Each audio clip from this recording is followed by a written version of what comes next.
This regular meeting of the Judson Board of Trustees is hereby called to order at 6:01 p.m. I'm very pleased you've taken time to join us this evening. As the Judson Board of Trustees, we are here to set goals and policies and oversee the management of the district.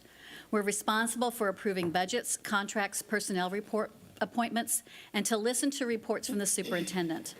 We're not here to make administrative or management decisions pertaining to the daily operations of the district. That is the responsibility of the superintendent.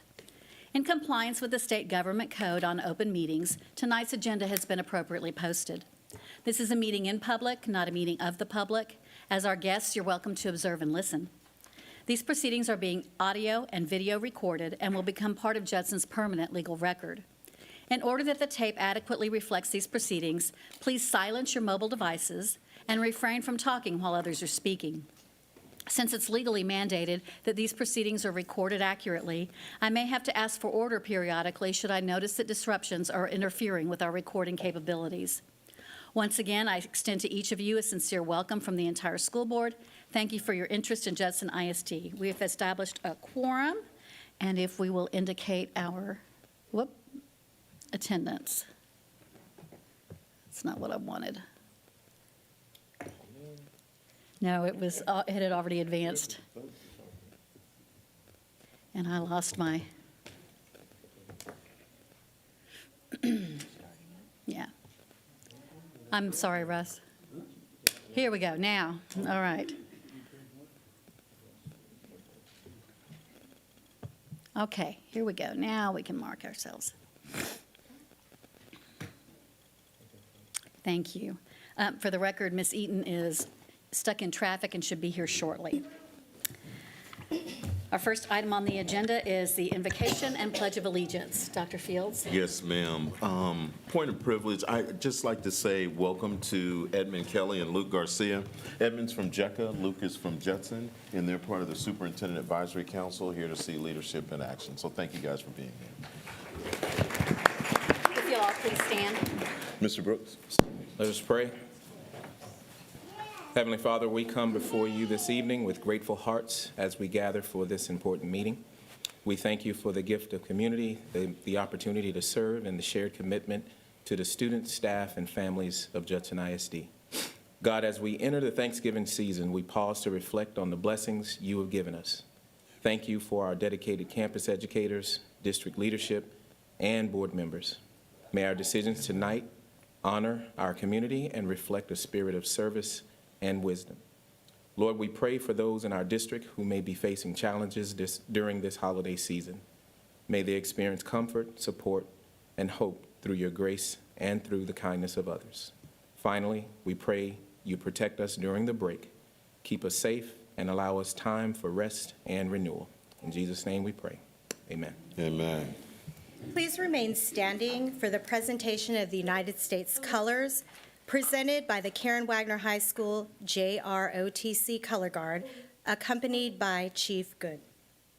Tonight's group is a national-ranked unarmed color guard led by U.S. Flag Cadet Second Lieutenant Jasmine Ramirez. Texas Flag Cadet Master Sergeant Andrea Mercado Rivera. U.S. Guard Cadet Second Lieutenant Lanaya Shepard. Texas Guard Cadet First Lieutenant Jesselyn Baron.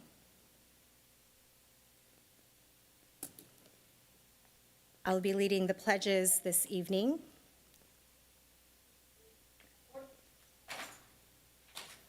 I pledge allegiance to the flag of the United States of America and to the republic for which it stands, one nation, under God, indivisible, with liberty and justice for all. Honor the Texas flag. I pledge allegiance to thee, Texas, one state under God, one and indivisible.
You may be seated. I know you all are used to having a student pledge leader. She unfortunately was running a little bit late, but when she does arrive, we would like to recognize her this evening. If we can bring back our color guard from Wagner High School and give them a round of applause. This all-women's team is nationally ranked. Just recently, they won first place at the Reagan Drill Meet, and so we are very thankful that they are here tonight with us today. Great job, ladies.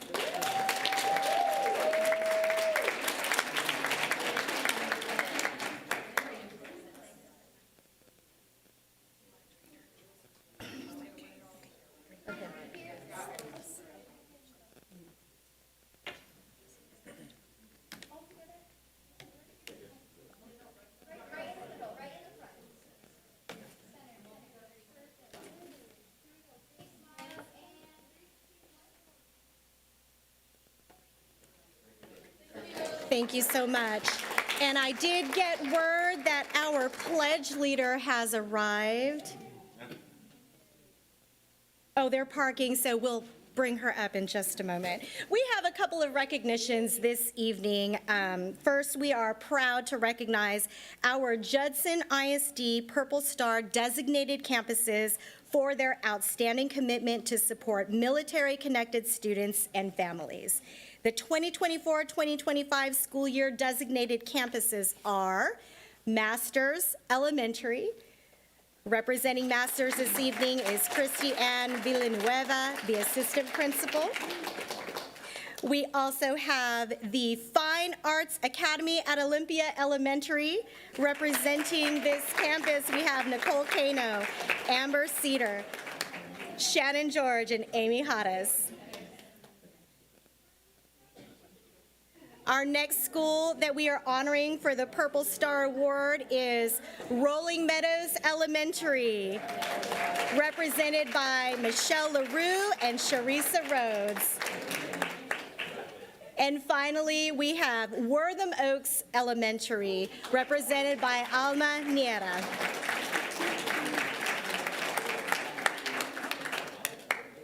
Every fall, TEA awards the Purple Star Campus designation to campuses that apply and meet the established criteria. The Purple Star Campus designation recognizes Texas districts and charter schools that show their support and commitment to meeting the unique needs of military-connected students and their families. These campuses embody the values of dedication, inclusion, and service, ensuring our military families feel supported and valued within the Judson ISD community.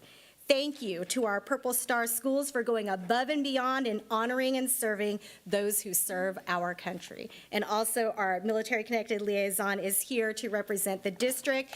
We are so proud of you. Thank you so much.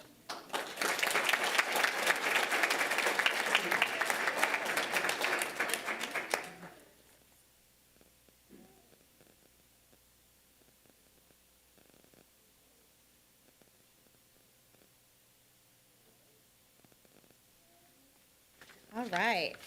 Our next recognition is a teacher from Salinas Elementary, and we are recognizing Miss Kelly Lewis for a heroic act. Kelly Lewis is a kindergarten teacher at Salinas Elementary, and we want to recognize her for her quick thinking and heroic actions. When a student began choking, Miss Kelly Lewis immediately stepped in and performed the Heimlich maneuver, successfully removing the object and ensuring the student's safety. Her swift and calm response embodies the care and dedication our educators bring to their classroom every day. Thank you, Ms. Lewis, for going above and beyond to protect and support our students.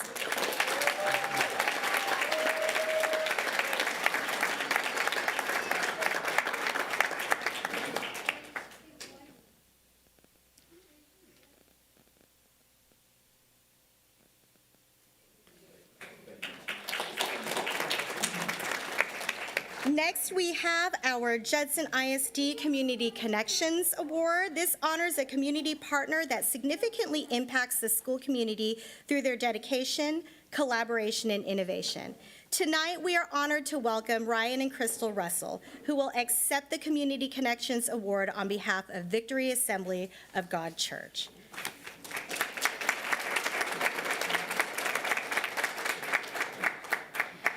Victory Assembly of God has positively impacted both staff and families at Salinas Elementary in countless ways. They have generously provided Christmas gifts for staff, full holiday meals for families in need, hosted a student talent show, and volunteered on campus for tasks ranging from classroom organization to assisting with after-school events. Most recently, they donated 20 full Thanksgiving meals to families in need. Principal Michelle Allen wanted to share this heartfelt message about their contributions. Pastor Ryan, Crystal, and their church family at Victory Assembly for God in Universal City have been a tremendous gift to Salinas. They are always looking for ways to reach out and be a blessing to our students, staff, and their families. They have spent countless hours volunteering their time and giving of their resources and never want any recognition for it. Their hearts are to simply help out wherever possible and love on our campus. We are so grateful for their support and for all they have done and continue to do for us at Salinas. And on behalf of the board and the district, we congratulate you and thank you for your support.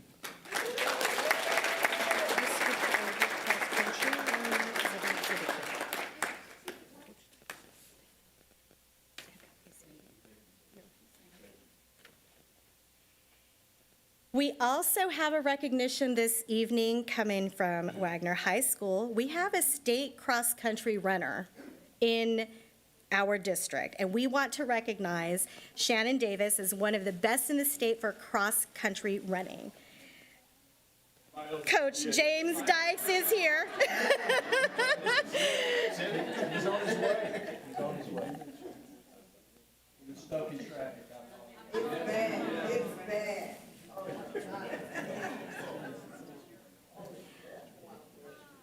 Well, as Coach Dykes accepts this recognition for Mr. Davis, this young man is a junior at Wagner High School. His dedication and talent have earned him a well-deserved spot among our district's most outstanding student athletes. His hard work embodies the spirit of Judson ISD. Coach Dykes is certain he will return to the state meet next year.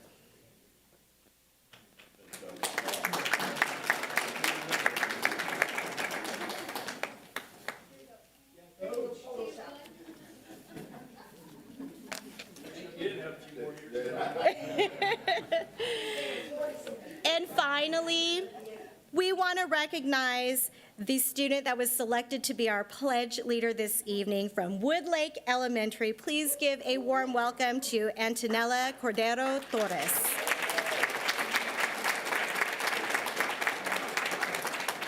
Antonella is a fifth grade student at Woodlake Elementary. She is a great friend to classmates, respectful to all, and hardworking in school.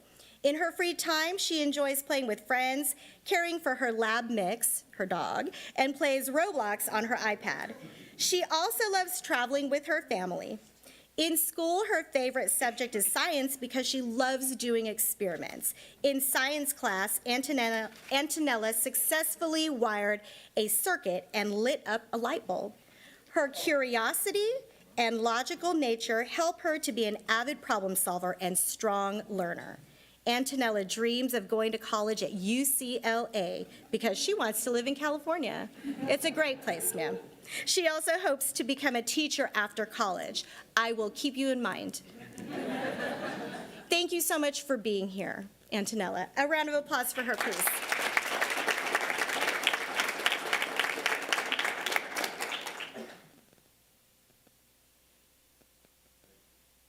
And this concludes our recognitions this evening.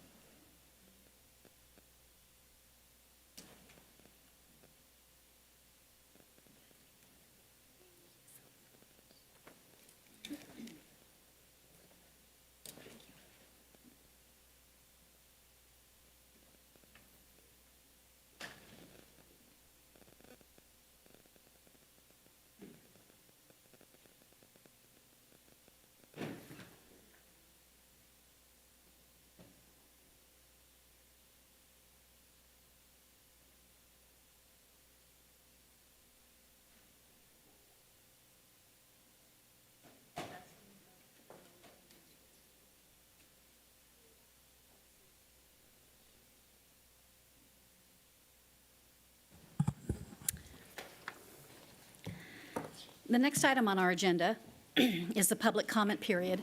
This is the time for citizens, staff, and students to provide their comments to the board. A meeting that's open to the public under the Act is one that the public is entitled to attend. However, the Act does not give the public a right to speak at such public meetings except to address their grievances through the proper channels. As a courtesy to the public, the Judson Independent School District Board of Trustees allows time for public comment. Statements and questions from the audience are not permitted during other portions of the meeting, so make sure you sign up for public audience if you have comments to present. Each speaker will be limited to 3 minutes to complete his or her comments. As the presiding officer, I will enforce that time limit. Also, profanity, yelling, inappropriate, uncivil, or discriminatory comments will not be permitted.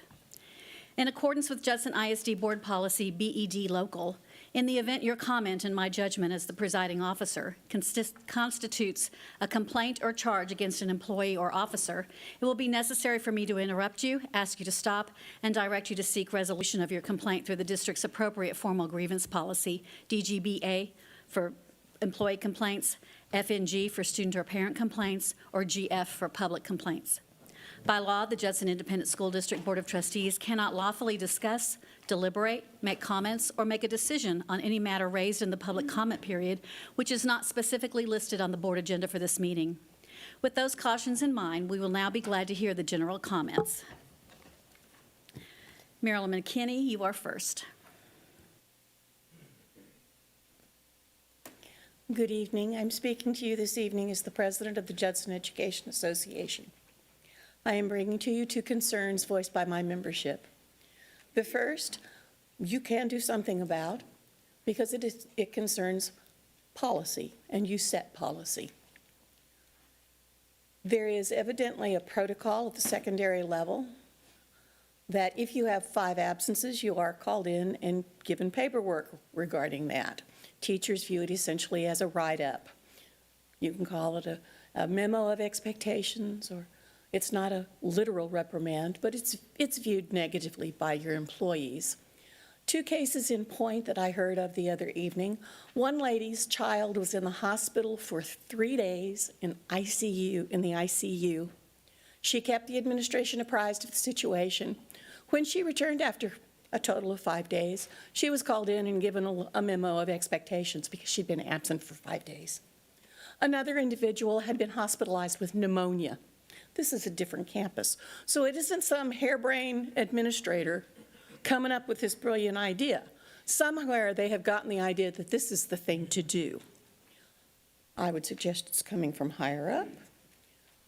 At any rate, she also, or this other individual, had kept the administration apprised of the situation that she wasn't, or he or she was in fact hospitalized with pneumonia. That individual was called in and given paperwork also about using 5 days. Now, the significant part here is of a benefit. How can you reprimand or negatively attach anything to what you hold out as a benefit?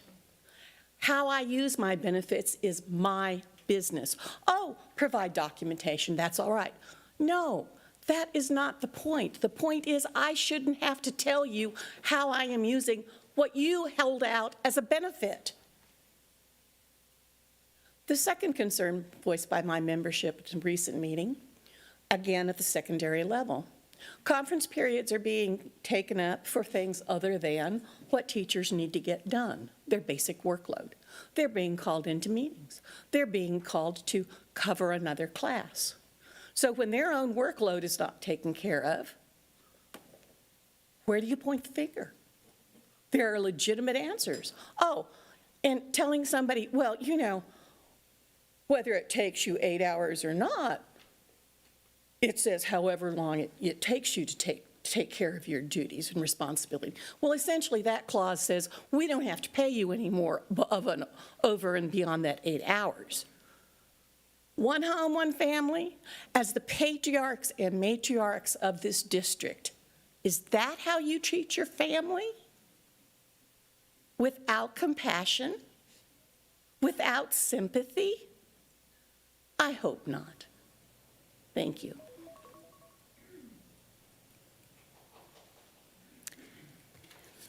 Next, I have Philip Johnston, Spanish Immersion Program.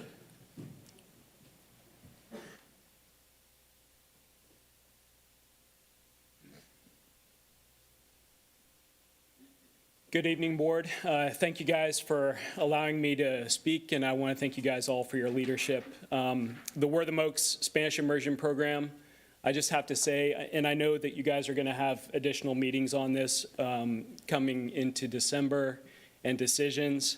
I do want to kind of advocate for the continuation of that program. I appreciate what you guys put out with this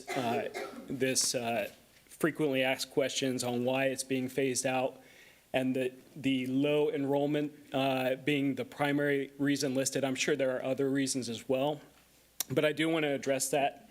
And I know we're going to have a couple more parents to talk about this with more data. I will say that the Spanish immersion program is something that we have grown. We, being Ms. Richardson, Ms. Freeman, the We're the Mokes administration, the teachers, us parents, and especially the students. And it's a crown jewel, and I think it's something that should honestly be given a chance to continue to thrive. So as far as the enrollments go, enrollments have been increasing. It takes time for these programs to grow, and it has taken us time to grow it, but it is increasing. I will say it's been a gift that Judson ISD has given to the parents, to the students. And I would say also that just kind of imagine what Judson ISD is going to look like in 5 years or in 10 years if we allow this program to continue. The kids that are in this program, I did some quick math. There's about 80 that are currently enrolled. Of those, over 60 are gifted and talented as well. So they're the high-performing students. And allowing that program to continue will, I think it will honestly be a benefit to Judson ISD. It's going to allow people to want to come to the district and to stay as well.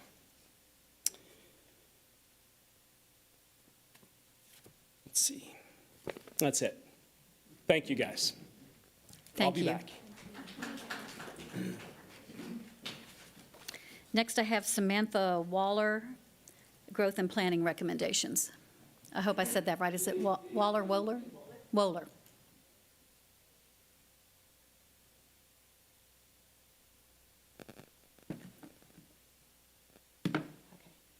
Good evening. I come to you today as the parent of a third grade Spanish immersion student at We're the Mokes. First, I want to thank you for your consideration in allowing our students to finish this program, into which they have poured their hearts, their efforts, and sometimes their tears. However, as you consider your options, I want to clarify a statement and a discussion that was held at last week's budget meeting.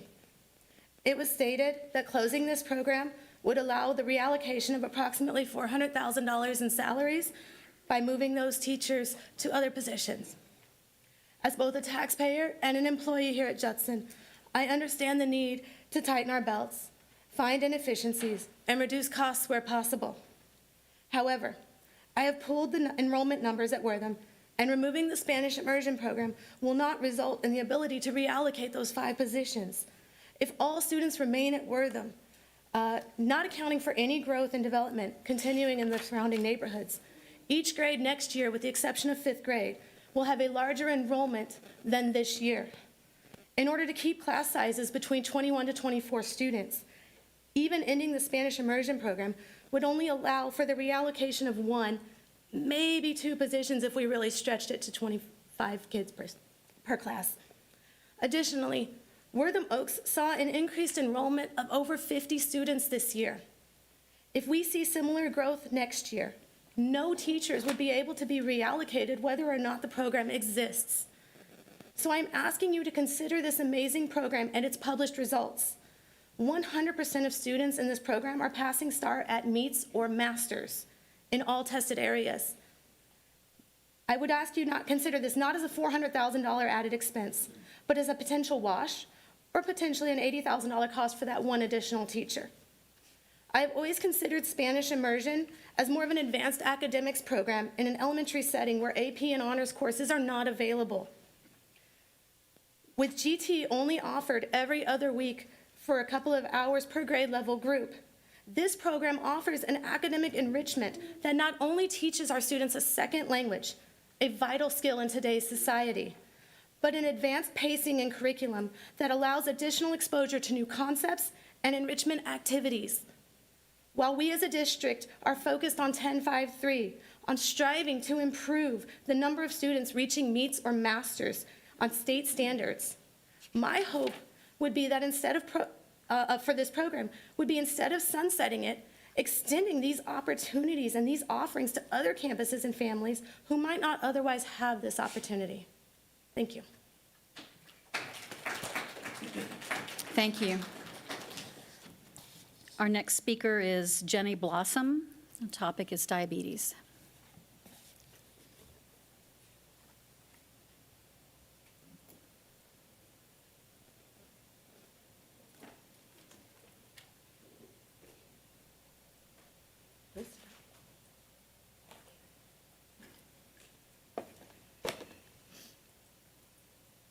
Hello, my name is Jenny Blossom, and I am a diabetic parent.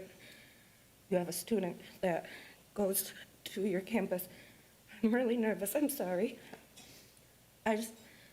November is Diabetes Awareness Month, and I was wondering if diabetes can be celebrated by the district. It will go away in a moment.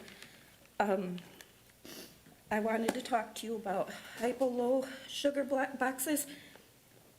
These hypo boxes should be considered a necessity by the campus and on the health forms on the diabetic, or on the health forms page, Amy Stevens' page.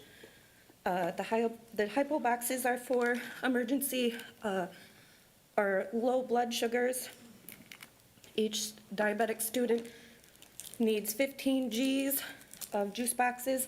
My diabetic child has juice boxes and fruit snacks, and in his gym box he has protein bars and juice boxes. It's for fast acting. I was wondering if the district and the board can put the hypo boxes on the health forms, and for it to be official and be considered official. These should be placed in every classroom, especially gym class, and all the classes, whether or not if it's on a doctor medical plan or not. Parents and students' feelings should be considered when dealing with medical necessities. Judson doesn't consider this medical necessity. It doesn't matter if the student has fear or anything, fear of going low on campus. This has been a fight and a struggle to get the campus approval for these boxes on each campus. Can these please be added to the health forms and to Judson's thing? And may you please consider celebrating the diabetics in your campus for Diabetes Awareness Month. You don't got to do shout outs, but my son's name is Jacob. Another thing I wanted to discuss is his emergency glucagon and the health form for emergencies for diabetes. So far, the Judson's procedures and policies, they're not really protecting Judson diabetic students, and there's nothing really, there's no procedures for on the bus department for diabetic students still 4 years later from the medical neglect. I think that's it for. I'm sorry, your time is now up. Thank Thank you. you, and shout out to Jacob.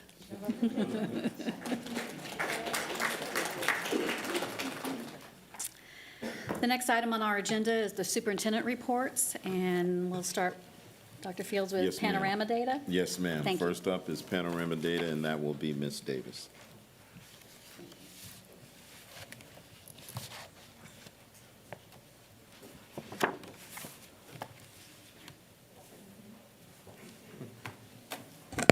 Good afternoon, board members. This evening, we would like to share a brief Summary of the Panorama Survey that was shared for the third time this year. We offer the Panorama Survey to students and parents in grades 5th, 8th, and 11th, and this is the third year that we'll be doing that. The survey is given in the fall. It is also given again in the spring. And in sharing and a brief overview of the survey, the students in 5th, 8th, and 11th are given 9 topics, and overall, we saw an improvement in all of the topics, most of the topics, with the exception of a sense of belonging and teacher-student relationships dropped by 1 to 2 points. This information is shared with the principals, and they're taking action with their campus site-based committees. For the family survey, we have a total of 7 topics, and overall, we had the greatest response since the initial time that we gave the survey. We had a total of 32% of our families responding to our survey. The national norm is actually about 20%. And we have a total of 7 topics for the family survey. All of them received increases in the favorable responses. You've received the presentation, and I stand ready for any questions. Mr. Salinas, did you?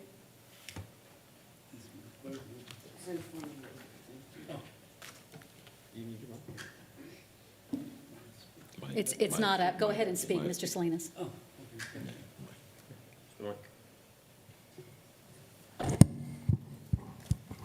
Thank you for that information.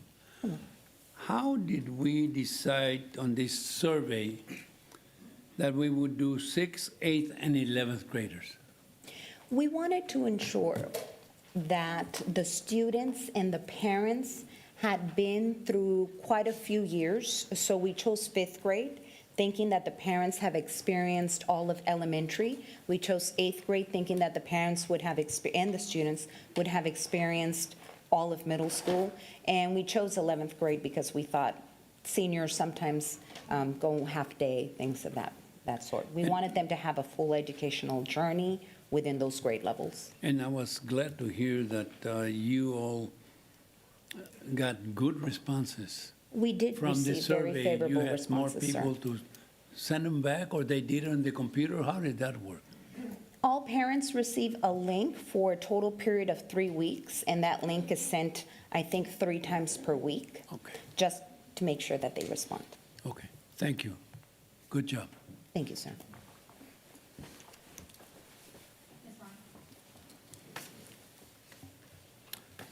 Yes, that was my first comment, too. Very happy to see so many families that responded to this, because this is kind of a very long-running survey that we've done, so we have so much longitudinal data to compare and watch these, groups over time with the same questions has been on the survey for the most part since we started doing it. So it's nice to be able to watch trends in data.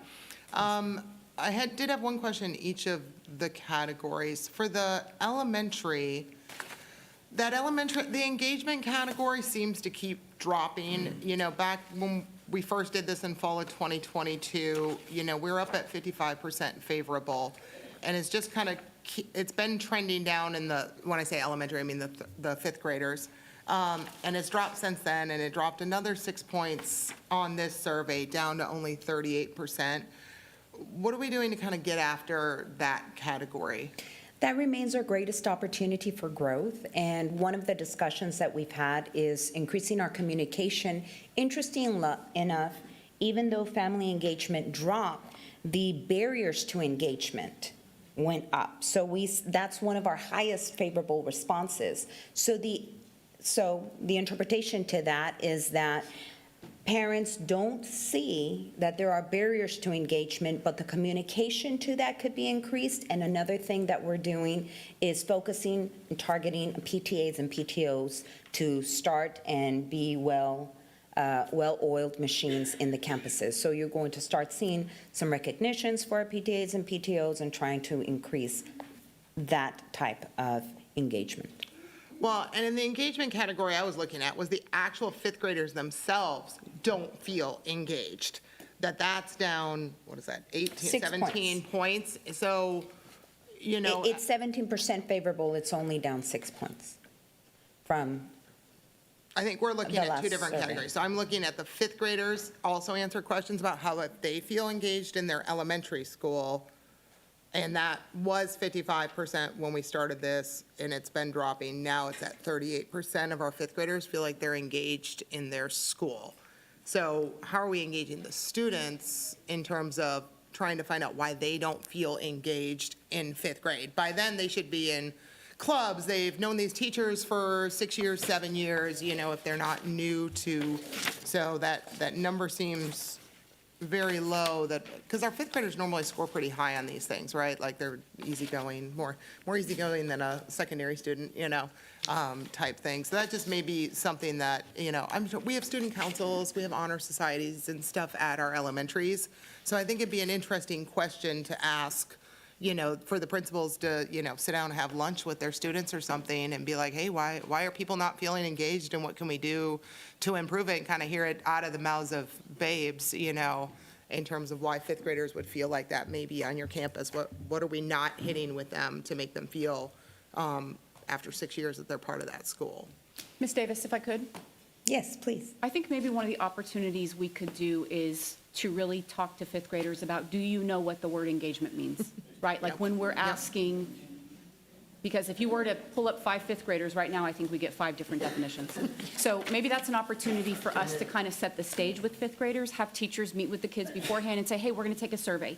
You're going to see some words like engagement. Here's what we're really asking you. Do you feel connected to the campus? Do you feel connected to me as your teacher?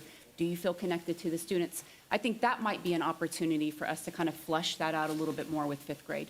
Yeah, and in the beginning of the year when, like we spent the first 3 days, like really engaging with kids, setting those expectations, hearing from them the first 3 days of school. Hey, what do you need to feel engaged this year and be present on this campus learning 8 hours a day and anything you do extracurricular, let them set that stage with their own words, going into the school year.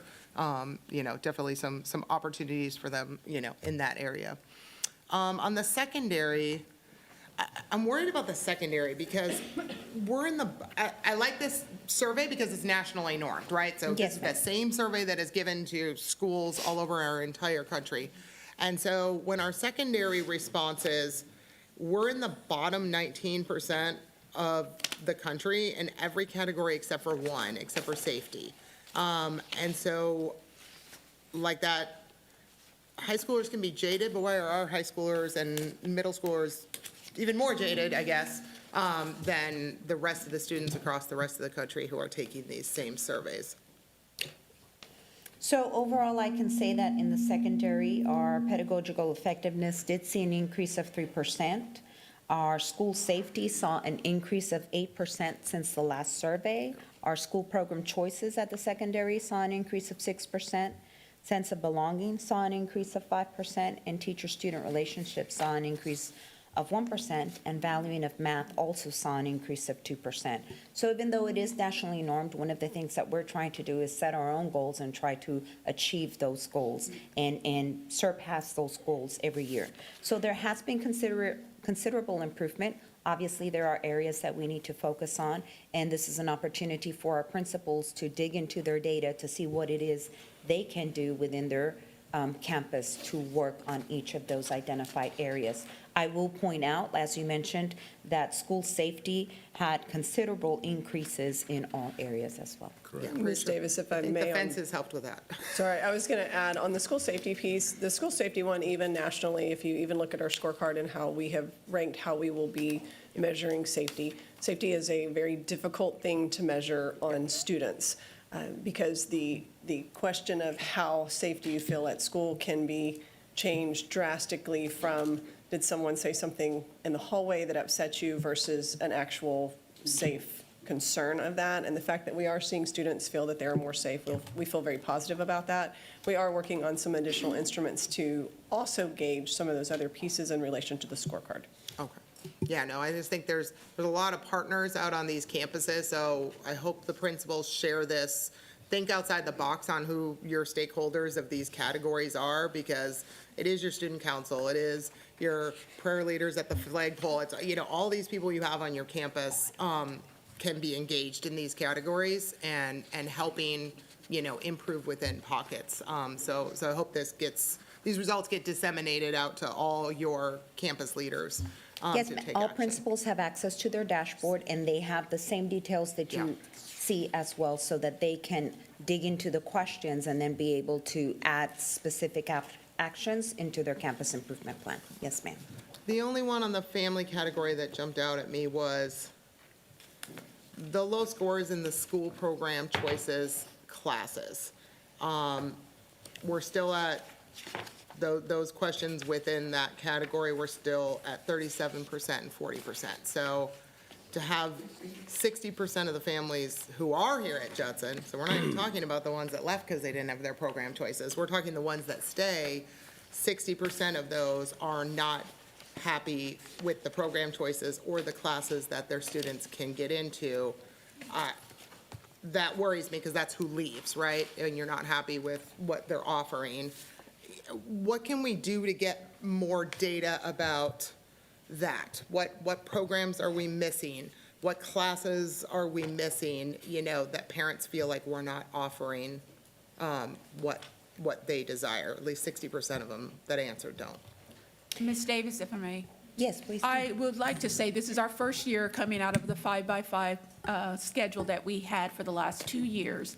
And in the 5x5 schedule, students had more opportunities to explore different classes, different pathways in addition. So going to a 7-period day, which we felt was the right move for us this year, kind of eliminated the opportunity to just take a class because you want to learn more about law enforcement. Not that you're going in that pathway, but kids were taking all different types of electives during the 5x5 because they had the room in their schedule to do so. And so we are seeing a little bit of a dip in that area, but it's because we switched from a 5x5 back to a 7-period day. I would be interested to see the data next year when we take this survey again. Or again Or in the spring, when we take it in the spring, because it's been an adjustment for our kiddos that have been in the 5x5 for the last 2 years. But I do think that we are now able to work and focus more on our concentrators and our completers in our CTE program here in the district, which will set kids up for success, whether they decide to go into post-secondary or go into a career or into the workforce. Excellent point, Dr. Toppin. I would, though, like for you to reiterate, Ms. Davis, how many areas were surveyed, and we went up in all areas except for 2? Yes, the family survey had a total of 7 topics and overall increases in every area but 1 for favorable response, the school program survey. So when you take the aggregate of the 5th, 8th, and 11th grade parents responding, that remained neutral since the last survey.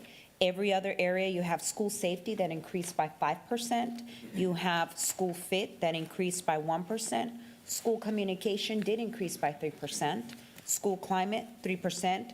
Family engagement, 1%, and barriers to engagement also increased by 1%. And I'm taking the aggregate of your 5th, 8th, and 11th grade parents for a total of 1,570 families that responded to our survey. That is a very large amount. Thank you. Yeah, and I look more over time. I don't just look one survey to another. So I'm looking over a course of like 2 years. And while we may have had gains from spring until fall, we have not gotten back to where we were in fall of 2022, where we are still a significant number of percentage points in many of the categories below where we were. So we've still got some ground to catch up. But back to the program choices, it's great to hypothesize why parents are unhappy, and it's another thing to just ask them, right? Like what programs, and so waiting for another survey doesn't help us kind of think about our strategic direction, because if parents perceive we don't have the programs or classes, that's what makes people choose somewhere else. And with what is on the horizon with vouchers and other changes in public education in Texas, they are our customers, and they have to choose us.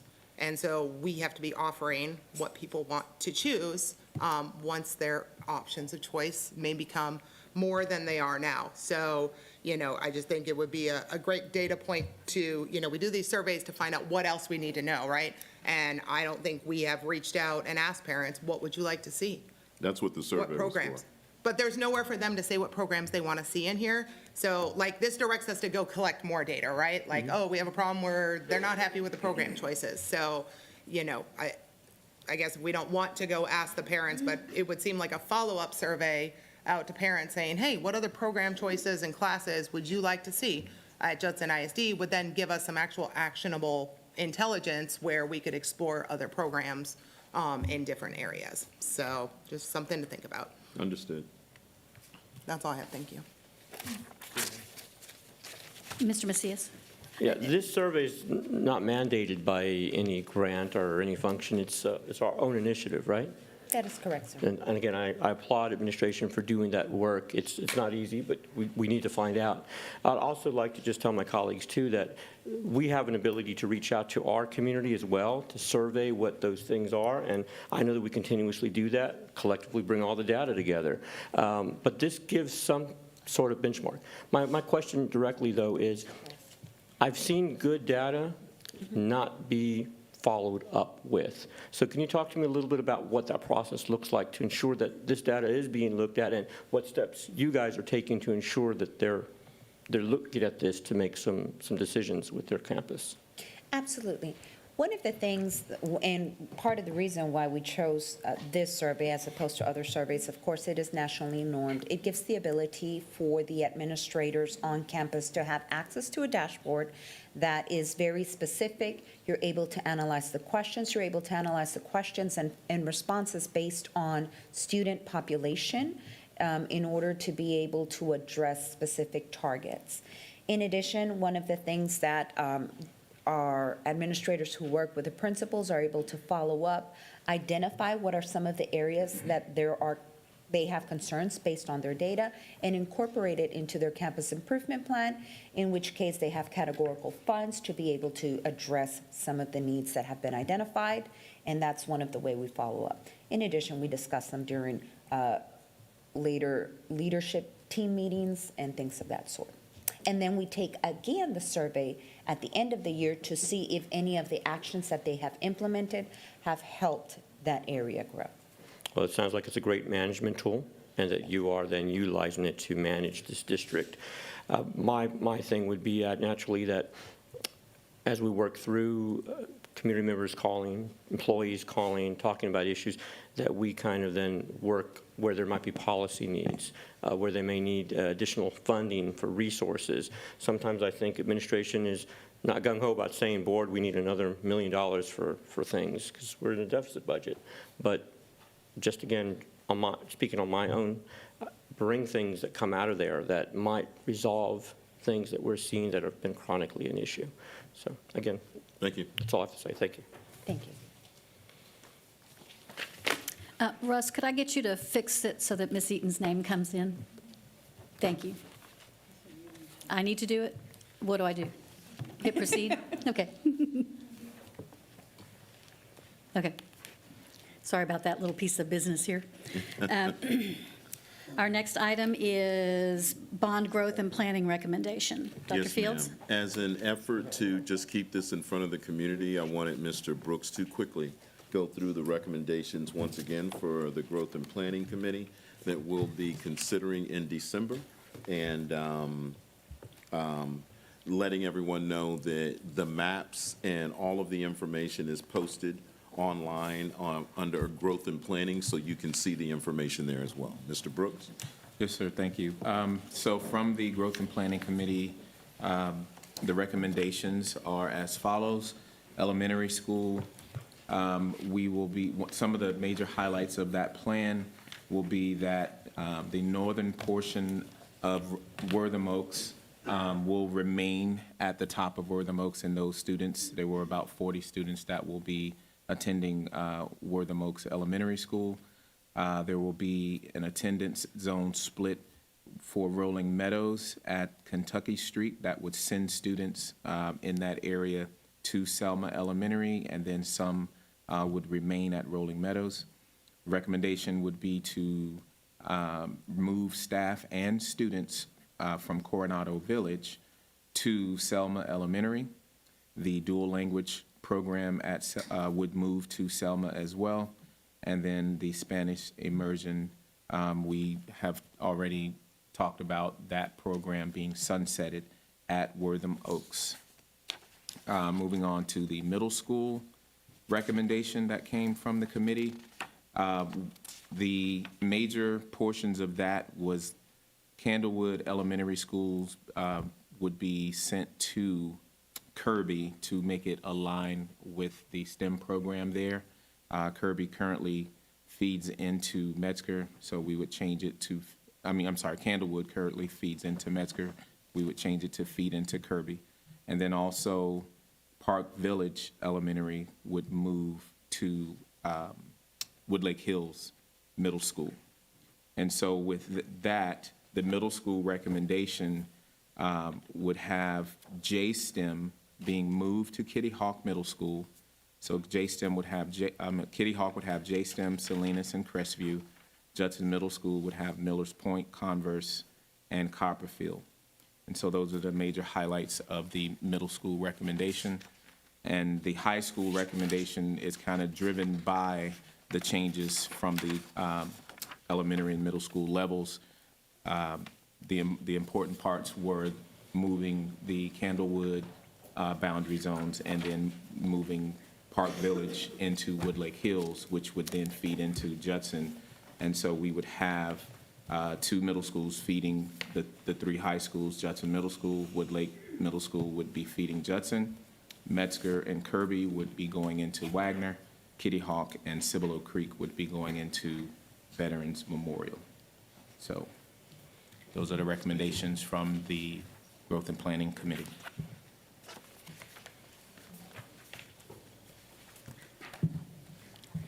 Ms. Ryan, you hit the button first. A couple of things.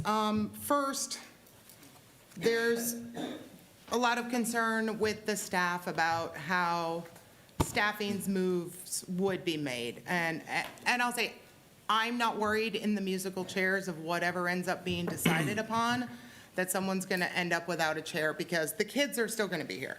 They are still going to be here. So you may not be in the exact same classroom with the same group of kids on the same campus, but I know there's a lot of people concerned about how the staff will be moved around and how we will fill positions at new schools and all of that. So I just think whatever ends up being decided upon, a really great communication plan of what that process is going to look like is going to be really important for our staff, because a lot of people are just wondering where they're going to be next year, and they got to be patient. I know that, but the sooner we can communicate what that process is going to look like, I think that will waylay some of their concerns. But we're still going to have the same students, and we have a 22% attrition rate of teachers, so there's going to be positions for everybody next year. I'm not worried at all about that. The other comments I have are, I touched on some of this last meeting, but I went and got my data a little bit better together for this meeting. It has to do with the board goals that we just adopted. And we spent a year working on a balanced scorecard. And we set a board goal of making sure our student enrollment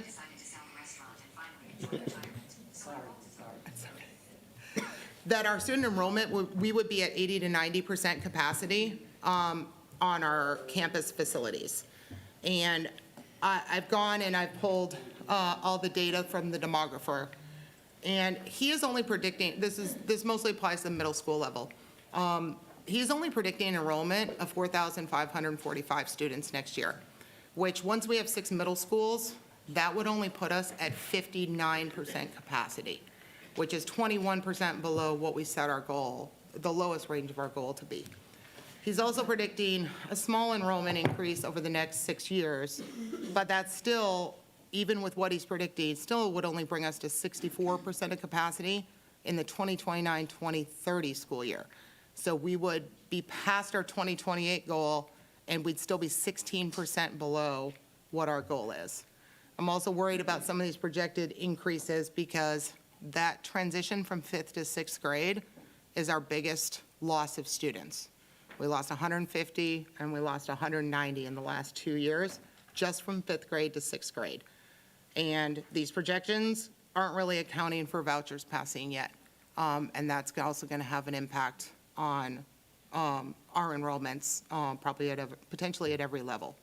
So I'm trying to figure out how keeping 6 middle schools open is going to achieve our board goals. Now, I know the staff brought up some concerns last meeting about middle school campus size. Staff stated that middle schools can't be, too large. But I checked our surrounding districts. NEISD's average middle school size is 1,009. Schertz-Cibolo is 1,268. East Central is 1,128, and North Side is 1,100. I only found one district that averages less than 900, and that's SAISD. And we all know from the news what they're doing. They are closing and consolidating schools. So if we don't consolidate our middle schools, it looks like next fall, our average middle school size is going to be 758.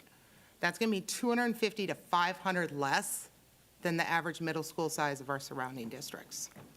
And even if I'm generous with the demographer and we don't lose students with vouchers and other things, even in 2029, 2020, or 2030, we would have only 830 student average in each of our middle schools, still well under our average for San Antonio. Staff was also worried about campus size directly impacting academic outcomes. There's a lot of academic research on class size, but I can't find any academic research that talks about campus size having an impact on academic outcomes. In fact, there's a couple articles that say it has no impact. Then the research in our area doesn't prove that to be correct either. If you look at the schools around us that have over 900 students, 64% of those schools are A or B rated. In the schools with less than 900 students, only 21% of those schools are A or B rated. So when we look in our area, the bigger a school, the more opportunities, the more flexibility exists, and there are more A and B rated schools that are large in size. And really, my biggest concern is financial efficiency. When you look at our federal report cards, it gives us our per pupil expenditures on each of our campuses. And our smallest middle school right now is at $14,269 a student. Our largest middle school is only $11,383. That's a $3,000 a student difference between a 600-person campus and a 1,200-person campus. If you take two 600-student middle schools at a cost of $17 million a year, or one 1,200-student school would cost $13.5 million a year. And $3.5 million extra buys a lot of paraprofessionals, it buys a lot of tutoring, it buys after-school programs, it buys smaller classroom sizes, it buys a lot of stuff. And you end up spending a lot of money on your overhead costs the smaller you get in school size. So the concern was, this was brought up by the Growth and Planning Committee, members of the original committee who have, been on this even before the bond of 2022. And they asked questions about why the middle school capacity was going to be so low, down at below 59% or somewhere in the 60s, and why consolidation of a middle school was not one of the options presented. So I don't feel like the Growth and Plan, there was no vote taken on, and no advantages or disadvantages presented on what we could achieve if we were to consolidate down.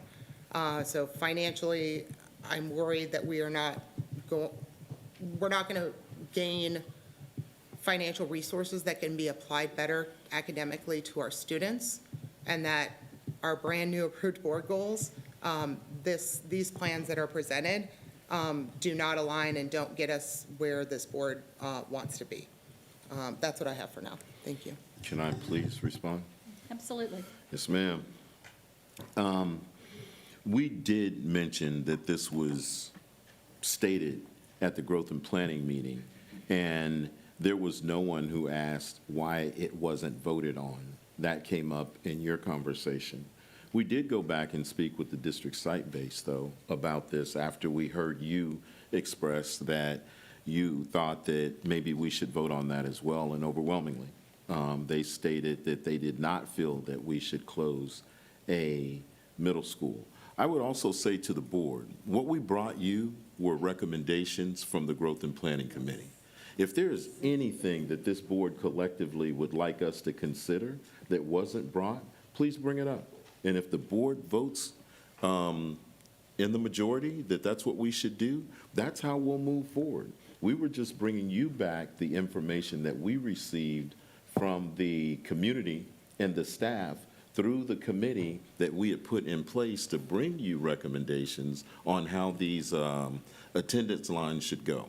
The only thing that I would ask, though, is that if we don't start moving forward on this by December and we're able to start getting stuff done by January, it's going to compromise our ability to open these campuses in fall of 2025, because there is a host of things that has to happen before we can actually draw the attendance line, split up the students, get all of the information in place, draw the transportation lines, figure out how we're going to move staff around, and all of those things that you mentioned in the front about the faculty feeling more comfortable. Those are things that happen after we make the decision of how the attendance lines are going to look. So we just stand ready. The reason why we're putting this out here is so everybody can come back and give their recommendations to the board. We just ask that in December, we make some decisions. Mr. Macias? Thank you. Just a couple of things that noted in terms of SAISD's closures. They went from 65,000 students to 38. You're talking about enormous differences in enrollment that really made that necessary.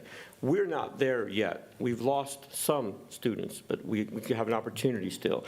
And then just know, if I ever bring data out, fact check me, because bottom line, I could be saying all this stuff, but I trust administration and for us to look at that data, because just as it's said, because we've said this before, it doesn't mean it's true, right? Look into this information. So just putting that out there, because it's the first thing I want to talk about. But now I'm going to say something to administration. The board needs to really have in-depth conversations about topics like this. The Growth and Planning Committee meeting, fantastic as a resource for you, but the board's not engaged in that. In fact, I make sure to tell my colleagues that's not our place to interfere with. It's administration's position. But the Growth and Planning Committee does not represent the entire community. This board is reflective of the entire community, which we need to look at things like equity. We have to look at other concerns in our communities. Having it talked about in one board meeting without a workshop doesn't give us the ability to weigh in to address Ms. Ryan's more in-depth questions about how we're making these decisions. So my recommendation is that we do try to incorporate more workshops on high priorities, and enrollment and zoning, in my opinion, is high priority.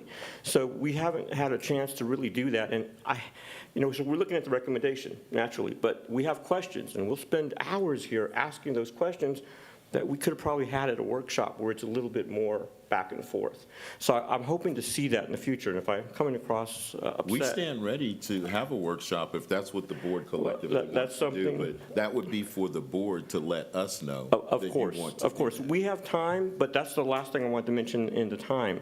You made it seem like we had to make this decision in December, and so. We should. We should, but can we always communicate to stakeholders, this is still a pending? As of right now, we haven't made a decision, because I don't want to rush to a decision. If we can't get the information we need to do it appropriately. We don't want to do it rushed and in a scenario that we have to. So if we have the ability to tell stakeholders, we may be rezoning Coronado. We may be rezoning, at least they're aware that we may have to come back and tell them, the board finally made a decision in January, and this is what we want to do. Because December is too tight to maybe even schedule. I have to talk with Ms. Canoyer, and obviously we have to decide if we want to have a special meeting. But those are things that will enable the board to make a much more intelligent decision on the rezoning. I know that I have a lot of faith and trust in you. I want people to know that. I trust and have a lot of faith in Dr. Fields. But I just feel that we represent our communities, and we would be able to offer more insight and address concerns just to make sure things are heard. So that's all I have to say about that. Thank you. Only thing I would say is that this is our second board presentation. This isn't the first time we brought this to the board. We wanted to continue to keep bringing it so we can keep that open dialogue, and we will keep it on the agenda of any meeting we have. But as a board, if you would like for us to schedule, or if you would like to schedule a board workshop, we'll let Betty know. She'll get in touch with the board members, and you guys determine when you want to do that. We will make ourselves available. Thank you. Yes, ma'am? Ms. Stanford? Yep. Well, I will say I would want another workshop. I don't want the community to feel that, like we've rushed them into something and that they haven't had a chance to absorb it and understand it and look at all the options. I could not answer a question as to whether we considered Franz instead of Coronado. I have no idea. We did. But I don't know what led us to one or another personally. And I And think- that's why we have it on the agenda. If the question is out there, I can tell you the way that Franz came up. And that's why we're going through this every time, because we need to have the dialogue with the board. I would tell you that we looked at, and I thought I brought this to the board, but we looked at the amount of students that lived in the area that then went to the campus. And at Franz, we had about 280 that lived in the community that went to the campus. And at Coronado, there were about 120 that lived in the community and went to the campus. So if there was going to be a disruption, it would have been greater with Ed Franz of people who lived in the community than it would be at Coronado. But once again, these are all just recommendations. We stand ready to do what the board would like. Yeah, so I would appreciate another ma'am. workshop. And I also feel the community might appreciate a presentation or at least a meeting, for example, at Coronado. If Coronado's going to be impacted, have a meeting there at Coronado for the community at large. And at, I would even suggest at Judson Middle School, if we're talking about moving STEM, so that people that might be impacted by that or feel that their student is going to be impacted by that can come and talk to us. Are you open to that? I can tell you that what we would like to do is get some direction on how we're going to move forward, and then we were going to have all the meetings with everybody. But we don't want to go out and start thinking about, well, we could meet with all these different people and then come back, and that's not something that the board was going to consider.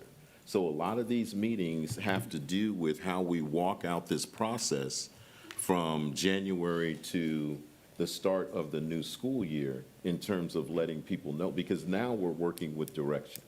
But if you would like for us to go speak with the JSTEM, I can tell you that with Coronado, we spoke with the faculty because they requested it.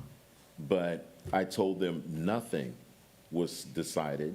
Please don't leave here thinking that any decisions have been made, because we wait for the board to give us direction on how they want to move forward. Right, but the community too. Again, we haven't talked to Park Village. We haven't talked to the community of Candlewood. We haven't talked to, we're waiting for direction from the board on how we can move forward. You mean Now, once we make a decision, then we'll go? Then we start calling people in. Because these- then they have no real say. It's already They have decided. say, because we've said repeatedly, even in the last board meeting, to the community, everyone watching, please feel free to come in and give us feedback. Please feel free to come in and talk to the board about your concerns, because we need to hear it before we go into making a selection. But if the board's saying that they want us to go around and talk to every campus that could probably be affected before we make a decision, then we can do that as well. Or at But least that's in a gonna- workshop. I really am in favor A of the board workshop. workshop would be Yeah. perfect. You let us know, and Betty will get in touch with you, and we'll put something together. And what would happen if we made the decision in, say, January? Again, I would just tell you, I would allow the cabinet to speak a little bit, because they're the people who have to come up with the funds. Yes, sir. Make the transportation, I technology would would love have to address to why we make don't all want to, that, why curriculum. December is important. So December is important because we are looking at, in doing this, changing our boundary lines which greatly affects the processes for preparing for next year. So as early as January is when we begin course selections for students. We begin the processes for registration, which requires a lot of changes in our system in order to do that. And so by delaying a decision until later in January, that would move all course selections and all students' ability to prepare for the next year in terms of their plans moving forward all the way through our system. It would delay it and potentially cause some larger issues, especially for our programmatic students that attend JECA, JSTEM, TSTEM, our cosmetology program, and all of our CTE programs. So the timelines are within that, and without those boundary lines, we do run into some managerial issues as well as operational issues in terms of getting our students ready for school for the following school year. I don't know if Dr. Toppin would like to add to that as well. My heart is racing over here because we have already started the master schedule process. We've been in it for about 3 weeks now. We have already started the process of what we're doing in special education to determine what units we're going to have at what campuses and whatnot. Everything that we do is tied to where those boundaries are going to end up.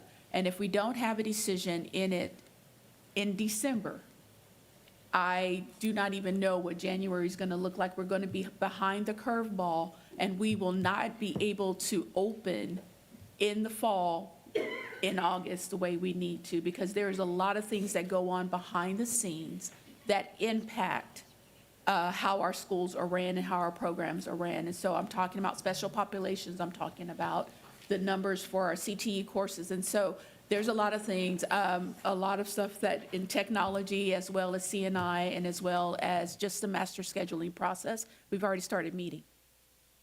Dr. Fields, if I may add? Yes, sir, please. Along with what Dr.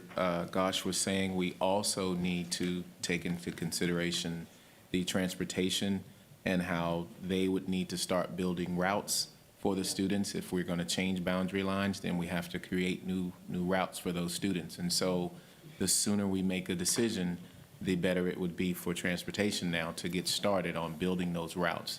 The later we wait, the harder it's going to be for them to build routes, and we'll start running into what Dr. Toppin just talked about. We'll be behind. We'll be behind. We'll get it done, but it's going to be, but I don't want people to feel like we're the ones rushing. When was our first growth and planning meeting? September. Like September 23rd. Yes. So we set this out there and started talking about it months ago. We had one, August 26th, September 23rd, October 28th, August. November 6th. In addition, sir, I'd just like to point out that we do have a scheduled budget workshop on December 11th. In our first budget workshop, we brought the Growth and Planning Committee recommendations because it impacts the budget. We can add that again if you are considering. We could do more than add it. We could change it to the public forum on talking about the growth and planning recommendations. I just need the board to, give some direction on how they would like to move forward. Ms. Faulkner? So first and foremost, I just want to say that East Central is slated to open a new middle school this year called Valor Middle School. So they will not have the number that was stated earlier at their middle school. The second thing, I'm going to say it again, we have committees. Committees do committee work. They bring that information to us along with the work of our cabinet. This is not an easy task, and we're not going to please everyone. As a board, we have to have a lens for an entire school district. We have to set our personal thoughts and experiences aside and look at academics and expenditures, and we have to think about not just the immediate timeline, but the future. When looking at making these decisions, the consideration has to be made for growth, changes that are going to occur. I love that the demographer has this ability, but he doesn't have a crystal ball. I know it's something we rely on, but it's COVID happened. That was something we didn't expect, and that changed the entire world and our district. The other thing is that I've been through this as a parent and a taxpayer.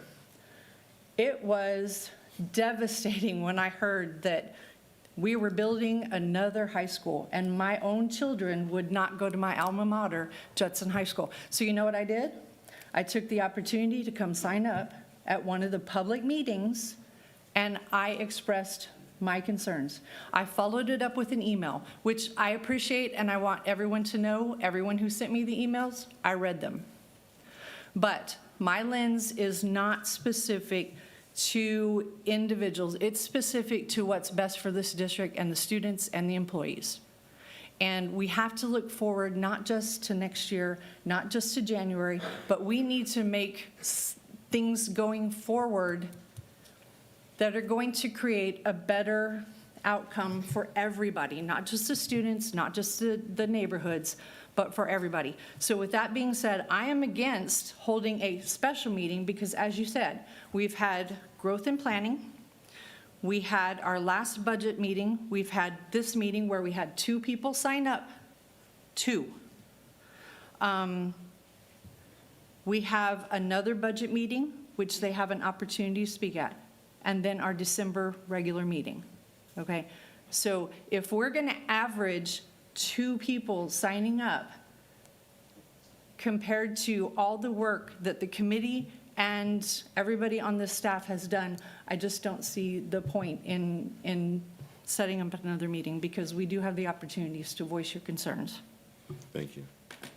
The only other thing I'd like to clarify, Ms. Canoyer, is that we originally said in our scorecard, we're talking about the numbers of students that, the capacity levels that should be at each campus. There was a caveat that we intentionally put in that scorecard and went over with the board. And it stayed in there. These things will be done barring any decisions made by the board that would affect it otherwise. Meaning we're going to try and balance the budget too. But if we come back and make a budgetary decision that works against that, we can't be held responsible for not getting it. When we came into the administration, it was already decided, bond was passed, we were building that middle school. And then now that we're building the middle school and making lines to go to the middle school to come back and say, well, we need to close down another one, we stand ready to do that if that's the will of the board. But when we got here, we were already building that middle school. So if the numbers and capacity aren't where they should be, and it's because we've made a financial decision to build another middle school, it's difficult to hold us responsible for not getting the school at 85 to 90%. Now, we can still come back to this process later on. We are not stuck in this being the final decision. We can revisit this as we move forward. What we have to do, though, at this point is make a decision as soon as the board can make it possible, and then we can start moving forward with assigning the students, letting them know where they're going to be, letting the staff know, and getting people in charge. I'm sorry, go ahead. No, that's all right. Ms. Eaton, you're next. Actually, thank you, Dr. Fields, because that was a point that I wanted to bring forward, was that these decisions were made a couple of years ago, and, you know, it's kind of late now to make a decision to change anything, because when we made the decision, the numbers were adequate to feed into having another middle school and moving forward with that. And so, you know, and I'm not saying that anybody is stuck anywhere, it's just that we made these decisions a couple of years ago. And in the growth and planning meeting, of which I'm one of the members of that team, we talked about this. Yes, ma'am. And we have a public session with that meeting too. So as Ms. Faulkner said, people can come and they can talk to us. And you don't have to wait for a meeting to talk to us. You can talk to us anytime about anything that you see where we may be like going astray. Trust me, there are some people that do. They do. 2 o'clock in the morning, they do. So trust me. So feel free, please. Thank you. Thank you. Anyone else? Yes. Let me clear this so that we can go on. I do want to say, however, that yes, we know that there is a possibility that vouchers are going to come. We have no clue what that looks like, so we can't just operate on a maybe or a what if or a I think. We have to move forward with plans based on what we do know. Yes. And that's kind of where we are tonight. I agree we need to make a decision in December, and I will poll the rest of the team to find out if you do want that extra meeting. We already have the 11th blocked off. We could delay a budget and have that just as a workshop, as Dr. Field suggested. So let me clear this, and I know, Mr. Macias, you wanted to speak. Again, I want to make sure that I'm clear, the urgency to make a decision in December. Like I said, I don't like to rush into something or feel like I have no other option. I think the board has options. We have options. Administration said, we'll make it work, right? My question is specifically about, do we redraw the lines, but we haven't accepted students. Are we enrolling students in January? And if we are, then we'll know how many students are going to be on this bus route. We could still do that bus route. There could still be an anticipated projection of this move if that needed to be done. But for us to make a good decision and feel good about it, I feel we need more dialogue. And again, I'll reiterate, the points that are made here I respect them, but the board has not had its opportunity to weigh in deeply on this, and we are the community. We represent them. These maps weren't available in some of those early growth and planning meetings. I didn't attend the growth and planning because, again, this is administration's opportunity, not mine. This is where I get a chance to look at it, and I can't make a decision in a half hour based on what everything is. I want to be able to talk about it a little bit more in depth, because I do want smaller middle schools. That's where Ms. Ryan and I won't agree on. But I agree with that idea. But we just need more time on something this important to make sure that every student is being met, their needs are being met. And I know you guys think that way, so we're halfway there. But I want to make sure that I feel comfortable with that before I affirm something. This is tough stuff. And we are getting, as Ms. Eaton said, I'm getting calls and messages about all this stuff too. I'm not stalling because of the messages. I just want to make sure that I'm comfortable with the decision that's being made. Ms. Ryan?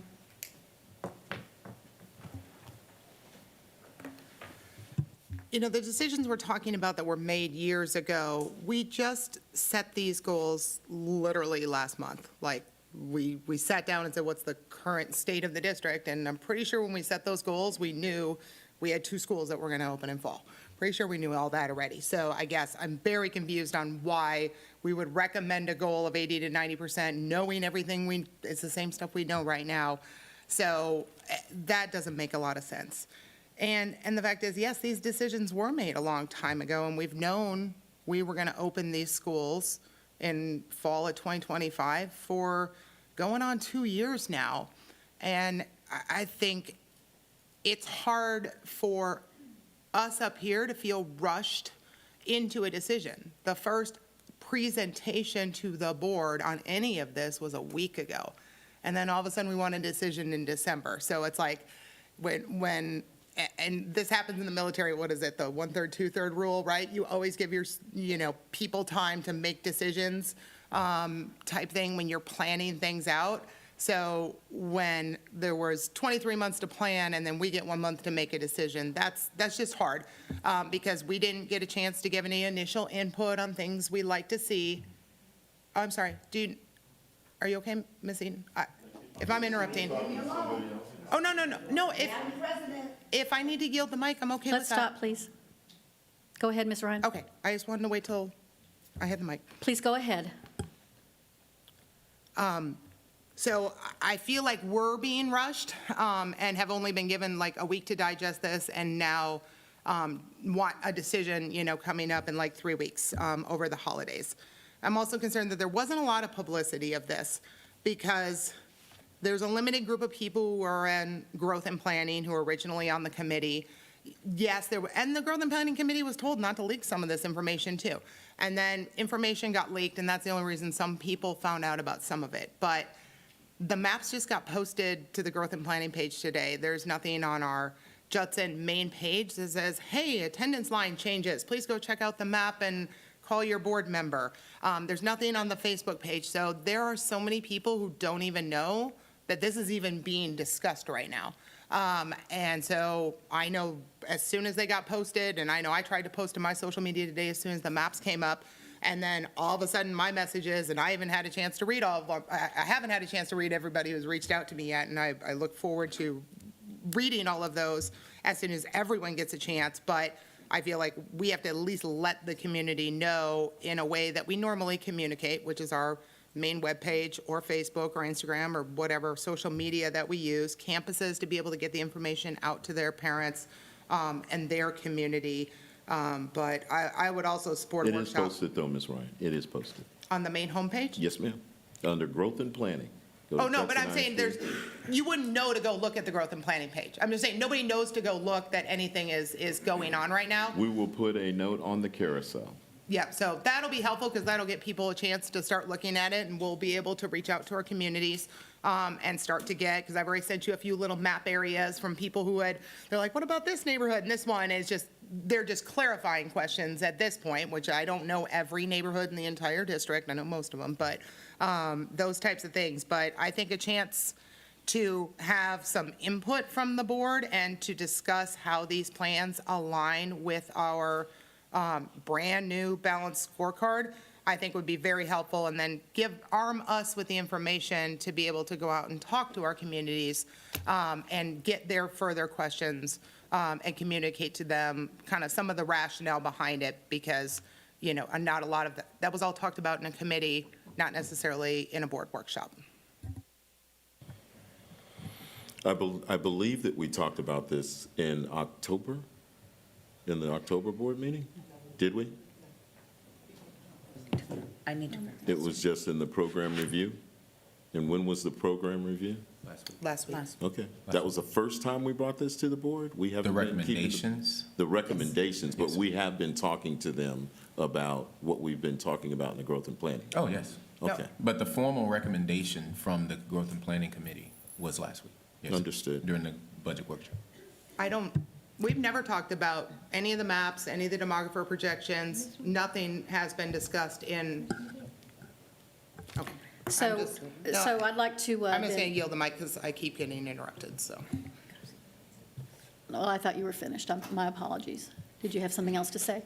I was going to poll the No, board it's about. just, Madam President, it's hard when you hear all these other voices talking down the line when I wait and I push the button for my turn to speak. That's just very frustrating. You have the mic right now. If we could all appreciate and allow each other our mic time would be greatly appreciated. Yes, we have not, none of the things discussed in growth and planning were ever presented in this boardroom, have never been on agenda until last week. So if they were, maybe I missed a meeting. If somebody can let us know what meeting that was in time, I'll go back and watch, and perhaps I missed something. My memory It could is be not what me, it Ms. used to be. It could So- be me, Ms. Ryan. I know that we've talked about it so many times.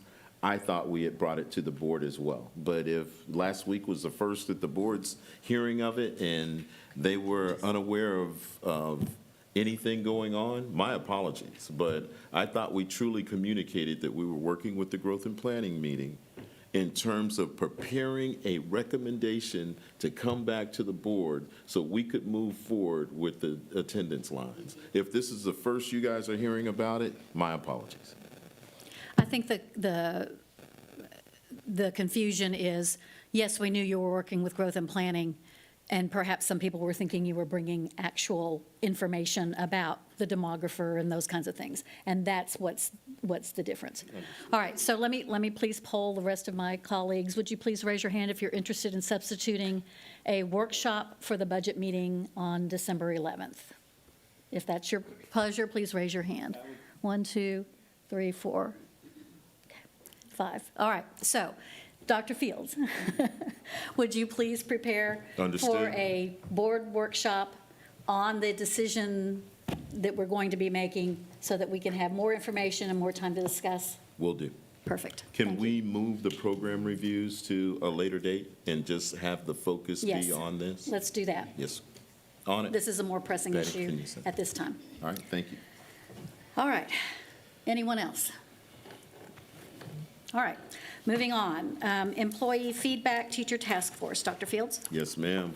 We've been asked about employee feedback and teacher task force, so I asked them to keep this on the superintendent report for a few months, so I would ask Dr. Taganow to speak to our teacher task force. Dr. Taganow? Thank you, Dr. Fields. So we do know that employee feedback is extremely important, especially when it comes to retention, morale, and also as we consider making decisions that impact the people that do the work in our district. So we will, like Dr. Fields said, bring this back every month as a superintendent report just to provide some updates. So I did prepare just a short presentation that is in Board Book that talks about some updates on our teacher task forces. Later on this evening, Dr. Gosh is going to present some information on Board Policy EIC. And those recommendations come from the teacher task force that she convened in order to get feedback to make some adjustments to that particular policy. Mr. Brooks is continuing to hold his teacher task force meetings specifically to talk about different areas where we can provide discipline support on our campuses with our teachers. And then I included some information based off of a survey that we put out in late September when we were kind of polling our employees about the fall break that you all graciously approved in October. And so we asked an open-ended question on that survey that we put out to teachers about non-monetary strategies to, increase morale and staff retention. And so I included some of those major themes that rose up from that. Major themes included schedule flexibility, which is vast. So many people brought up 4-day work week again, so that's still a popular idea. Just things like gift of time, can I get somebody to cover my duty? Maybe longer lunches. Can we be released during early dismissal when the kids are released? So those are some time flexibility suggestions that were given for that major theme. Voice was something that rose up as well, so more opportunities to provide feedback, having some specific input on the instructional calendar when it is being developed, feedback teachers would like to give on master schedule. Other major themes included resources, workspace and environment, behavior discipline support, advancement opportunities, the academic environment, support from supervisors, and more recognition. So some considerations that we took for immediate implementation, lots of concerns about being able to wear jeans. I know that that is something that we've already addressed with about jeans and being able to wear those. More recognitions and giveaways. We are working on plans to do that. Protecting planning and prep days. We have always reiterated that that's protected time for our teachers. And then some other things that are being implemented now or will be implemented later. We are continuing to listen to feedback. With the support of the foundation, we're able to give out additional attendance incentives to our staff. And then we have a lot of partnerships, newer partnerships, to provide more educational opportunities for both teachers and paraprofessionals who are pursuing additional educational opportunities, like a master's degree, a certification, or even just a bachelor's degree. Just to give you some information, we did have our TASB Employee Opinion Survey go out November 4th. That deadline was extended until tomorrow, and so they will start compiling, TASB will start compiling that information. We'll be able to share that out with you all very soon. And then also we had our ESAC meeting, which is the Employee Superintendent Advisory Committee, and we shared information about the growth and planning recommendations there.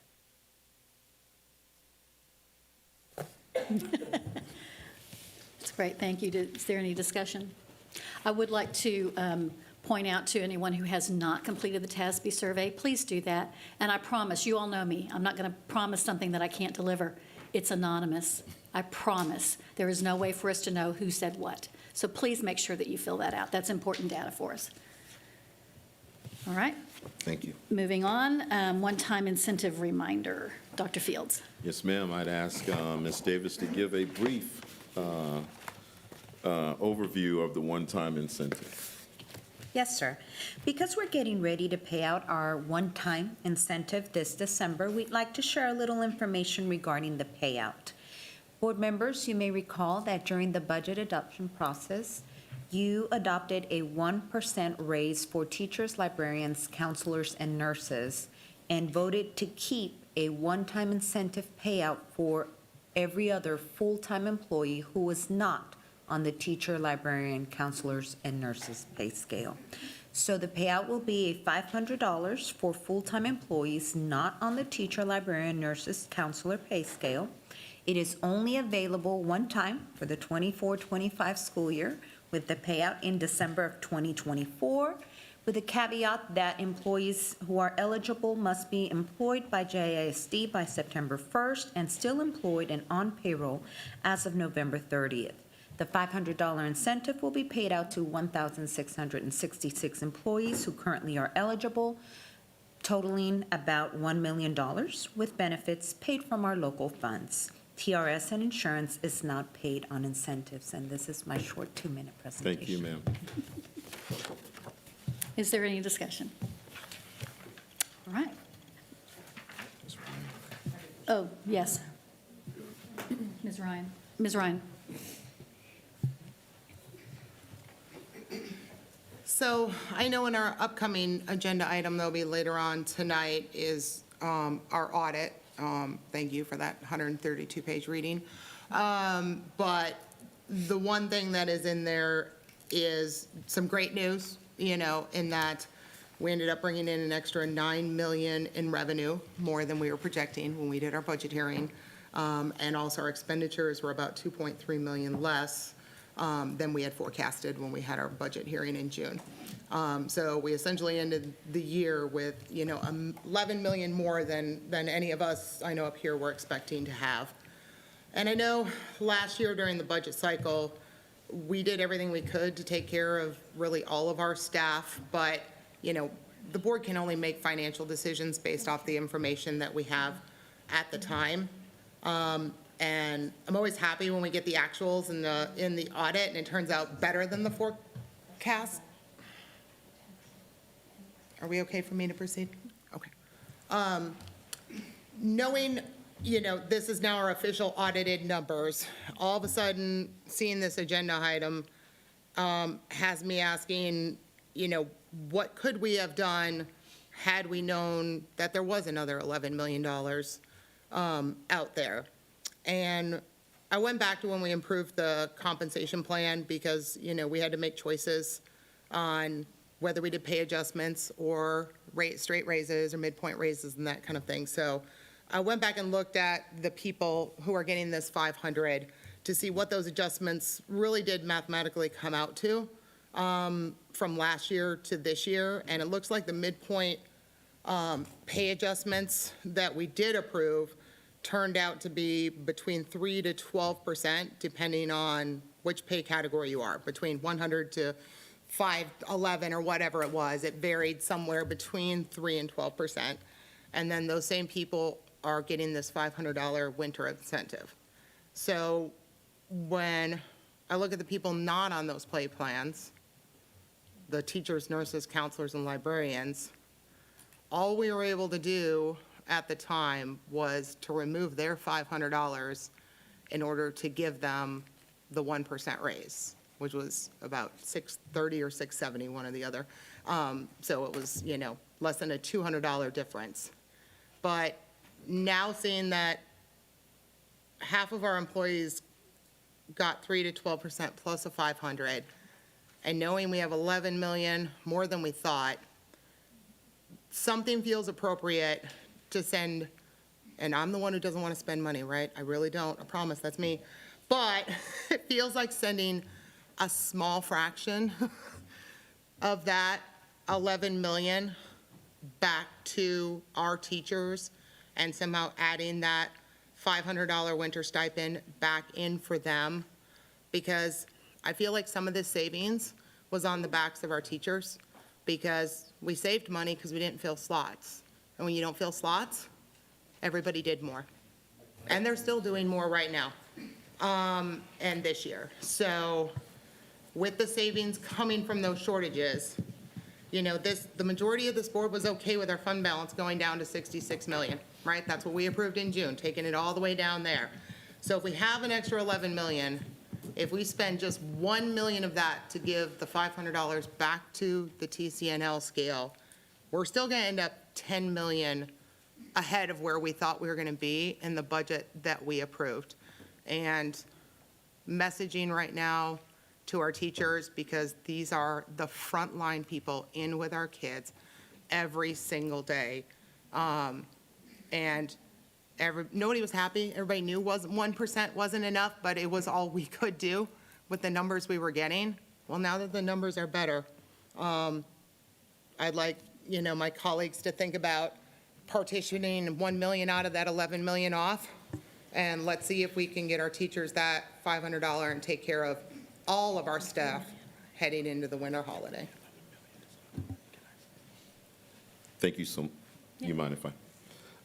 There were several things that I heard. The statement was, we were able to save money because we didn't fill slots. To the principals and directors and the finance team in the room, I apologize. I saw them cut their budgets. I saw them take extreme measures, and teachers as well, to minimize the deficit in this district because it was such a priority for Judson ISD. So to give the impression that none of that was done and all of this came about because we didn't hire in a couple of places, I apologize. Because I know that you guys did what you could, and teachers even cut back in areas just so we could minimize that budget. So I just want to say thank you to everybody who put in the work to get that done. I would also say that we had this discussion. We said when we had the discussion that the thing that applied towards retirement was the salary and not the incentive.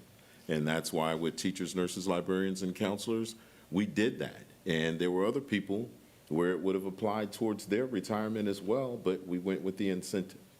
Now to come back and say, now for the teachers, nurses, librarians, and counselors, we're going to have given you the increase and we're going to give you the incentive, we talked about this.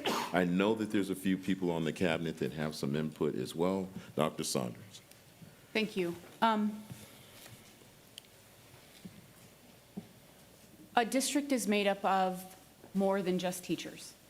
I am a teacher. I was raised by teachers. I value the work that teachers do. Every single day, there is an administrator, there is a custodian, there is a bus driver who clears the way for teachers to do their job. And when we propose that one group is valued more than another, we tear away at the fiber of Judson ISD. It is disrespectful. It is emotionally taxing. And we're impacting people's lives. An incentive is not part of your retirement. I'm trying to keep my composure, Dr. Fields. I apologize. I understand. Us as a team, that's what makes us strong. And when we continuously say that one group is working harder than another, it chips away. Ms. McKinney and I had a conversation yesterday. This feels a lot like the conversation I had with her. We just squeezed the toothpaste out of the tube. We just said teachers are more valuable than anyone else in Judson ISD, and they are valuable. Please do not get me wrong. But we cannot put that back in the tube, because what you just told all of these individuals out here is, yes, you did get a correction in pay, not a pay raise. You got a correction in pay last year. But what we've just told all of these guys now is, although we made a decision back in August, we're going to go back on it now, and your work is not valued as much as others. I want to remind, it takes everyone to clear the way for teachers to make magic happen. They cannot do that on their own. Dr. Fields, if I can. Yes, ma'am.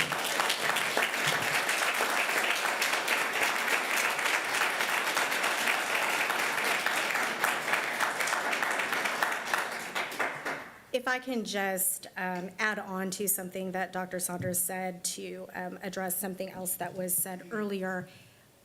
The pay equity audit was requested because there was some pay inequities. And we did several audits to look at why midpoints were not raised in certain areas, to look at the minimums, to make those adjustments. We did have a TASB survey to look at that.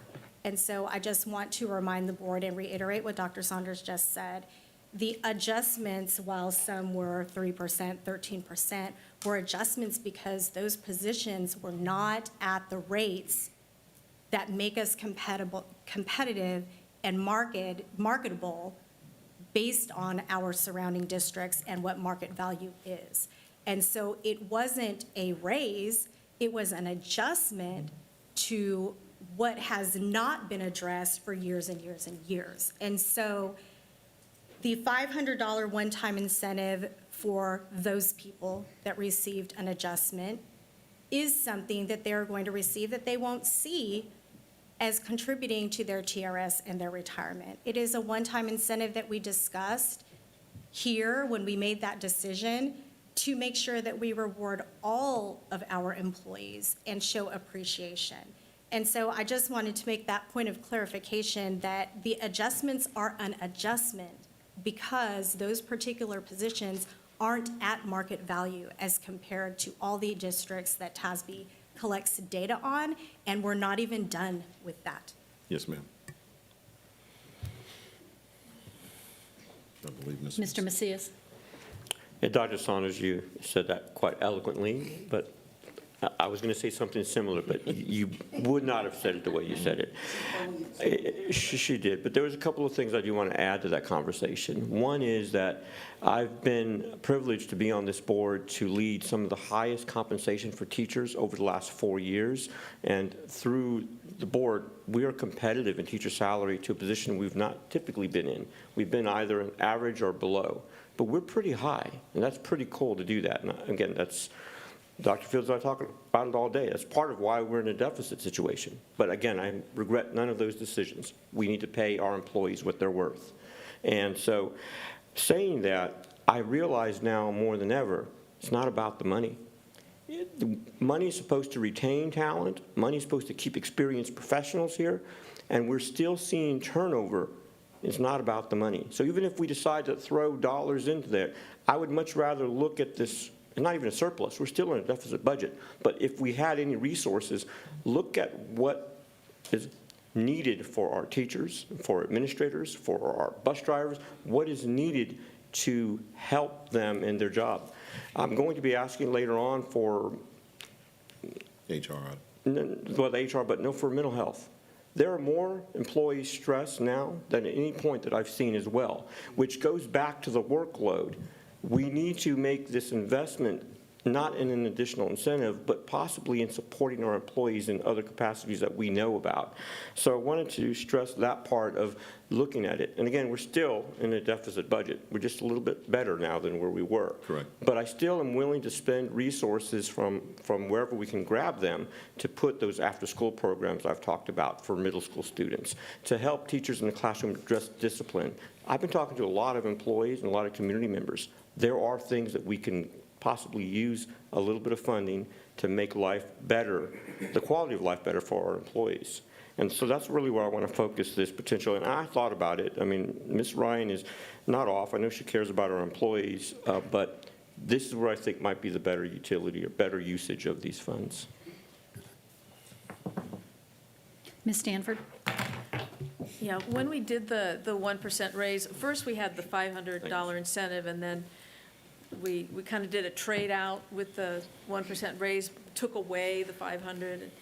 And that was because of budget constraint. So if we have a little more give, and I'm not looking to spend, because we're still in a deficit budget, but if we have a little bit more give, I'd be open to having the board consider awarding the $500 incentive to teachers if they feel that's a a good way to expend it, but we do have other needs as well. And SPED needs are tremendous. We need more SPED teachers. And if there was a way we could incentivize bringing in more SPED teachers to give additional help to those that we already, that we have, but that need more help, more paras, for example, then I'd be open to looking at that as well. That's it. Mr. Salinas?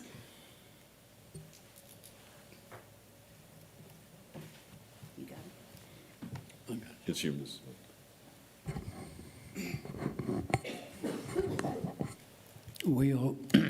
We already started talking about 25, 26 budget. I would like, and I believe they said 9 million, 11 million, whatever. We need to start thinking about our employees for next year. It's going to be very important. If we have some monies now, let's make sure that we take care of our employees for the next school year. Maybe we don't need to say 500, we want to make it more. If we have 11 million and you're talking about 1 million for $500, well, maybe we can use a couple of millions to give them better than $500. And I hope that we take that direction, because somebody made a statement that we were going to be broke. This district was going to be broke within a year. And we're still in a deficit. And not only Judson, 73% of the school districts in the state of Texas are broke. They're unfunded by the state. Hopefully, our legislators will take care of us this year to do something for our school districts. It's always, oh, this is the law, but we're not going to put money into it. It's going to be up to the district. They need to stop that unfunded mandates. We cannot be working under unfunded mandates. The state needs to do something. Give us some money. So my suggestion is, let's start working for our employees for next year. Since we have 11 million, might as well start thinking about our employees. Thank you. Thank you. Ms. Faulkner? Can someone remind me of what the deficit is currently? Yes, Even ma'am. with the 11? 25 million. How much? 25 million. 25 million. And then I think the next agenda item is self-funded health insurance, and that has something to do with some money we're going to have to spend. Yes, ma'am. So Well, that was me including what could potentially come Right. in the next agenda item. I just want to express that I've been sitting up here, I've attended almost every, minus one, every meeting where we have worked as a board making decisions. But it seems that every time we get, and I swear, if we created a game where I heard the word efficiencies and cutting the budget and saving money and the deficit budget, it would be a fun game. But if we continue every time we go, oh, we got some extra money, now we got to spend it, we're never going to get out of this deficit. We cannot have that attitude. It does not work. It doesn't work. Because the next thing that happens is, oh my gosh, we've got another budget amendment. What are we going to do? Well, we have $11 million. Why don't we just save it? Why don't we add it to the deficit? I mean, we still have a deficit, so it's not really money we have to spend. We're in a deficit. We're negative. That's it. Thank you. I agree, this isn't the time to be looking at spending extra money. Just isn't. I do appreciate all of our employees. I truly do. We made a decision back in June based on what we thought we could do. We've been attempting to reduce what our deficit is and turning around and adding more to it. when we know that there's some unexpected expenses coming up and that have come up just doesn't make sense to me.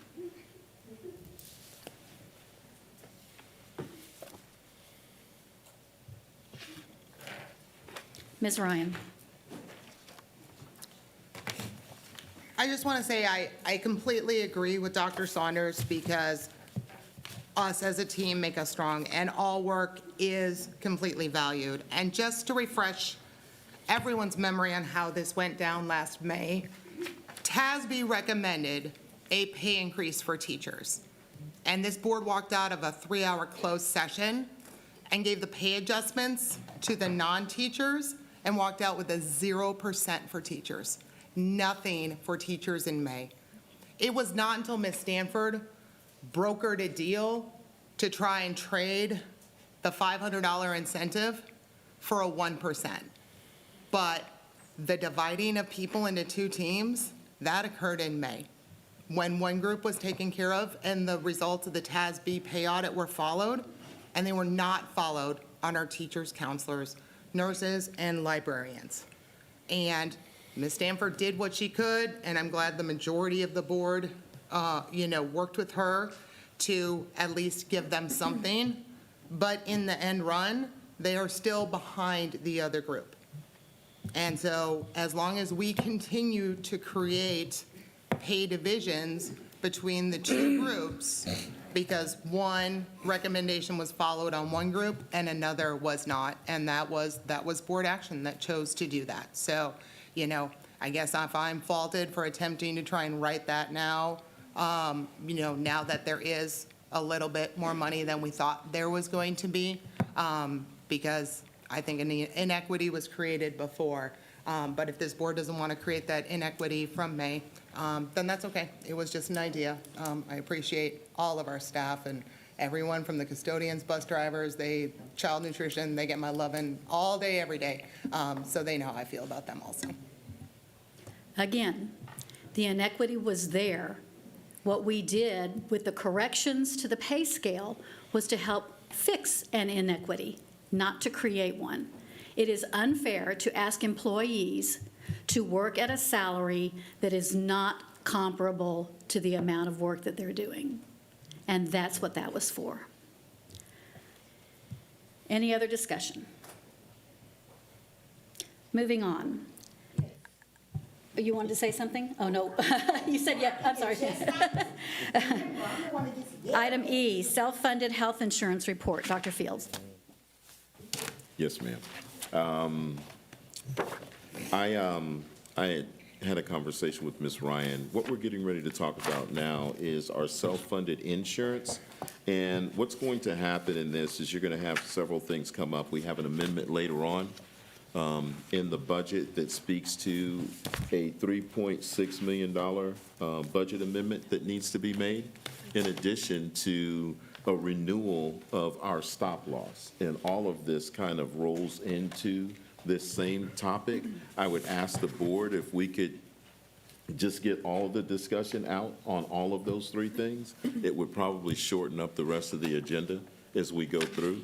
So what we're going to do is have Dr. Tagana, Ms. Davis come to the microphone and speak a little bit on the PowerPoint presentation she has. But I also asked Dr. Tagana and Lisa to be prepared, as well as Brown and Brown, and then the finance department also to be able to speak to the amendment, and then Brown and Brown to the renewal of the stop loss. I hope I didn't confuse everybody with that explanation. It'll all make sense in just a second. Go ahead, ma'am. Yes, sir.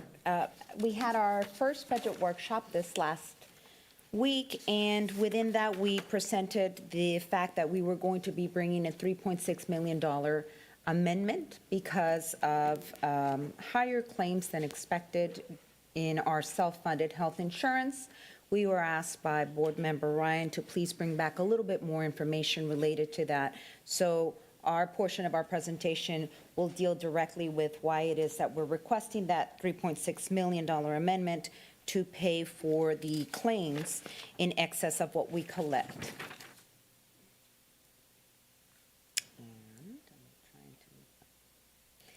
So our self-funded health insurance began in January of 2022.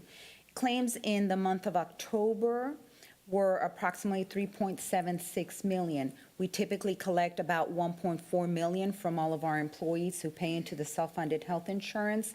And what we noticed in August and then October and then again these last months is that those premiums have increased due to some catastrophic claims that are out of the norm. So we were also asked to find out how many districts in our surrounding area are self-funded. We do know about 7 districts in our surrounding area that are also on self-funded health insurance. Some of the questions that were asked and we're trying to answer through this presentation, the stop loss aggregate per insured is $250,000 per claim. And what that means is that if there should be a claim that is above 250, we receive some of those rebates. We were also asked how many staff were enrolled. We have about 2,200 staff enrolled. But lately, the reason for those high claims is we can say that without providing too much information in open session, we had about 11 claimants with catastrophic occurrences totaling 3.7 million to date, and that's just within those claims about 27% of all costs incurred. So at this point in time, we are asking for a $3.6 million amendment to pay for those claims in excess of what we collect per month from our employees. And right now, through the month of December, that's approximated at 3.6 million. However, we do expect some rebates. The rebates aren't instant. They usually occur about 150 days, 5 months after. So right now, I believe we've only received the first quarter rebate. So we will expect some rebates, in which case, once we receive those rebates, that'll go back to the fund. But we find ourselves in a situation in which we have a bill to pay. And so we're asking for this amendment in order to pay the self-funded health insurance bill. We stand ready to take any questions. Before we get into the questions, if you Yes, could go back to this, I think this would be a great time to bring in Dr. Tagana and Lisa Roberts from Employee Benefits. But basically what we're saying is that due to those 11 particular cases, we find ourselves over the 250, and the rebate should come when we're reimbursed for what was paid, what's due over the 250. So if you could better explain that, Lisa, and then maybe when the questions come, have Brown and Brown come up and explain how we got here. Sure. Yes, that stop-loss insurance is for any claims that run over the $250,000. Now, we do have to pay the claims as they come in, and that's why there's kind of this cash flow need, because we have to wait for those rebates to come in. It takes sometimes 6 to 8 weeks to receive that rebate back. So those are projections for November and December. The claims, since they had been running higher. The breach was on the last page. That is something to mention also. There was a breach with a provider of payment services. Yeah, there you go. And we didn't know how that would affect our district. And as we now know, it's affected many districts, not just our healthcare provider. It also affected other providers, but we did not start receiving those claims until August. We had a lot of claims come in that month and again in October. That, with the breach, we found out end of June, only from hearing from employees calling in, my claims aren't being paid. So we checked with Brown & Brown, who in turn communicated with Lucent and reached out, and Lucent started acting right away. They let us know July, yes. We don't know how many providers this affected. We don't know what providers your employees use to know who was affected by this breach. So in turn, that's why we weren't getting the data in timely and they were all hitting August and again in October. Ms. Roberts, can you clarify, the breach wasn't with Lucent? No. It was not with Lucent. It is a provider that does a payment cycle management for doctors, for hospitals, for within the healthcare system. And like I said, not knowing which providers it affected, we didn't know what bills weren't getting to Lucent, and it affected, like I said, many carriers. It wasn't just Lucent, and I'm sure Brown and Brown could speak to that as well. And the breach is part of the explanation as to why we're seeing some of those large claims right now. They've occurred earlier throughout the year, but now is when we're receiving those claims for us to pay out.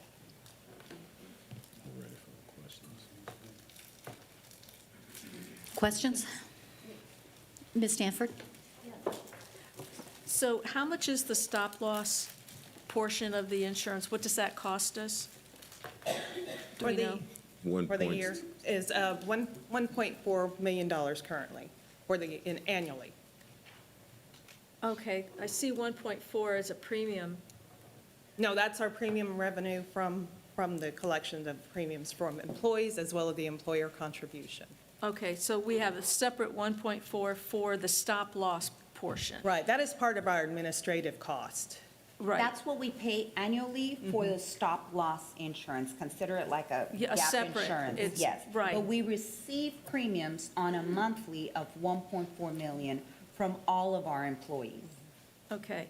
And how much did we save with that stop-loss in place, or are we expecting to save? In other words, we're going to get it rebated, so. Right. We're expecting to receive about 2.5, and that's right now what we have estimated. So even though we're asking for a $3.6 million amendment, we expect in total to have between 2 to 2.5 million worth of rebates at the end, once Come back. everything is reconciled. So we'll be roughly $1 million in the negative. About $1 million, $1.5 million. Okay, so I'm just wondering if it would make any sense to increase our stop-loss insurance. We're not looking to increase, oh, you're asking I'm asking. if that would help? Would that make any sense, given these things can happen? The best recommendation that we've received, when you say increase the stop loss, we're bringing to you tonight a recommendation to take the stop loss at 250,000. To increase to 275 would not be our recommendation, nor is it the recommendation of Brown and Brown, due to the fact that if we continue with high number of claimants based on employees that might have a chronic condition, then the stop loss rebates wouldn't kick in until we reach 275. Really, we want them to kick in a little bit earlier, Oh, because that's then not- that decreases our payout. I'm That's not sorry, what did I I meant. misunderstand? I was thinking, could we buy more coverage? Could we buy to cover more? You mean where it would kick in at like 200,000? That Yeah. would be a lot more cost to the district. At this point, I'm Right, going to that's ask Ms. what I'm Pretty to wondering. come up. How And- costly? And we did talk about briefly how much it would be if we were to go down, and they were saying how much that would increase on the monthly premium. was So, curious. Ms. Pretty, or go ahead, sir.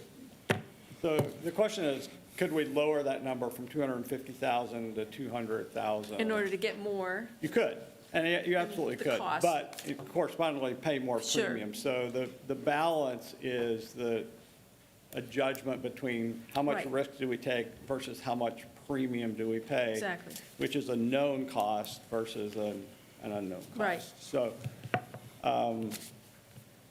the general rule of thumb is 10% of your total expenditures should be your stop-loss number. So if we were doing that, we would be more at like 1.2 million, okay?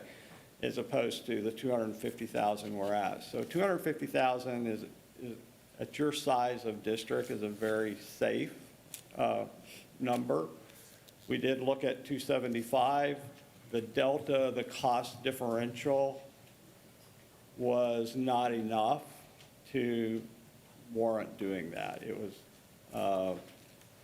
167,000 less to go to 275,000, but we're taking 25,000 more liability per person. So that didn't, based on historical claims, that didn't make sense. So that's why the recommendation was to remain at 250,000. Okay, thank you. Anyone else? Ms. Ryan? Okay. Dr. Fields and I had a whole conversation about insurance, and then we realized why we're military, because we didn't have to worry about this stuff. So I'm trying to get all smart on the civilian world insurance. So here to talk me back to when we switched our TPA. So, TPA's bid, and they estimated premiums and estimated our expenses.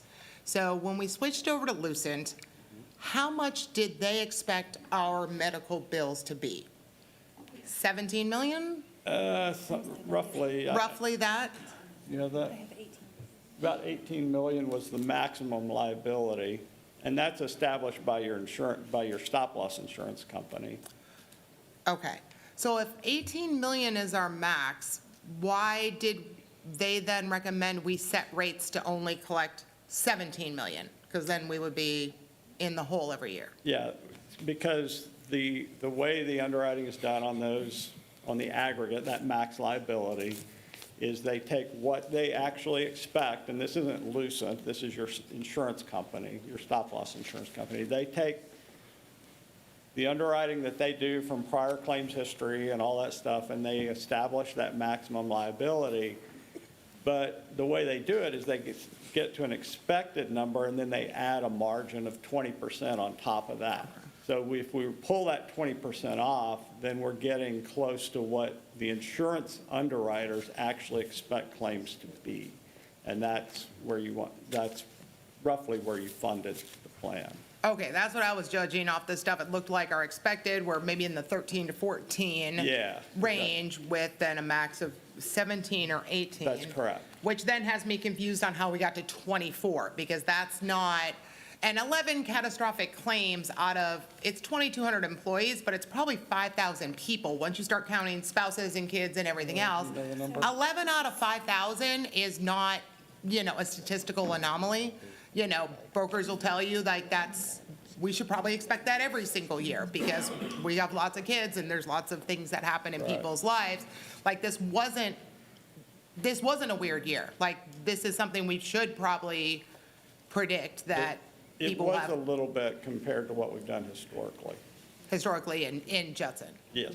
Okay, in our stuff. So how did we get, so even if those 11 were 3.7 million or whatever they were, how did we go from 13 or 14 expected to 24? That's almost double. Like that's 10 or 11, or this 24 million is like 10 or 11 more than they expected. That's a lot. Yes, so the 24 million, if I may, it's actually including your fixed costs as well. It's not projecting just your claims to 24 million. It's inclusive of your stop loss and your administrative fees. So do we collect premiums to cover that stuff, or that comes out of, we pay that, because it's about 3.5 in fixed, We have a right? portion that we pay for the district as well. Correct, of the premiums, yes. That's that's our 19% employee benefit cost is TRS plus our contribution to medical. I think plus- when we. But that includes administrative fees. Correct. It Right. When includes we set the administrative. rates, we are including all of the fixed costs as well as our claim pick, or what we would budget to for claims. Okay, so does the administrative cost come out of the internal service fund, or no, that's coming out of our regular general fund because that's part of our employee benefits? It comes out of the 1.4 million we collect every month. Premiums? Yes. So the administrative costs are included when we have all of our collections on it. Okay, I'm still back to we're not collecting enough money is what I'm hearing, is we're not collecting enough money, because Well, we have I 17 can help a million, little. and then there's admin costs and all of this stuff. If we continue to take in less than we spend, like how are we ever gonna get with admin to get below 17? Because we didn't change our rates for next year. No, so that's something that we're looking at for next year because of these large claimants that came in so late in the year. It wasn't something that we could have predicted for in the summer. So with the October claims that were at 3.6 million, some of those were attributed to specifically large claimants, and some of them were attributed to just an overall increase in utilization. So like those medium-sized claims. Okay. And so, unfortunately, just because it happened so late in the year, unforeseen. It will affect our overall projection. Okay. Because we want to. We probably should have changed premiums, but we just didn't, when we approved it in July, we didn't know yet. We didn't have the data in order to know that our premiums were going to be what they were going to be. So That's, at the and that happens every year. Correct. We get to where we have to make decisions on the policy, but we really don't get an aggregate of what we've done in terms of claims to the latter part of the year. But I'll kind of want to break it down a little bit. So basically what we're saying is this, in April, we stopped getting claims from the insurance carrier. They just weren't coming through.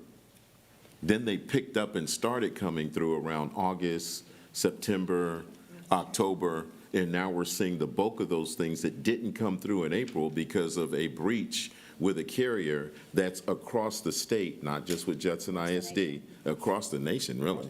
Everybody was experiencing this in a bunch of different areas.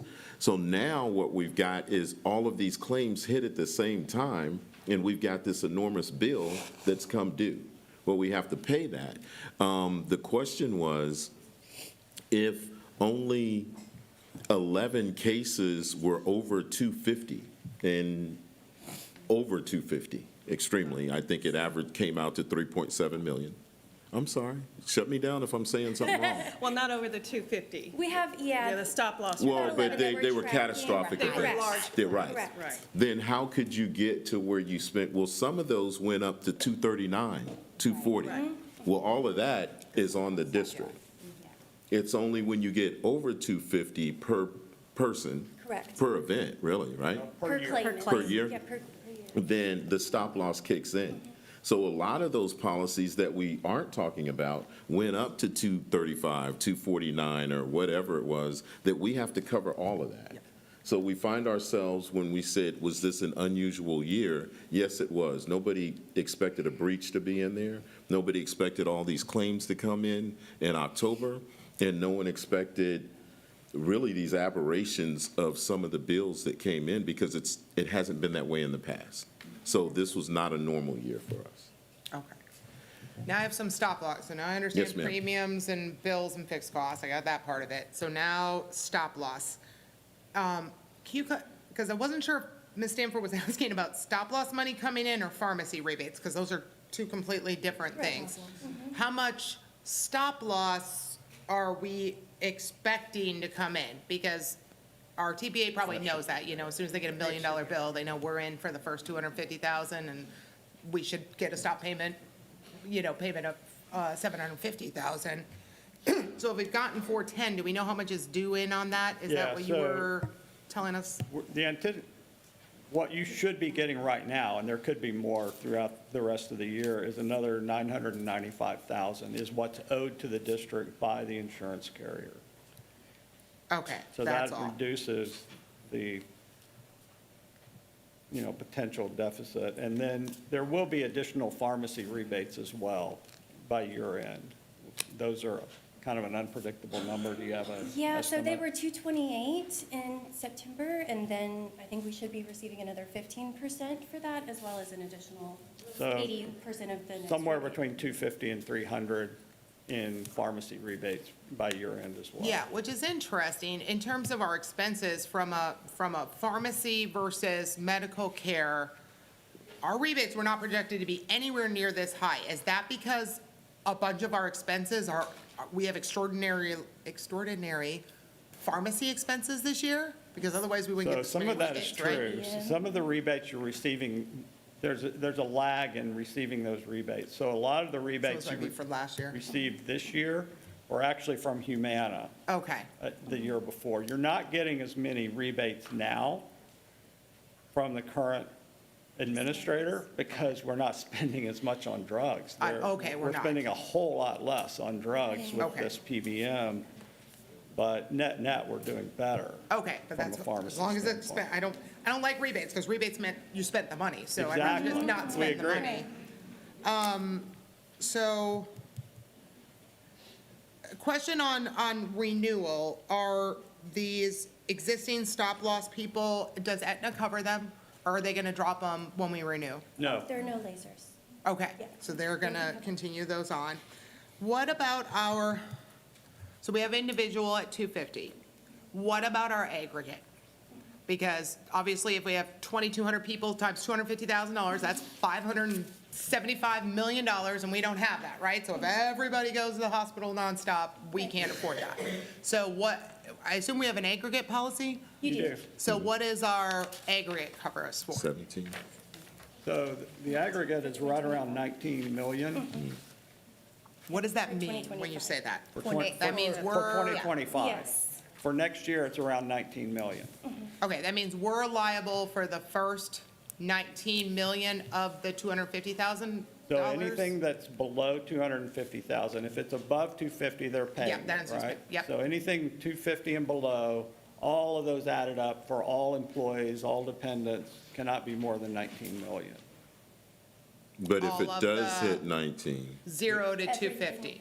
Correct. If it goes over 19, that's what she's then the waiting for. insurance company reimburses Everything you over the down to 19 then for that year would then be covered. Okay, because I'm trying to figure out, I mean, insurance is new to me, so maybe everybody else on the board knew, is when we're proving these things, how much exposure do we have? And so I don't think I knew, but now I know that our potential exposure is $19 million a year on top of all of our other costs already. Right. And then they can't get us for more than 19 million.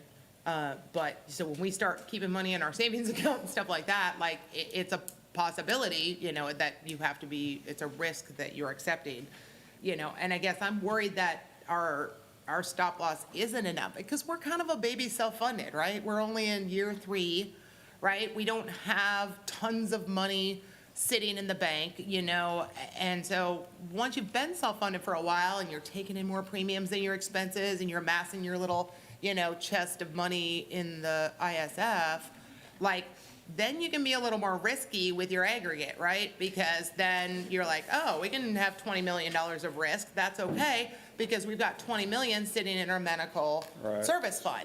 But when we have no money sitting in our service fund, how do we open ourselves up to 19 million of risk? At what point is paying a higher premium to reduce that risk the better? Why is that not a better business choice Yeah, considering? that's not really an option. The option is to lower the specific. Okay. From 200 to 150, and that is possible. But I think when you do the math and you see the premiums for doing that, you wouldn't make that decision. Well, and I would say that going into next year, it's not a possibility. We've already obligated ourselves for what we're going to do in Correct. January through December of 2025, correct? Correct. So all of this would be for 2026. 2026. So if we were to make a change like that, once again, this would be one of those opportunities for you to look at the 11 million, because we would have to pay for that ourselves, because you can't have people select for a service and then raise the rate after they did the selection. Oh, no, but I'm saying we could change our stop loss, because that's what we're We voting on could, tonight. as long That as the we could. district understood we would take on the change, and what he's trying to Oh, yeah. express is that would be a significant increase To our annual. Oh, to go down to payment. 200. to our annual It's our annual payments. payment for stop loss. So Yeah. right now, what we're presenting to you would be at a cost of about 1.6 million. If we make any change, such as increase or decrease the aggregate, then you're looking at an increase in what we would pay. In the So we Do would you have pay a one way or approximate another. idea of what that number could go to from 1.6 to? Oh, if we went to, say, 150, yeah, I really don't have a good feel for it. Understood. It would be a lot. It's a lot. That's good enough for me. That's good enough for me. Yeah. Yes, ma'am. So, just to wrap my brain around it, what you're saying is, really, it's a gamble. And so, every year is different. Correct. We're not going to bank on the what-ifs and maybes.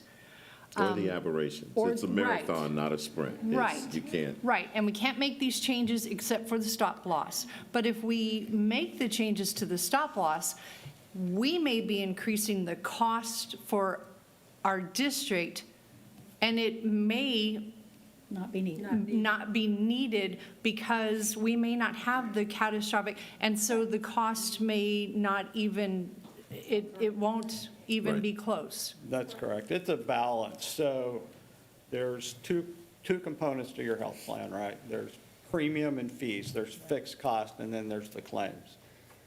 So if we lower the specific stop loss from, say, 250 to 150, then your premium and fees go up, your liability goes down. It's going to stay about the same number at 23 million or whatever it is. It's just how that money gets divided up between fixed cost and claims liability.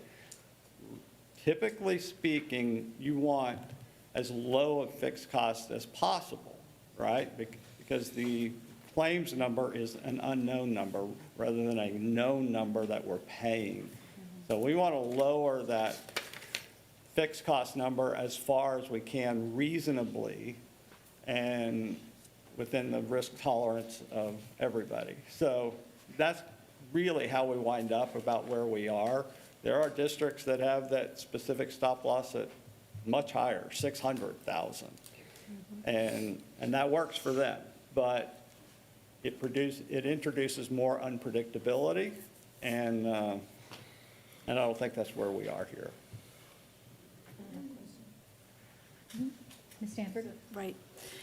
So I think one thing we'd like to know is, are you comfortable with where we are in our premiums right now for our situation?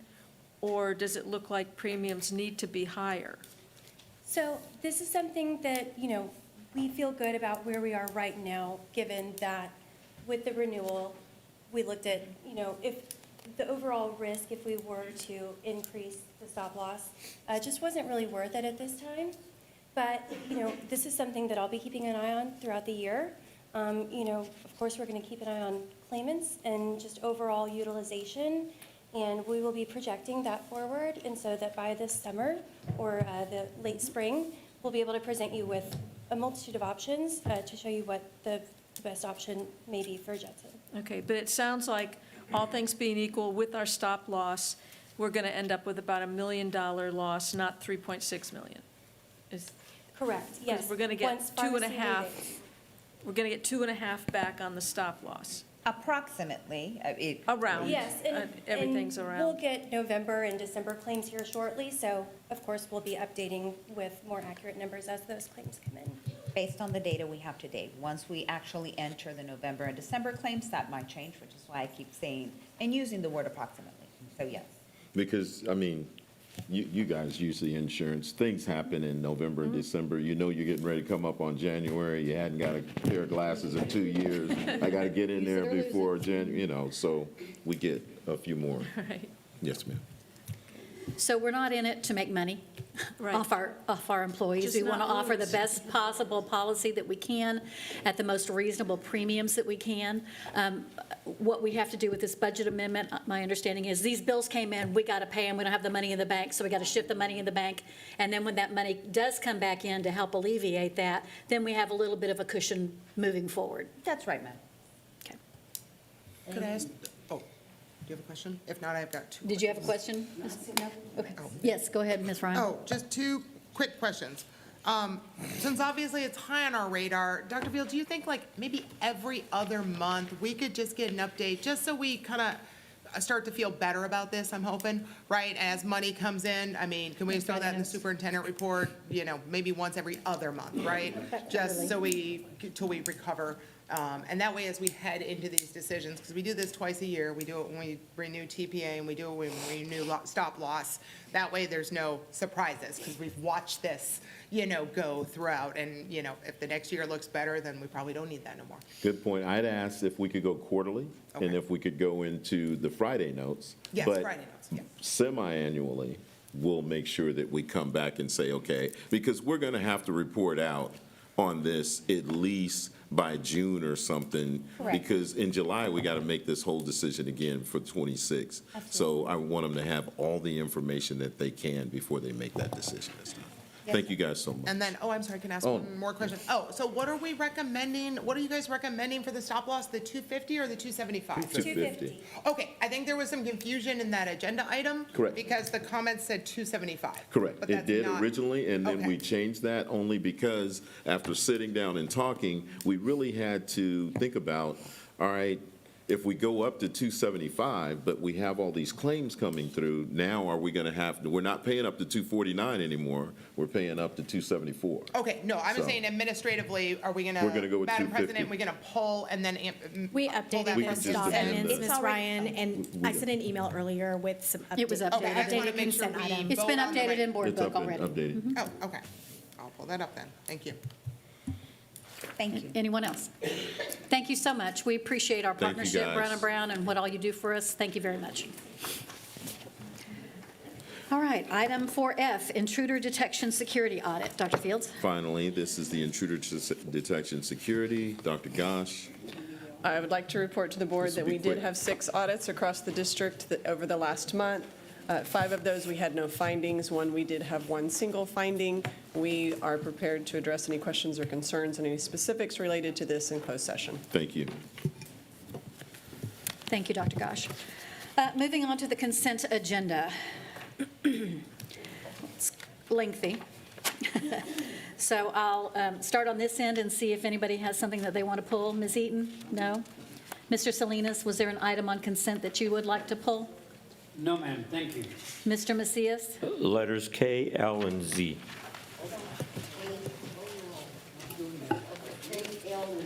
Z. Thank you.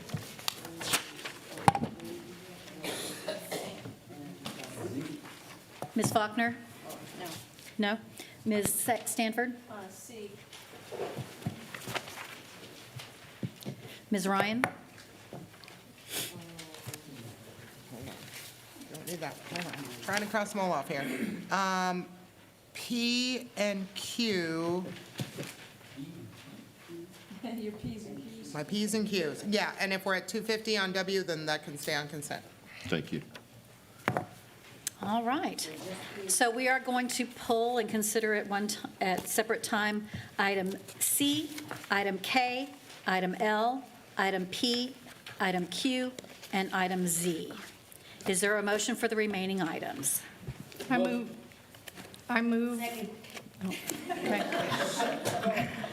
I assume that's a motion to approve, Mr. Salinas? So motion by Mr. Salinas, second by Ms. Eaton. If you will go ahead and vote, please.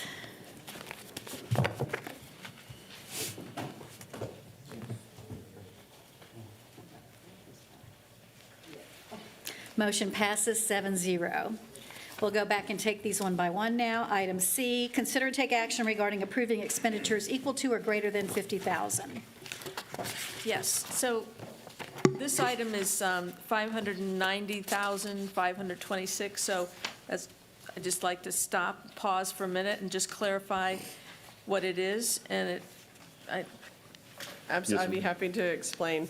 So what this is a service agreement that we use for all of our back-end networking equipment. This covers our cores, switches, our wireless systems, and ensures that our network continues to run, which allows our students to work online, our staff, our business offices.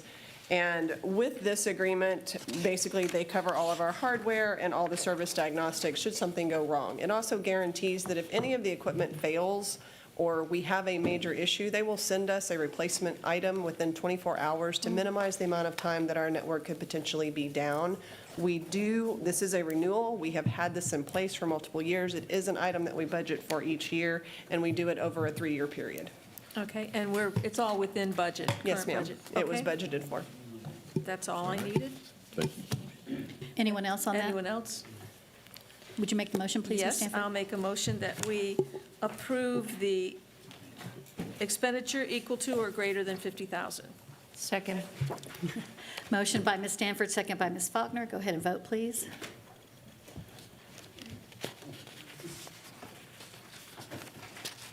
Motion passes 7-0. Item K, consider and take action regarding approving the certificate of substantial completion, supporting the progress and completion of projects in Bond 2016 of the district-wide multi-facilities roof replacement project, Phase 4, and the Wagner High School wraparound services site work and infrastructure.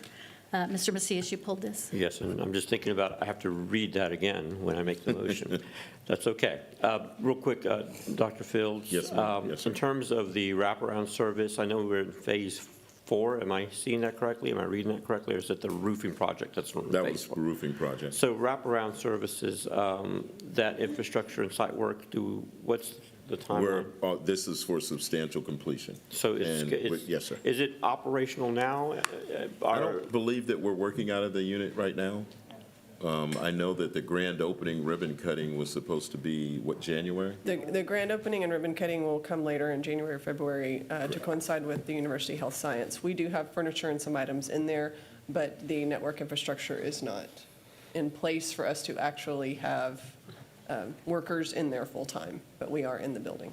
Well, obviously, I guess the grand opening will be a time to tour the facility Yes, and kind of get a better sense. Okay, that's all I had. Thank you. Any other discussion?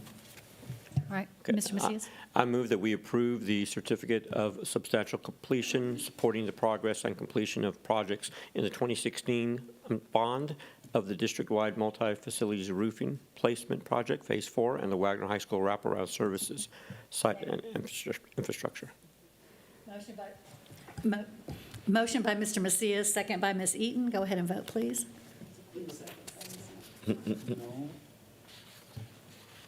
Motion passes 7-0. Item L, consider and take action regarding approving the cost of the purchase of network equipment for the press box related to Wagner High School track and field improvements project, Bond 2016. Mr. Macias, this was yours as well. Yes, so just wanted to know, obviously, this is the track that we've had chronic problems with. Dr. Fields? In the past we have, it's beautiful now. if you Okay, feel. so I was going to ask how it's been treated and it should be sustainable for a while? Yes, sir. Okay. And then in terms of something that's just received a comment from Wagner about this, about input from staff regarding something as simple as color, painting and all that kind of stuff. Just putting it out there, so if there's opportunities to work with campus leadership, I don't know if they were part of any of that selection? No, or if sir, it was not just at all. Yeah, so those are things, obviously, if they may have some input, they may have some rationale on something, and again, I want to find avenues to include more input from employees regarding things that they have to look at every day. So I would just say in terms of facilities, what we do is we go through and just try and make the corrections or build the building. Then, once you get that done, is when we can come back and try and make color corrections. If we know going in, then we can take that into account. But what we're looking at over at Wagner, I think it's the press box. We will be able to put a wrap around it, turn it into whatever we can have a Wagner football player with gloves on it later on. But right now, we just wanted to get the structure in there. All right, that's hopeful then Yes, that sir. we can take care of that. Okay, that's all I had for that item. Any other discussion? Okay. if you'll make I the move motion. that we approve the cost of purchase of network equipment for the press box related to the Wagner High School track and field improvements project from the bond 2016. I'll second. Motion by Mr. Macias, second by myself. Go ahead and vote, please. Motion passes 7-0. Item P, consider and take action regarding approving the selection for design services for the JTech Network Operating Center NOC project, Bond 2022. Ms. Ryan. Yeah, Dr. Fields and I talked about P&Q yesterday. I don't know, this week is a blur. And there's some concerns about the fees on some of these design services because there are, lots of fee schedules out there that's used across government and school districts, and, all of our historical documents on what we've paid. And this has design fees well in excess, well more than double what normally an architecture design fee would be for a warehouse building. And And the trouble with this one is now all of a sudden it's urgent because we've been working on this contract for 8 months. Oh, yes, ma'am. So like, I don't understand why, I mean, we have a whole big pool of architects, right? We just approved a brand-new architecture pool in the RFQ, which is, why, I guess, why weren't we able to like go through the list in a expeditious manner, you know, to find someone who charges reasonable amounts, you know, of money? I'm gonna allow facilities to come up, and then Brooks can stand by, and Lynn, you can even make your way if she's here as well. So basically, the way this works is that when you do an RFQ for design, then you can have, now the first time we went out, we just picked one. We didn't pick a ranking of 1, 2, and 3. So once we went away from 1, we had to restart the process again to go get a 1, 2, and 3. In addition, when we went out the first time, we had a design person that we were working with, but once we select, we go through this negotiation thing. And while we were going through the negotiation, they were leaving us way too exposed on, you know, their assurances of how they were going to do on the design. In addition to your original point, and I'm not trying to step all over you guys' presentation, I'm just saying, I'm trying to cut to it. In addition to your original point, the percentage of design goes up when you're talking about a pre-constructed facility. If you're talking about the building of Cibolo Creek Middle or Selma, you just come in and subgrade the land, knock everything down, and then now you've got this blank canvas that you can draw from. But when you already have a building set up and you're talking about a design fee, I have to check the structure and the foundation of what's already there before I can say this is what we can design to put on it, which costs more money. So that's why you're going to see a higher percentage when you're dealing with a structure like the one we're dealing with at the NOC, as well as the one that's going to come up on the next agenda item as well. That being said, you can take us through what happens, if you could, you three, when you have a 1, 2, and 3, and you walk away from 1. Okay, so I want to be very clear. There has been a finding that we are required to make. It is called a fair and reasonable standard. In our professional experience, due to the complexity of this project, and I do want to clarify one thing before I go on, this is actually 2 additions to 2 existing facilities. Not just the one. Gotcha. Yes, absolutely. And it is not just a warehouse. It is a warehouse in addition to a habitable space that will also include technology equipment that Dr. Gosh can probably talk about far more than I could. So what that essentially means is that the compact nature of that site, because there is very limited parking there, we are also going to have to accommodate a full-size dock for 18-wheelers to make it through that compact site. I do want to communicate to the board that that parcel of land is triangular.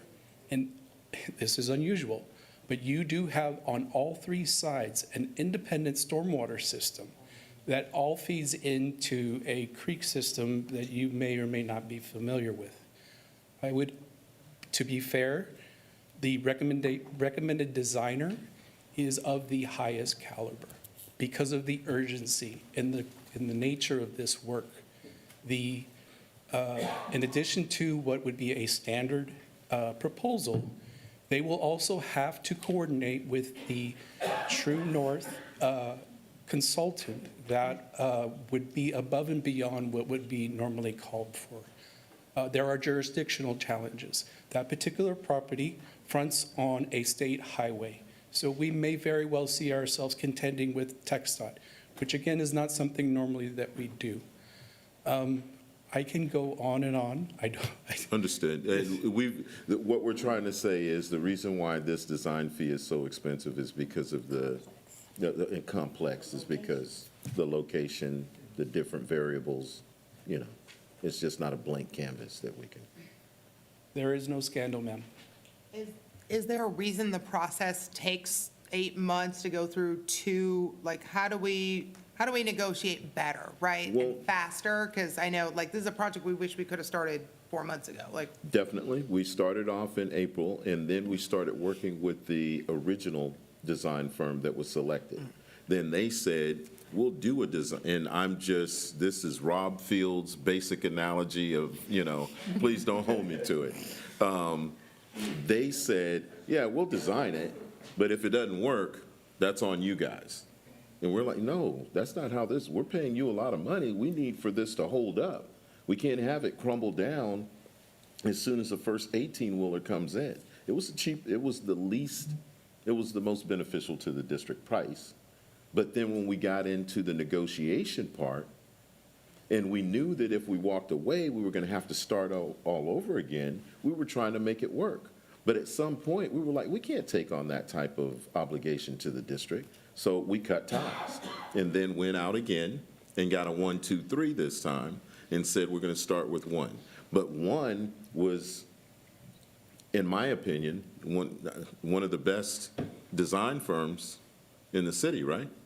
And I mean, Arguably even more so. Yeah, it could be the state. So when they come in, they're saying, yeah, we're going to insure it, but you're going to have to do it the right way. So now they're coming back and making sure that we get it done the right way. So that's why it took so long.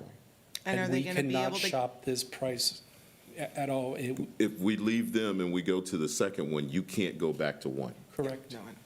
And we run the risk of the price of the third designer being higher than what the second and the first. And are they going to be relatively expeditious in Absolutely. their plans? We are Only paying, because Dr. Gosh would like her building done sooner rather than later? Yes, she's we sitting are in on all paying the for meetings. that because we need So that part of assurances. part of this cost is too, is, because I'm sure they have lots of work to do and they're building a hospital and everything else. Yes, ma'am. So this price gets us a little higher on this priority list of a complicated project. I wouldn't say, hope- the price doesn't have anything to do with their like or dislike or push for. It's really the complexity of what we're doing. But I can assure you that they're ready to hit the ground running. They're ready to. We just got to make a decision to move on. Yes, ma'am. This I just one I'm wanted- going to let go. I just want, because I know, the project's got to get done. This is the project that has to get done now. So we really don't have time to mess around with Right. it. I did just want to state that, currently the warehouse does already have docking for an 18-wheeler, but we will be expanding that. So, some of the things that are in this complexity are there. But I also want to point out that even though the design fees are a little bit higher, it is still within the budget that was set for this based on the bond. So the design fees are higher than we anticipated, but in terms of their scope of work and what we estimated for the cost of the building, they're actually under that in terms of what they're showing on here based on what we had in the paperwork for the bond.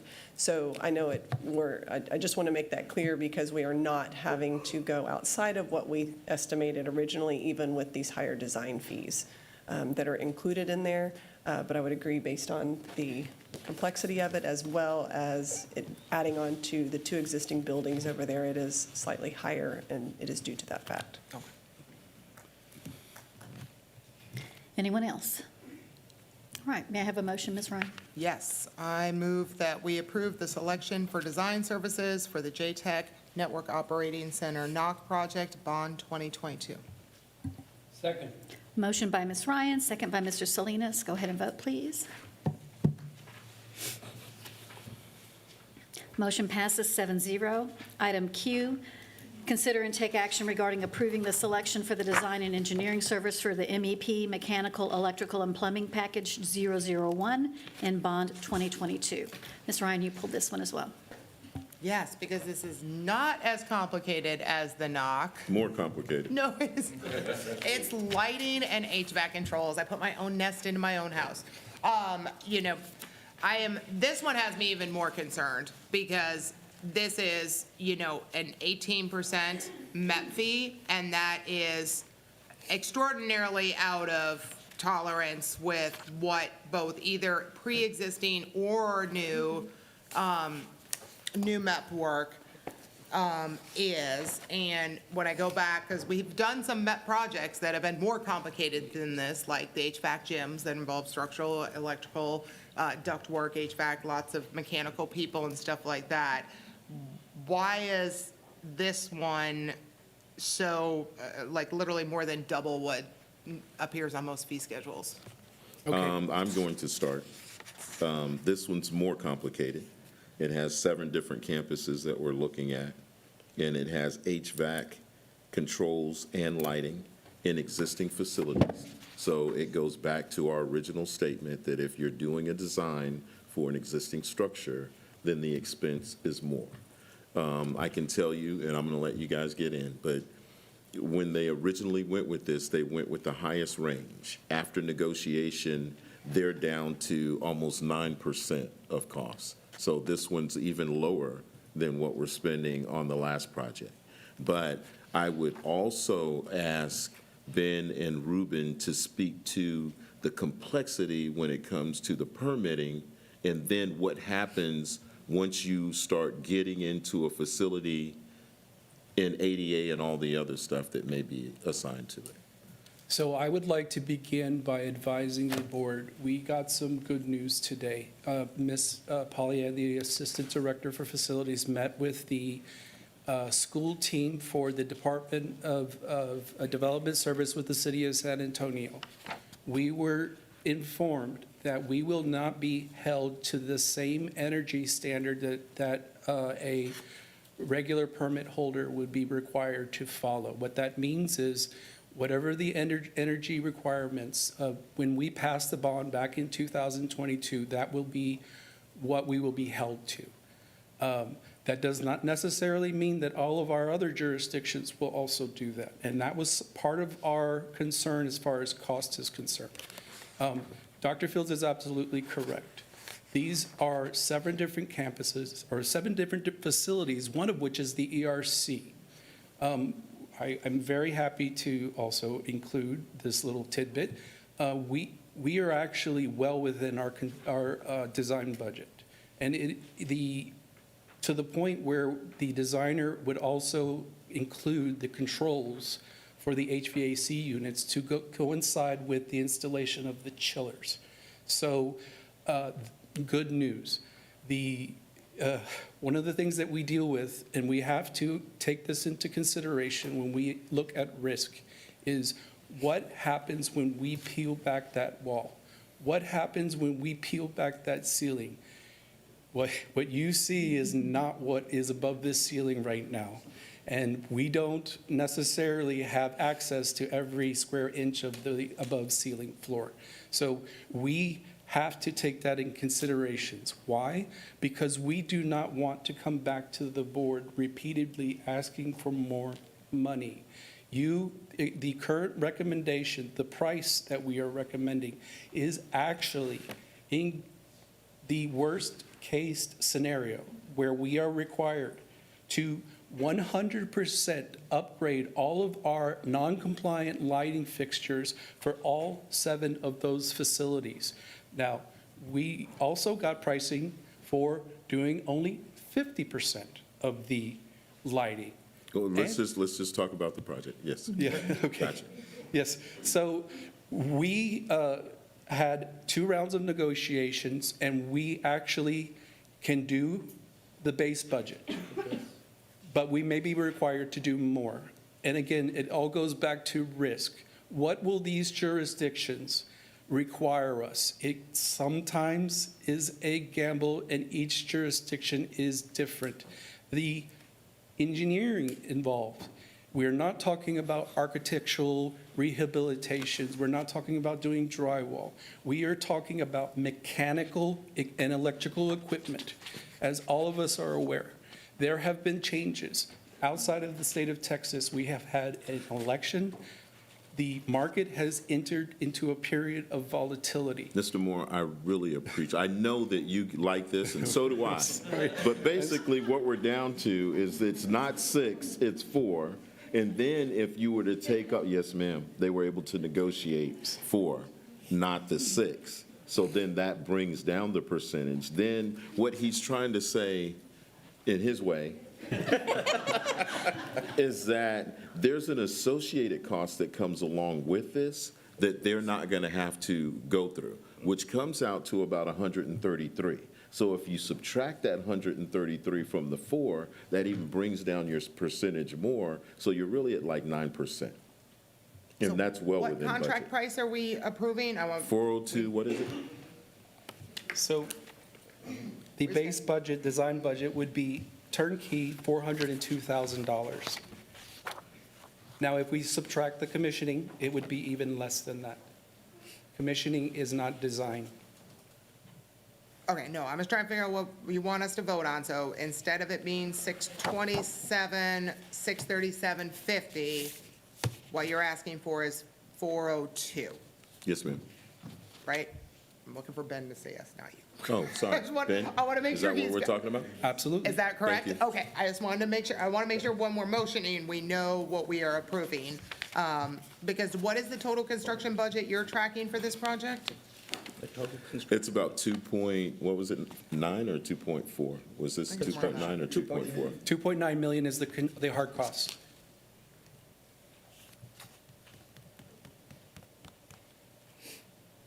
So what is that as a percent then? If you just divide, go ahead and divide 269 by 2.9. Oh, because you're getting the thermostats Yes, for ma'am. free. You want the percentage, yes, ma'am.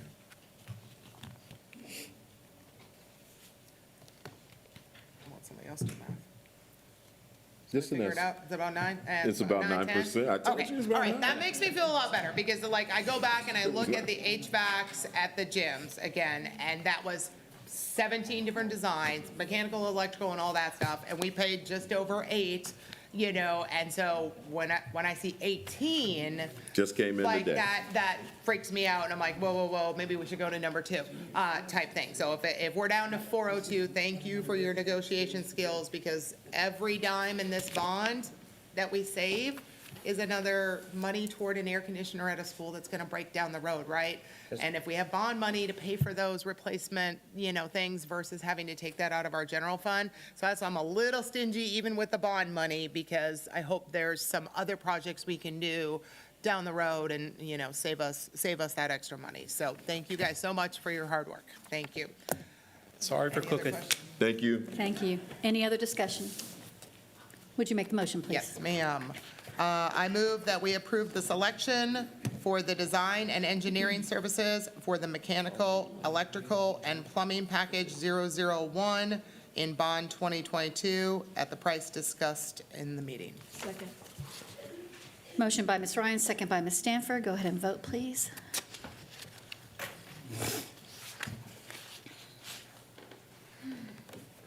Motion passes 7-0. And moving on to item Z, consider and take action regarding the approval of pay for all faculty and staff on early release days of November 22nd, 2024, December 20th, 2024, and March 7th, 2025, per board policy DEA local. Mr. Macias, you pulled this? I pulled it because it's such good news. I didn't want to make sure we said it, and it's worth saying twice. So I don't have anything to say other than I want our employees to know that obviously there's early release. So you'll say that officially, Dr. Fields, once we supposedly vote yes for this. So, but I have no other questions. Did you want to say something about this, Dr. Fields? Only that it's up to 2 hours, not exactly 2 hours. So I don't want everybody to go back and say, we're getting out of here 2 hours early today. We got to make sure that we close down the right way before we're out for a week. But we will do everything in our power to make sure that it's the 2 hours. And that will be for tomorrow, that'll be for the day before Christmas, and that'll be for the day before the spring break. Spring break. And so this is an opportunity for us to do some of what was asked for in a way to give time back to teachers. So, little Thanksgiving thank you. Mr. Macias, would you make a motion, please? I would be happy to. I move that we approve pay for all faculty and staff on early release days for November 22nd, 2024, December 20th, 2024, and March 7th, 2025, per board policy DEA local. Second. Motion by Mr. Macias, second by Ms. Eaton. Go ahead and vote, please.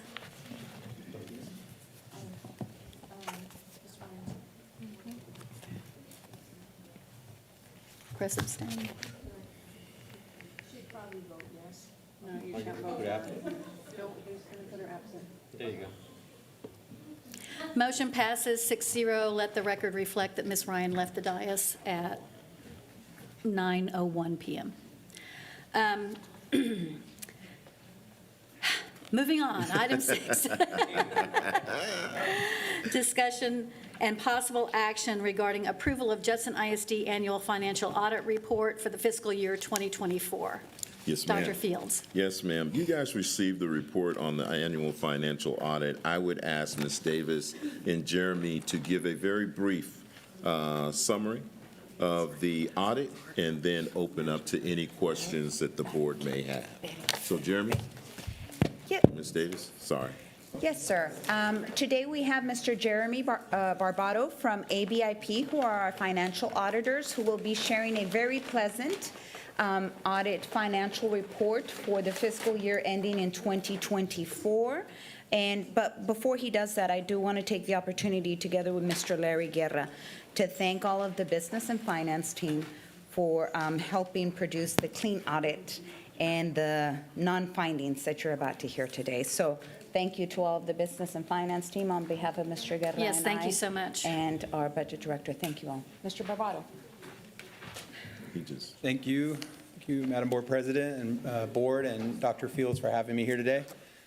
I'll make it brief, but I'm open to go over as detailed as you'd like in here, but just kind of to go over some of the financial highlights. The draft that was sent out to you in your board packet is a draft. It's really a formality until you accept and approve it tonight. What we're passing out in front of you is the final copy that will go to TEA. Again, my name is Jeremy Barbato. I'm with ABIP, Audit Senior Manager for the firm. Mike Del Toro is the engagement partner. He had a prior conflict and couldn't be here today, so I get to take the glory for today. Yay.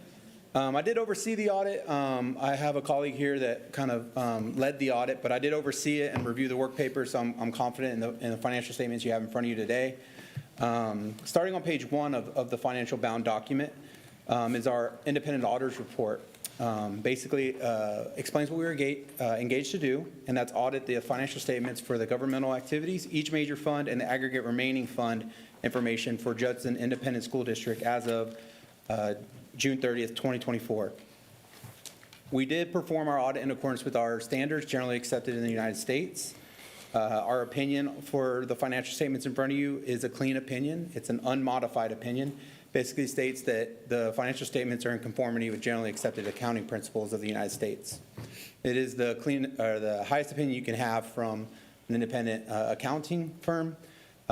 Basically means there's no modifying statements in the information you have in front of you. We did also audit in accordance with 2 other standards, the government auditing standards and the uniform guidance. Y'all receive a number of federal awards, and so we're required to do a compliance audit over your federal programs. The 3 programs we had to audit this year were the Child and Adult Food Care Program, handled by the Child Nutrition Department, the ESSER funds that you still get, and the Special Education Cluster Program. We had no comments or noncompliance or material weaknesses or significant deficiencies in internal control to report over those programs. Those programs and the directors overseeing those are and the district is in compliance with all the compliance requirements for those programs. Just real briefly, I'll cover kind of the highlights of the general fund. Starting on page 11, it's kind of a few pages in, but total fund balance for the general fund was $101 million. Unassigned fund balance was $99 million, almost $100 million. So that is about 4.5 months operating reserves. GFOA recommends anywhere from 3 to 6 months, so you're right in that middle ground there. Last year was 7.5 months operating reserves, and I'll go over that change in fund balance from on the next page 13. The general fund did have a dip in fund balance of about $22.2 million. Total revenues was split between state and local funded, pretty much 50-50. You brought in about $245 million in revenue, and your total expenses for the year were $268 million. So that was the $22 million dip in fund balance from prior year. If I could just interject, that was after a projected $33 million deficit. So we went from 33 million down to the $22 million deficit. And that was through the hard work of everybody in the room and not filling a couple of positions. Not trying to be smart, I'm just saying. Well, but It was a 9 lot of million work. of that was revenue. It wasn't 11 million of us cutting expenses. We got an additional 9 million. Only 2 million of that was in expenses. She's saying that then most of that came in through revenue? That didn't come in through the savings that we put in place? at Some the of end? it came in through the savings. We had added a lot more for our operational expenses, and we worked together with all of the departments to close down some POs early. We were able to do some of that through our work as well. Gotcha. Thank you. Go ahead. Sorry, Jeremy. That's great. I was going to say. I'll be butting in from Silver time to time. lining, yeah, looking at 33 million and only having 22, that's the silver Thank you. lining. It's still, a dip in the fund balance, but not as worse as what was anticipated.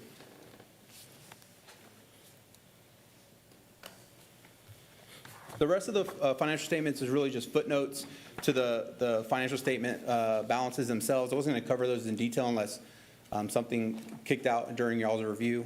Could you explain the statement in there that goes back to 2022, I believe it is? That's on the next letter. Gotcha, yes, But I sir. want to talk about the bound document first, if there's any questions on that.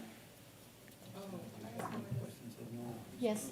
I'm sorry, I didn't find the ESSER page in here. I read most of this. But did we expend is all ESSER fund balance on June 30th? Was that down to zero, or we're still trickling a little bit? Did we trickle a little bit between July, August, September? So ESSER, just because it's grant funded, the revenue always equals the expenses. So it always carries no fund balance. That said, you could still have, in 2024, 2025, I'm not too sure Till how much money you September still 30th. have to spend with ESSER. Yeah, we have till 30 September, but I just wasn't sure if it was all expended down to zero by the end of the fiscal year, or we'll still see a few remnants. I'll have to maybe. provide that in Okay. the Friday notes. Not super urgent. Thank you.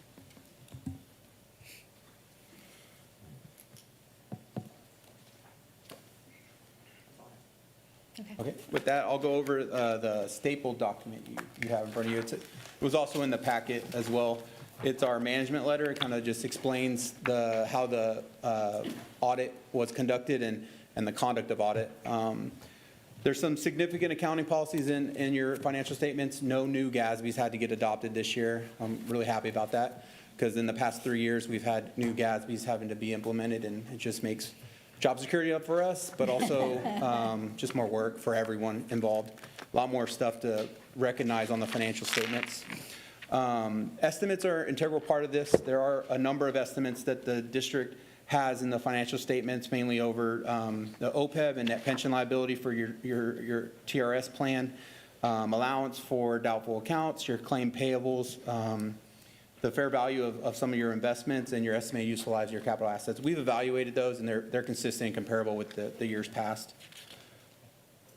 If we had any difficulties in performing the audit, we'd communicate that to you. That had some more language last year than it did this year. As you remember, last year, we barely met the deadline at the December meeting. But this year, we're well ahead of target, so no huge difficulties in performing the audit. Corrected and uncorrected misstatements, we did provide a list of all the journal entries that we needed to adjust. I would say probably 20 of those came from the business office itself. About 10 or 5 or 6 of those came from our audit procedure. So a lot cleaner books this year as opposed to prior years. If we had any disagreements with management, which we had none, or if management had seeked out other CPA opinions, none to our knowledge. And then finally, if we had any internal control weaknesses or anything like that, we required to communicate that with you. We didn't have any. We did have one finding related to the indirect cost rate proposal that the district prepares. So the district has to use audited 2022 information to submit a proposal to TEA to determine the indirect cost rate to be used for the 23-24. It's kind of a 2-year look back. because the 23 audit information isn't usually readily available, so they have to use the 22 to project out the 23, 24 indirect cost rate. When we tied down some of those numbers, we noticed that it wasn't our audited information from the 22 audit. The business office is in talks with TEA concurrently right now just to see what the corrective action needs to be.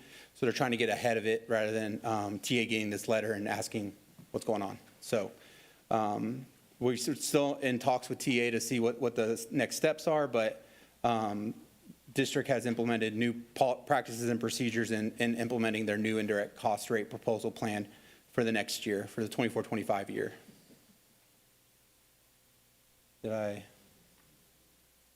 Any questions on that one? I know it's kind of an odd. Mr. Macias first. Yes, again, thank you. You've been doing this for how many years now? 100, 200, a long time, right? So when I first started auditing in 2010, this was the first day on the job. I came out here and tested expenses with Mr. Elizondo. So, and I was in the dungeon, which back then y'all had a tax office, and I was in that room. Yeah. My point for that is, the last couple of years have been somewhat challenging. Administration has pulled together in the best way possible. You helped, and again, we had a delayed response last year, but everything seems pretty much on point, ahead of schedule. Thank you, Ms. Davis and Dr. Fields, for that and your team. But Amanda and Larry, they really killed it. they're the muscle over there, huh? Yeah. But it does seem like all the other years, right, where we've had these audits, so I guess your experience will affirm that things seem quite smooth and nothing to be concerned about? Correct, I did say that. Last few years have been with system conversions and financial softwares and turnover, as long as stability's in the finance office, you got bright future as far as reconciliations and financial statement presentations and projections go. And I'm going to just, again, use this point to leverage. We could only find the talent once we adjusted salaries to meet the need, the demand, because salaries across the state are much higher for crucial positions like CFO and HR and all that. So to be competitive, to have the talent for smooth things to happen, it's just part of what's necessary. I took that moment to privilege just to say that, but that's all I have. Thank you. Mr. Salinas? Thank you for bringing us up to date. So we are completed the 23-24 audit. We're finished. Except those, you said TEA has to. Well, with your acceptance of this audit report, the audit can be submitted to TEA and then closed out. Thank you, sir. Mr. Barbato, you mentioned that in the management letter there was a finding. Did you mean a comment? Yeah, us auditors don't like really to use the F word, finding, but. Me either. Or fraud, or anything like that, but it is a comment, just to ensure that the district tightens up their practices over some of their submissions that they do to the state, just so it's transparent. Thank you. Sorry, I don't mean to joke. It's a good opportunity. So. That's fine. Ms. Eaton? She asked it. I'm sorry. Thank you, because that's what I was getting ready to ask about. We good.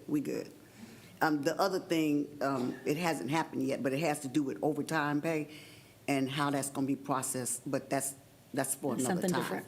Yeah. Yeah. But thank you. Anyone else? All right. Is there a motion? I move, Go ahead. okay. All right. I move that we approve the Judson ISD Annual Financial Audit Report for the fiscal year 2024. Motion by Ms. Faulkner, second. 23-24. You said 2024. I'm reading what the agenda item is. It's the fiscal year 2024, so it ended then. Yeah. Yeah. Got it. So motion by Ms. Faulkner, second by Ms. Eaton. Go ahead and vote, please.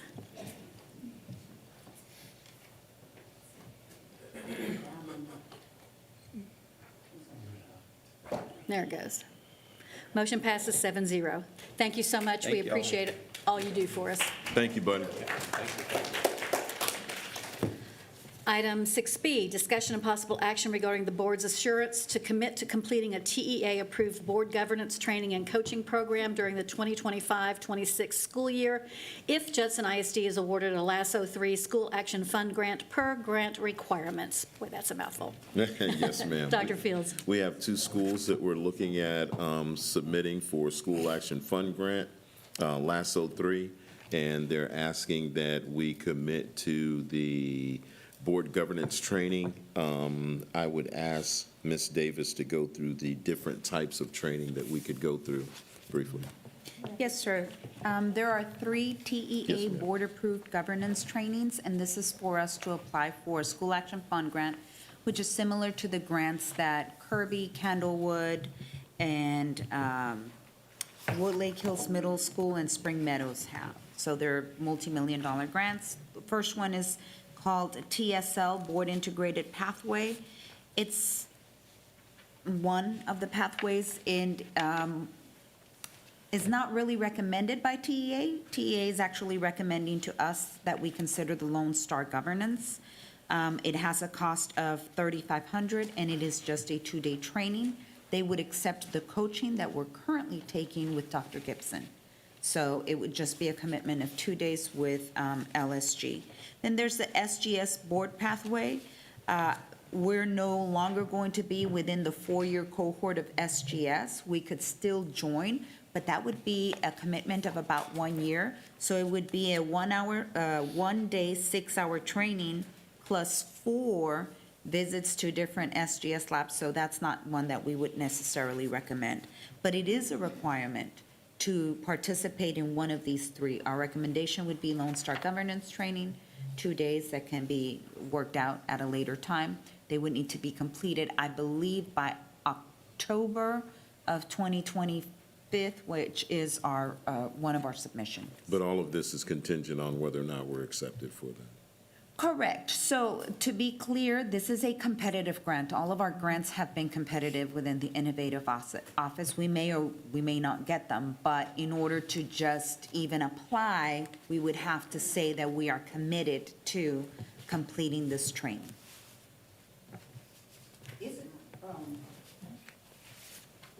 Go ahead, Ms. Eaton. Isn't Lone Star Governance, Microphone.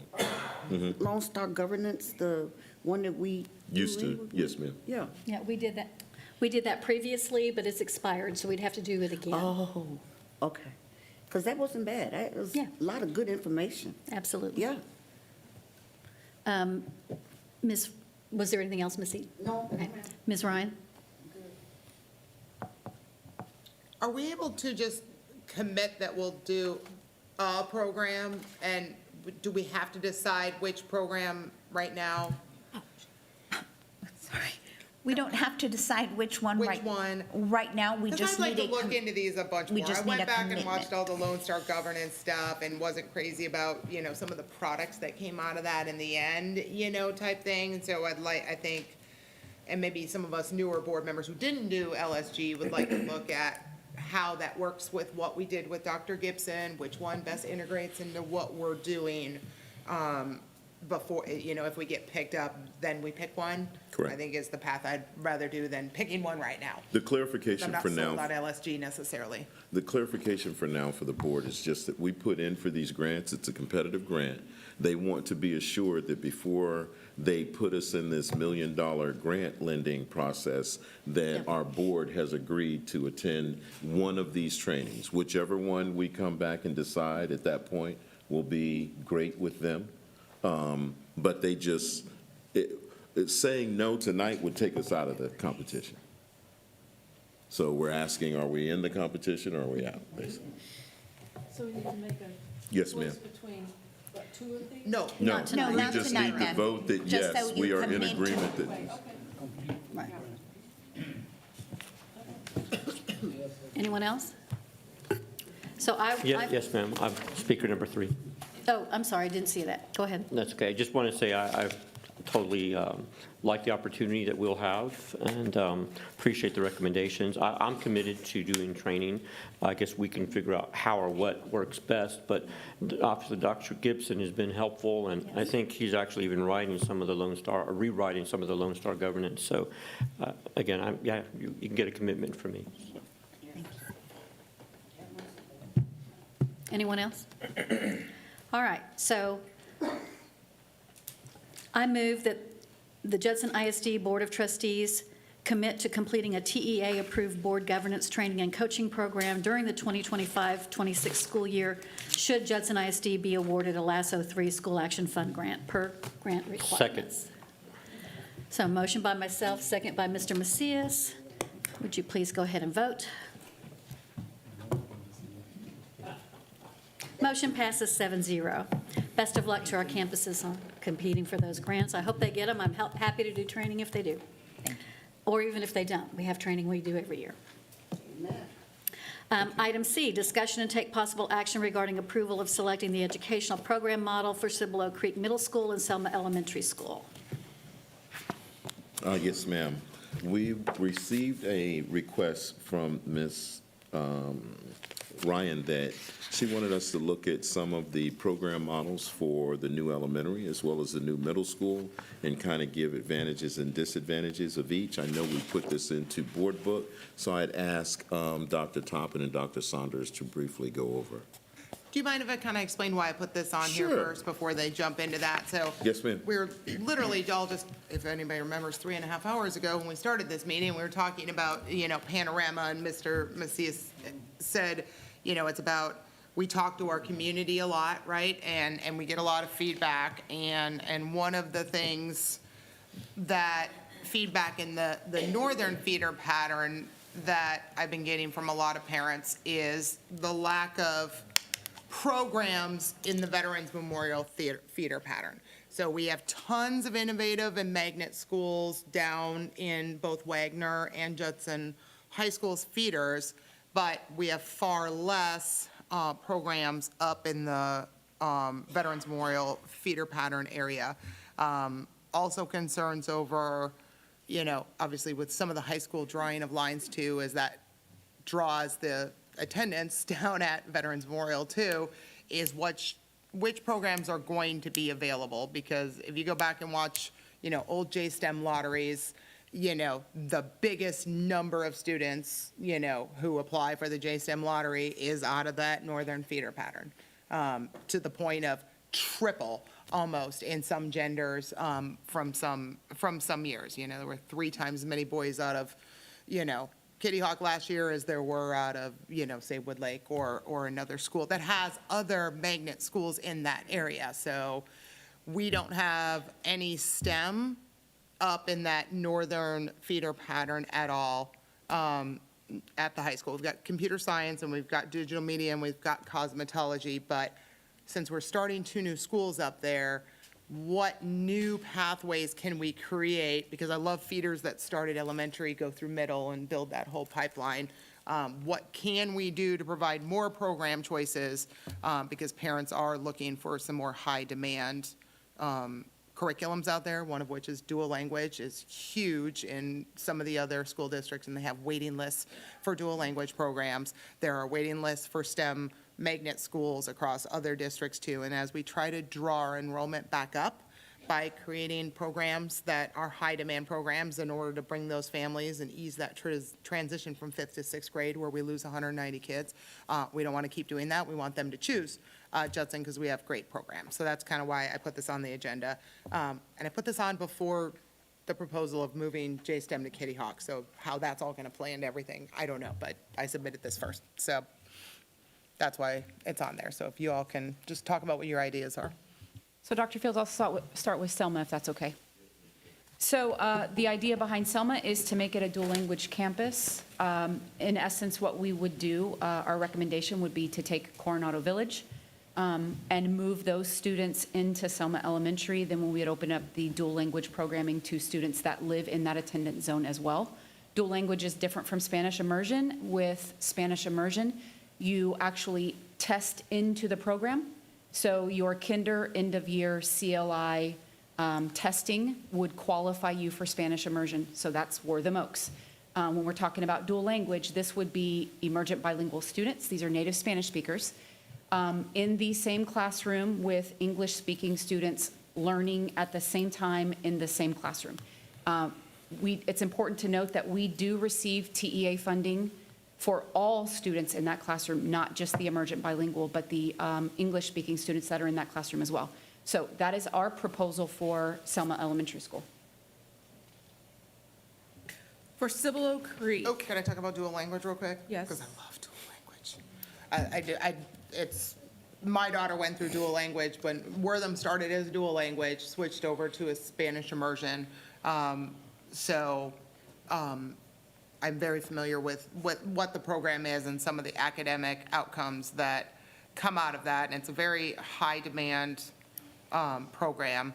And I'm wondering, after listening to some of the parents speak earlier tonight, there's probably not a clear understanding by all parents on what the differences in those programs really are and what kind of the benefits and what they can expect and how those things kind of roll. So if that is the direction the board ends up, voting to approve with the schools, I think, letting parents know that dual language can be equally as amazing as Spanish immersion, with great programs. But it's also a way to increase our funding sources. Like you said, we get money for not just the emergent bilingual students that are, or the non-native English speakers that are in the room, but now we get extra funding for all of the students that are enrolled in that program. So the more we can get in there, and then there are all sorts of awards with Spanish, the Seal of Biliteracy, bilingualism, and all sorts of other things that kids can then take on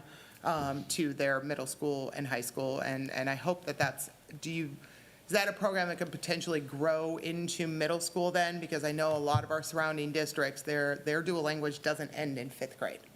It continues. I think it has the opportunity to grow. One of the things that we talked about with Coronado Village is they are really landlocked when you talk about the kids that are able to access that program. Yep. So this really gives us an opportunity to take that entire campus that has a very well-established program and drop it into a brand-new building that has the ability to grow in capacity. Okay. So I think it is a very, very smart move.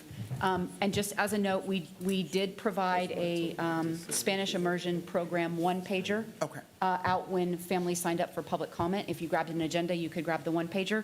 We will be more than happy to provide an infographic of all the bilingual programming we offer in Judson ISD and put that out there as well. Okay, because, that would probably require a heavy marketing, emphasis if we end up, going that direction, because I think there's a lot of people we've lost who I think will come back, right, once we have that type of programming in different areas. So, awesome. All right, I'll let Dr. Toppin move on to middle school.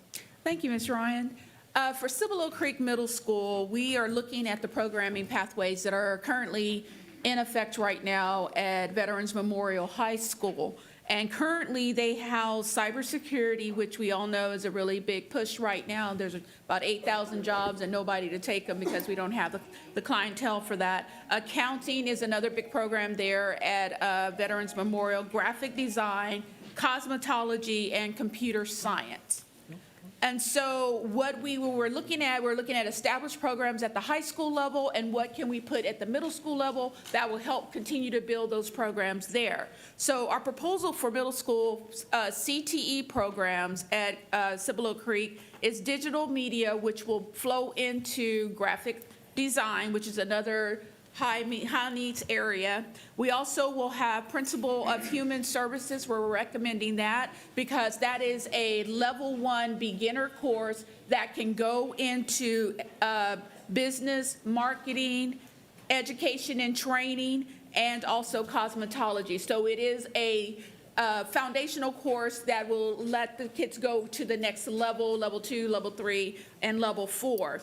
The other program is not technically a CTE program, but TA has brought it back as a requirement in grades K through 8, which is technology applications. And this particular program will springboard kids into coding, robotics, and drones. And so what we're hoping to do is start building that particular program at Veterans Memorial by introducing kids to what we call basic coding and basic robotics and basic drones to get them ready to go into Veterans Memorial High School and continue to grow the program that is there. And so some of the advantages of starting with these basic programs is that it will feed into current CTE programs that are already in place and got students in a pathway at Veterans Memorial High School. And it'll also give an opportunity for students who may not go to Veterans Memorial, but they want to go into medicine that's at Judson High School, or maybe go into STEM that's at Wagner High School. These three pathways will allow the students to get a leg up before they hit the high school after 8th grade. In addition, it is going to give us an opportunity to build the program at Veterans Memorial, which was what we've been trying to do since it opened up, is kind of build out that cybersecurity pathway where kids can leave with industry certifications and whatnot and go into the workforce and make more money than some of us sitting in this room tonight. So one of the things that when we were thinking about, where we wanted to put programs and why we wanted to do those things is that one of the things that we're required to do as a district is to ensure that all of our students graduate as CCMR ready. That's one of the requirements we have to do. So in order to get that, we have to start kids at the middle school level so they can start going into the level 1 courses for CTE, because that's one of the marks that we can get a check mark for CCMR, which is directly connected to our accountability. The other thing, we're under the auspice of the state that we have to have students college and career ready. And so by establishing these programs as the CTE programs at the middle school level, we are already getting kids to the point where they can earn industry certifications or licenses before they even get out of high school and actually go into the workforce. Now, we have heard the requests, and we've heard people talk about that they would like a STEM program at Cibolo Creek. At this time, in order to start a STEM program, so we have pieces of STEM that's going to be at Cibolo Creek feeding into Veterans Memorial. Cybersecurity is part of science. It's part of STEM. Technology with digital media and some of the other things is part of STEM. Mathematics, you're going to, in order to do the drone and the coding and all of that, you got to have higher math in order to complete that. The only piece that we're missing that is out of STEM at this particular time is engineering. But in order to launch engineering, we would have to launch the middle school and the high school at the same time. And that is not inexpensive. It's going to cost some money in order to do that. So, we are in talks with Dr. Still and her team, because I know that that's one of the schools that some of our schools have engineering in place, but we are not able to start that program next year at Cibolo Creek because Cibolo Creek only has 2 labs. And if you start talking about STEM, you're talking about more lab space, you're talking about a lot of things, and you would have to launch it simultaneously because we're only talking about, instead of what you typically would do, I know I'm talking long, Dr. Fields, what you would typically do is start at a 6th grade, and then the next year you will bring it a 7th grade, and the next year you'll bring it an 8th grade, so you will have 3 years to work your way up to launching a new pathway. We're not doing that at Cibolo Creek. We're starting it with all 3 grade levels. So that would mean we would have to have a engineering pathway ready to launch at Veterans Memorial in a year's time. And we're not able to do that right now. So right now, our focus is going to be focusing on the CTE pathways that we have in place already at Veterans Memorial and build those CTE pathways up, and then start exploring after we open up, but we still got to make sure that we work within the confines of the building that is being built right now in Cibolo Creek. Oh, my last thing, I'm sorry.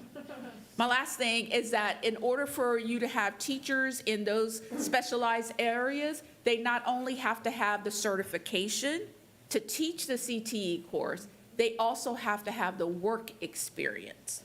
And so it's like a 2-part component that they have to have both in order to launch a program. They got to have the work experience along with the degree and certification. Gotcha. Thank you. Can I jump in? Is that okay? Did you want to respond to that? Because Yes. Ms. Faulkner also Oh, requested to yes, oh, speak. no, I'm sorry, I didn't see the button, no. Yeah. I Ms. just, Faulkner. you started to talk about the building, and I know that's important. Yes, ma'am. We built the building, Yes, ma'am. and if there's special programs, we really needed to design that building around said special programs, correct? Yes, ma'am. I mean, In this particular case, when we went to design, and I know we have facilities here, but when we went to look at the design of that middle school, what it was going to look like, we went over to Piper in Comal, and we were able to look at a concept where English is in the English area, science is in the science area. It's an open space for the library, and the technology department is in a particular area for middle school, but it's just 2 technology labs. So we didn't really make it big enough to have multiple technology labs. Now, that's not to say that we couldn't convert some of the other rooms to STEM labs, not unlike what we did over at Kirby Middle School. But again, that's going to take some time, and we'd have to get in on the design now. That's something that we could do easier later than if we were to change the design at this point. thank you. Kind of like that paint thing we were talking about earlier. Ms. Ryan, you still have more comments? Yeah, like I said, I put this on before the, idea of moving JSTEM up to Kitty Hawk was floated out there, if that ends up being what's decided on. Because in terms of, engineering is one of the, every engineer in America is retiring right now. Like, the entire generation has hit that age, and they're all retiring. And geography is not Judson ISD's friend, because when you take one area up here and you look and you draw a line driving-wise from one end of the district to the other end, that's 26 miles without traffic. So we have a whole portion of the district that geographically, it is almost impossible for parents to support their child going down to T-STEM at Wagner. Because when you're dropping off for student council in the morning and picking up from soccer at night and all the other things, there is a whole section that is just a drive physically too far for working parents and parents of multiple kids who are picking up kids from all over the place. Driving to Wagner is just such a difficult ask for them. I think if the STEM program was in the middle physically of the district, it would maybe be it's easier for people to come to the middle from the spokes. But right now, we're asking people to go from up here all the way to here. And the same's true for the Wagner students who want to do cosmetology and all that kind of stuff.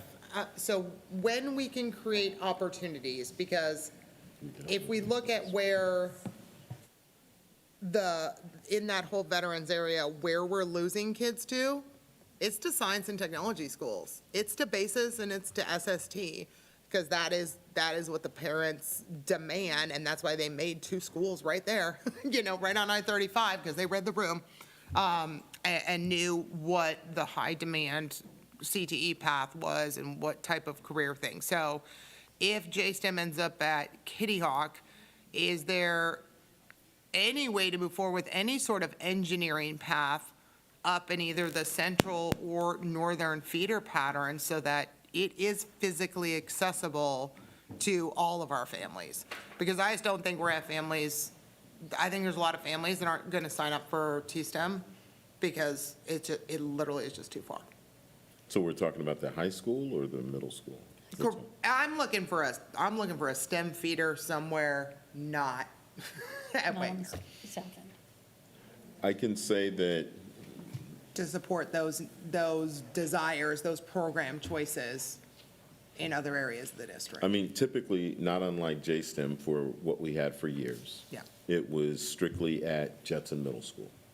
Then we were fortunate enough to get the LASSO grant to open up Kirby Middle School, Yep. to open up Kirby as a STEM campus. And we're only at 6th grade right now. T-STEM not unlike JSTEM, has been our high school feeder Yep. for high school. If we were to put, I'm not confident that as an administrative team, we could recommend that all of the high schools, I mean, Judson High School is famous for their healthcare program, but we can't double that up at Veterans or Wagner. It's got to be exclusive. And I think it's easier at Judson High School because it's in the middle. So everybody drives into the spoke. It's when one is at one or the other that makes it really challenging, especially when it's such a high, I mean, the number of kids graduating out of computer science is pretty slow, or pretty low. You know, I think like 4 kids got their certificates or something last year. But if you look at the number of kids going into engineering, I mean, walking that field at graduation, like everybody was going to go be, you know, an engineer from all of Wagner, not even just the T-STEM kids. Like, I'm pretty sure told everybody they had to go into some kind of engineering. But then we don't see that happening at some of the other schools. I think that's why we're losing people. It's definitely something that we could look at with the board as we move forward, but in this particular case for Cibolo Creek and for the new elementary school, our recommendations are pretty much the CTE background for the middle school and then the dual language for the elementary. Yeah, and which CTs you offer depends on the career paths, obviously, Correct. that end up at the high school, you know. We're trying to focus there because if, and correct me if I'm wrong, it's got to be like the 1-2 year. So if they take this in 8th grade in terms of digital design or whatever it is, digital media, then now they can go to the high school level and then they get the high school credit for 8th grade and 9th grade as they take it, correct? Dr. Steele? Yes. Right, and then another one if they come up with the back-to-back year, because you can take the same component once you get up, and that makes you second a level. completer, right? And then you I'm sorry? Concentrator. That makes you a concentrator? Okay, and then the completer is when you get the 4 years? 4 credits? Yeah. Gotcha. So, Okay, because I don't know, because Tech Apps is not the first level 1 for digital media design. I It's- distinctly said that Oh, Tech sorry. Apps is not a Right. CTE pathway. However, it is now required by the state in grades K through 8, and we have been working with CTE to launch that in our computer labs at our middle schools because now we have to maintain it, but they can go from Tech Apps and go into coding, because they're going to learn some of the basics of coding, drones, and some of the other things in that Tech App class that can springboard into some of the other programs that we have at the high school level. Okay, and we'll start seeing the catalogs here after the first of the year anyway for us to review. As soon as we get batteries on. I know, so we'll see. So we'll be able to start to see some of those paths, but no, if we can continue to look, again, it's where, go out and ask the parents. Don't take Monica Ryan's word that that's what parents up in, you know, different, in any area of our district want. You know, go out there and ask parents, you know, what programs do you want? What would be of interest? What would you sign your child up for? Because we want to put programs we can fill, right? We don't just want to start cool programs. We want to start programs that someone is going to sign up, and then all of a sudden you're going to have a robust number of students because you don't want to hire a computer science teacher and have 10 kids in the program, right? Like, that's not efficient. But if there's enough of a demand from parents in certain areas, that then helps justify the expense of hiring someone because you've got 50 families a year that have said, yes, I want to go do the engineering program, you know, at Veterans. And then it's worth hiring an engineering guy or girl. We need more girls, you know, to do that. But I think once, we need to go out and ask parents what they want and Understood. what they would be willing to sign up for, so that it's not just a few of us board members out talking to people on the street and at the gas station, and find out what programs can we add to get that enrollment up at elementary and middle and high school, because high schools are shrinking, and that's going to have an impact on the courses offered at And I will Veterans. say to all of our parents that are listening tonight, we are starting our career fairs and our elective fairs at our middle schools and high schools coming up in January and December. Yes. Okay, thanks, yeah. No, I look forward to some, you know, follow-on discussions of this as we see what happens out of growth and planning. Mr. Macias.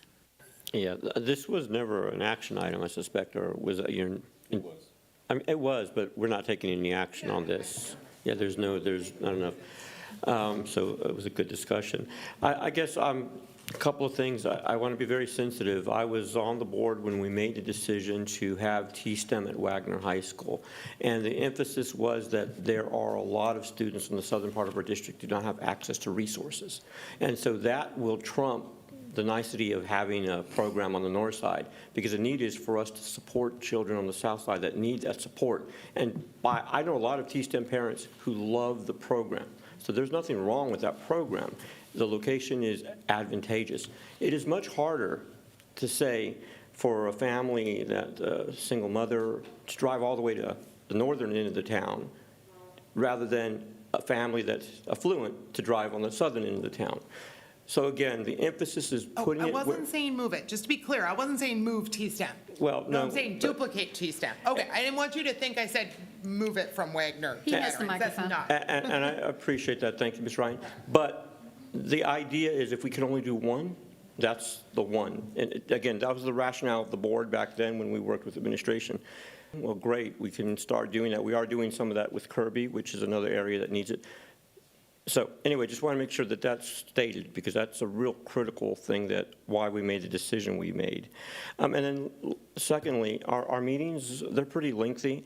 I promise you, I will always talk. If I have something I want to say, I'm going to say it regardless of how long the discussion is, because it's important that the community hear what we're thinking. So my recommendation would be, and nothing formal, but we may need to do sort of just a B session discussion only to really vet some of these things, because we're in a boardroom trying to pass things. So it's getting to the point where our agenda is so full that I would say we need to reevaluate the meeting that's just discussion and all this stuff versus one that's just ceremonial and action, and we'll be done with it. I've seen the trends. We have a lot of things to discuss, but that's all I have. I'd also like to point out that the reason so many of the schools on the south side of the district have these more innovative programs is because the state of Texas saw a need to look at schools that are historically underperforming and give them new avenues to revitalize and grow the students and the programs there. And you don't necessarily find that need as much in the areas that are more affluent. And so that's one reason why there have not been as many innovative programs on the north end of the district. And that's just the structure of our geography. All right. I'd also say, don't we bus the T-STEM students? Do we bus the T-STEM students? So if someone from the north end wanted to go to T-STEM, we can bus them down. It's not like, Parents don't have to drive them. correct. It just doesn't cover any extracurricular. So student council in the morning, sports and band afterwards, there's no transportation. Some school districts have that. New Braunfels had the after-school extracurricular bus that took everybody at 5:30 or 6 o'clock. It rolled everybody up and they did a whole ring route and brought everybody back home afterwards. But we don't have that. So anything outside of normal school hours, tutoring would have to be a parent driving.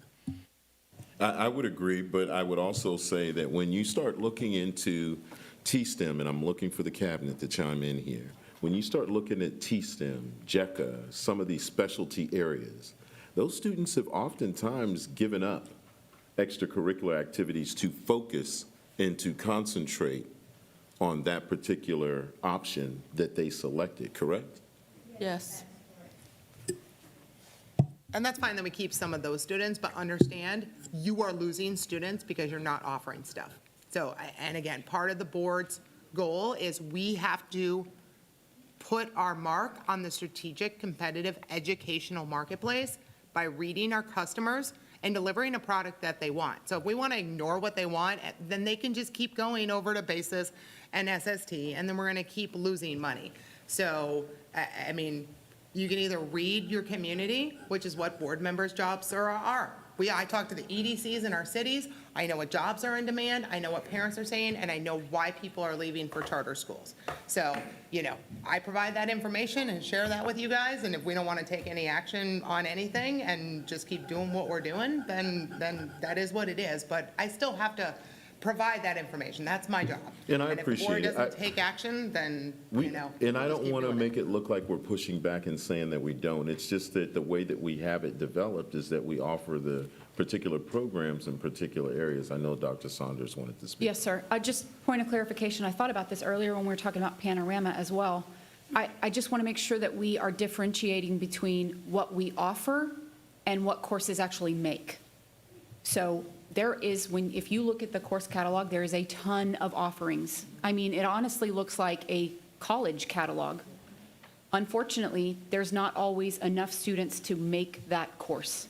So I think there's some things that we can do on our end. We can, and Dr. Fields says it all the time. When he's in ESAC, he says, you've got to market your courses. You've got to market your courses. So I think there's an opportunity for us to do that. I want to be really clear that when we talk about offerings, the catalog is full of offerings. Unfortunately, they don't always make.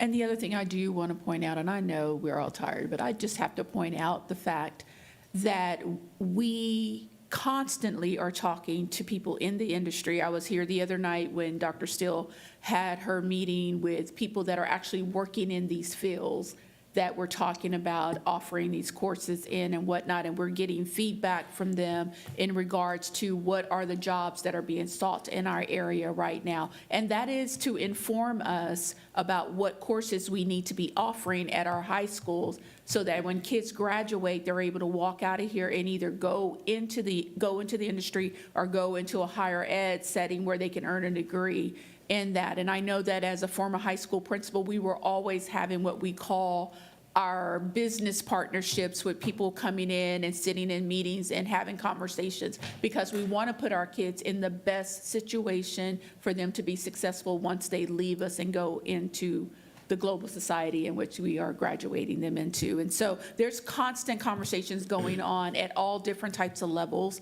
in order to ensure that we are offering the courses that will benefit our kids in the long run. Thank you. All right, moving on. Discussion and take possible action regarding approval of internal audit for human resources. Mr. Macias, you brought this item. Yes, I'll be brief on this one. We met as an internal audit committee. Mr. Solis, I've been updating him. He was unable to attend the meeting, but this is sort of a directive out of that meeting. One of the things that the committee had already started to look at is what kind of action will we take this year? And so the internal audit of HR is actually a follow-up request. We had one done in 2018 that was very helpful and informative, but we thought, why don't we have essentially the same audit done? Because we have baseline data now for us to evaluate where and what's happened, if some of those recommendations were implemented, if not, why. Again, we did have the pandemic in there, so it kind of threw everything off. Yes, sir. But bottom line is, I'm still concerned with the amount of turnover that we're seeing. I'm still concerned that we're not meeting the needs despite us being very high in our salary, or at least competitive. So we're still missing something. And I'm thinking this internal audit, since we're looking to look at the benchmark, this data will either reaffirm or help us, administration, decide what more we need to do in order to change our turnover rate. I'd like Judson, because we're a great district, to be the best in retaining its talent. And so the only way to determine that is through this function. And again, essentially just repeat. The other benefit with this is that if we decide we want to do this, we begin the RFP process of determining what vendor would do this, and if it would be Gibson Consulting, which did the first one, or if it would be someone else, as long as they could repeat the steps. And that's pretty much my request. Any discussion? Oh, yes, I see. Ms. Stanford. Did you give an estimate of cost? Maybe I didn't hear it. It was no more than $70,000 that this would Okay. cost, so we would spend, I would recommend no more than that, because obviously we have more work to do, and we do have a budget for internal audits, but that would be the cost. So thank you And for. time frame? A time frame, it would begin in the spring. We'd have to look into it to see. Yeah, of course, we'd go through the process, but yeah, it would begin in the spring. And what I recall is, I think they would begin in the spring, and they would coordinate with everyone on that. Okay, thank you. Ms. Ryan? I think I'm a little confused on which audit we're recommending, because I don't know if the audit committee minutes had gotten over to Betty to upload with this agenda item, because the audit committee identified 3 areas for this year, 24-25 school year, and HR wasn't until the following year. So the 3 priorities, and I know Mr. Salinas wasn't there, but we sent him a copy of the notes. But staff retention and climate, staffing and operational efficiency, and customer service were the 3, not knowing if an audit company could get 3 of those done for our audit committee budget, or timeline for this year. Then in year 2, which would be the 25-26 school year, the 3 we listed were purchasing, human resources, so redoing, because I know we've still got a bunch of new people in HR. They're not super new, but we got a couple of them are new, like the few new duty titles, right? Position, classification person. Sorry, I don't remember what her exact duty title is. Position control, thank you. It's getting late here. To wait to do that until 25-26, and then also waiting on doing anything with special education, so at least we have the results of the Stetson audit, see that go into implementation for a year, and then follow up with a board-directed audit with an auditing company. And then we had some year 3 stuff, including developing a long-term plan. So I guess I'm confused on what we're asking for, because I thought we were doing staff retention and climate, staffing and operational efficiency, and customer service. In my opinion, customer service, staff retention will be addressed in this audit because it asked the same scope of questions. Why are employees leaving? It was an anonymous assessment, and there were other factors as well that were integrated. I stopped short on putting the entire internal audit committee recommendations because we haven't scheduled that as an agenda item. So it's wrapped around the first wave of work. There's still more that will be coming, but that's something that we need to have dialogue with all of us. But out of the gate, we know that we need to do something with HR, and that was, as Ms. Ryan said, customer service, staff, and teacher retention. Totally right out, which aligns to the retention issue that I mentioned earlier. So we will be able to expedite the rest of it by going through the RFP process to acquire internal auditors that can do the work. There's no reason to lengthen the process if we know this is the direction we're headed. And so this is why I put the agenda item that way specifically, because it's not an internal audit recommendation. It's my recommendation, but it's tied to our internal audit discussion. So Ms. Kenora, you have a question? No, now I'm confused. Well- Because I understood that you were bringing forth a recommendation from the internal audit committee, and that doesn't sound like that's what this is. It is, if you look at, as Ms. Ryan stated, our objectives were customer service and staff and teacher retention. That automatically falls under HR. So the HR audit that would start would be the one that was done 5 years ago. So it kind of already loosely aligns with the first 2 objectives.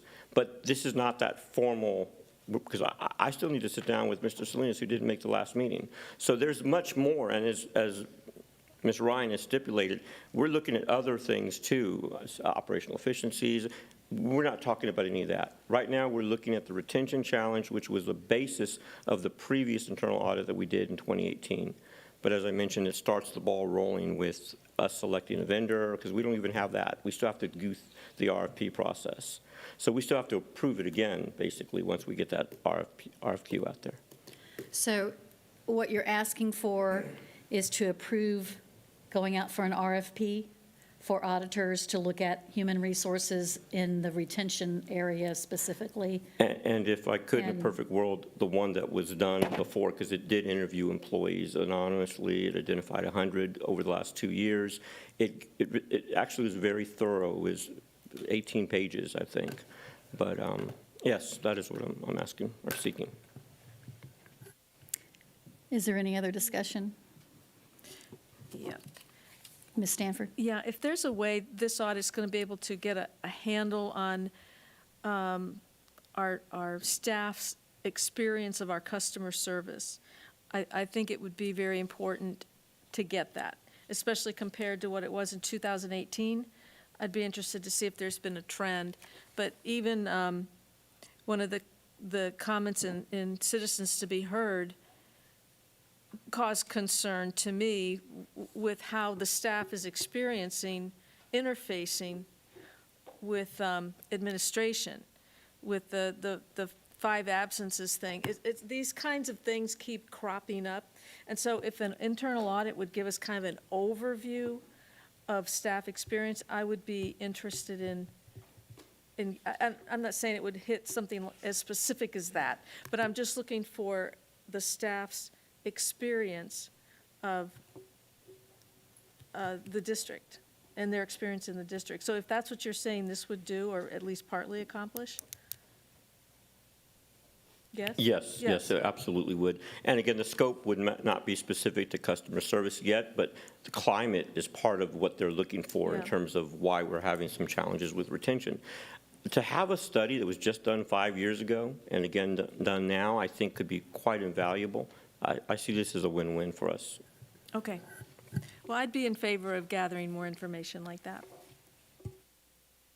Ms. Faulkner?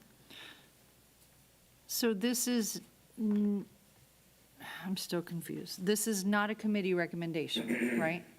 No, it is not. So is this already budgeted, or would this require a budget amendment? Internal audit's already budgeted. It should have been budgeted about $250,000 or maybe $150,000. It was. I apologize. It was budgeted for $250,000. And it's pretty much a board budget. Okay, and is that the scope that is that the item we budgeted? Because It's typically not budgeted for any item. It's Okay. just left open at Okay. 250. And it was originally put in there for a position. When we were unable to secure the position, we left the money in there to then do audits approved by the board in consensus. So I think what Mr. Macias is doing now is saying, hey, the committee is saying this is the audit they want to do, and up to this amount. And then I'm hearing that we would follow the same template as we did years ago. And then that would be the baseline, and then we would show where we are at this point. Well, I just wanted to clarify, the committee is not, this is a recommendation from me. But we would use the committee. But the committee does need to come back and develop an audit plan and talk about what that plan is, approve it, and then we can systematically go through the other areas that Ms. Ryan had discussed that were on our initial list of priorities. But that list then needs to be confirmed by the whole board on what the rest of it's going to look like. But if you look at the number 1 and 2, it's customer service and staff employee retention. That's right out of the gate, right aligned with the HR audit. So the values are already there. So I figured let's start now. We have funding in our account for it. And that way we can start the process as we look at a longer plan of action for internal audits.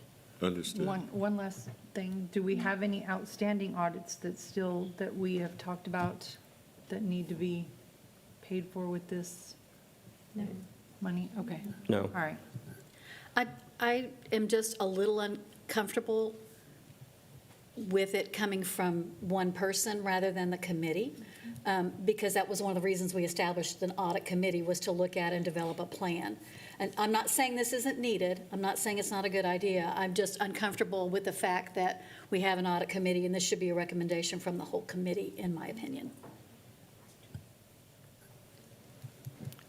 Well, thank you. I'll make the motion to move forward with it. Let me get my agenda language.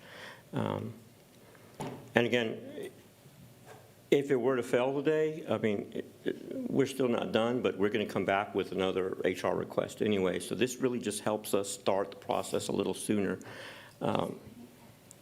Mr. Macias, who's on the committee? It's Mr. Salinas, Ms. Ryan, and I. So Can we hear from them?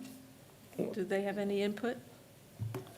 I'm sure if they wanted to say something, they would. I was not able to make that meeting. It was Ms. Ryan and Mr. Macias. So they're the ones.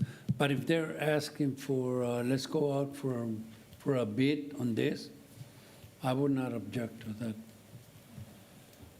Yeah, I'm just confused. I think we had a misunderstanding then, because the HR audit that they did is very, like, parts of it are very technical into processes of some of it, which I think needs to be done, but it wasn't at the top of my list of looking at every little intricate HR process across the entire department. So, you know, maybe can we, like the week after Thanksgiving, can we throw a quick audit committee, you know, meeting together when the three of us can maybe sit down and we can throw this back on either the December 11th or the December 19th agenda? I think I'd be more comfortable, because I think I'm confused on what I think we talked about. Well, I don't like confused board members, so if that's the case, I feel that if there's any confusion that we need to work through, let's work through it. We're not going to lose anything by a month delay. Right. So if that's the sense, again, I appreciate the support. I do feel like if I had to pull the trigger, we would support this, but I do want to do it uniformly with everyone aboard without any confusion. And so I'll pull this action item then, and we'll bring it back in December. That sounds good. Thank you, Mr. Macias. All right. Item 7, discussion items and reports. A, Judson Education Foundation 2024 third quarter update. Yay, Ms. Greathouse. Good evening, everyone. I know y'all have our third quarter report in front of you, and I just want to thank everyone for your support with all of the workings with the foundation. Our Wobble and Gobble was a huge success. Yes, ma'am. So if anyone has any questions about our third quarter report, I can answer those for you.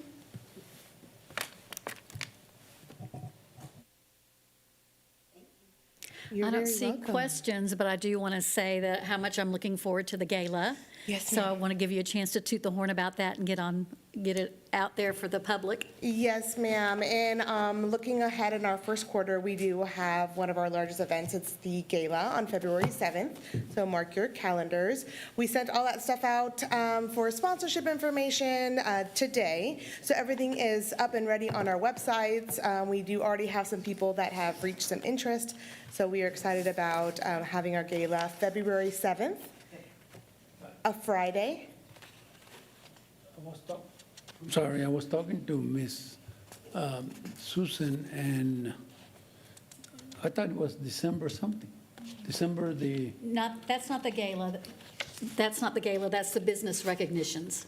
oh. Something different. Yes, I got sir. that correct. Yes. Okay, so the gala is in February. In February. February 7th. Thank you. All right. Seeing nothing else, thank you so much for staying. We appreciate you. Thank you for the support. Yeah, thank you, Lexi. Thank you, ma'am. Item B, first reading of proposed changes to Judson ISD Board Policy EIC Local Academic Achievement Class Ranking for implementation in the 2025-2026 school year. Yes. Dr. Fields. Yes, ma'am. Without getting into the specifics, this is simply the first read of EIC Local, and you have the packet in front of you. It has several different things. If you wanted to get into the discussion action, I'm sure Dr. Gosh is ready to answer any questions you may have.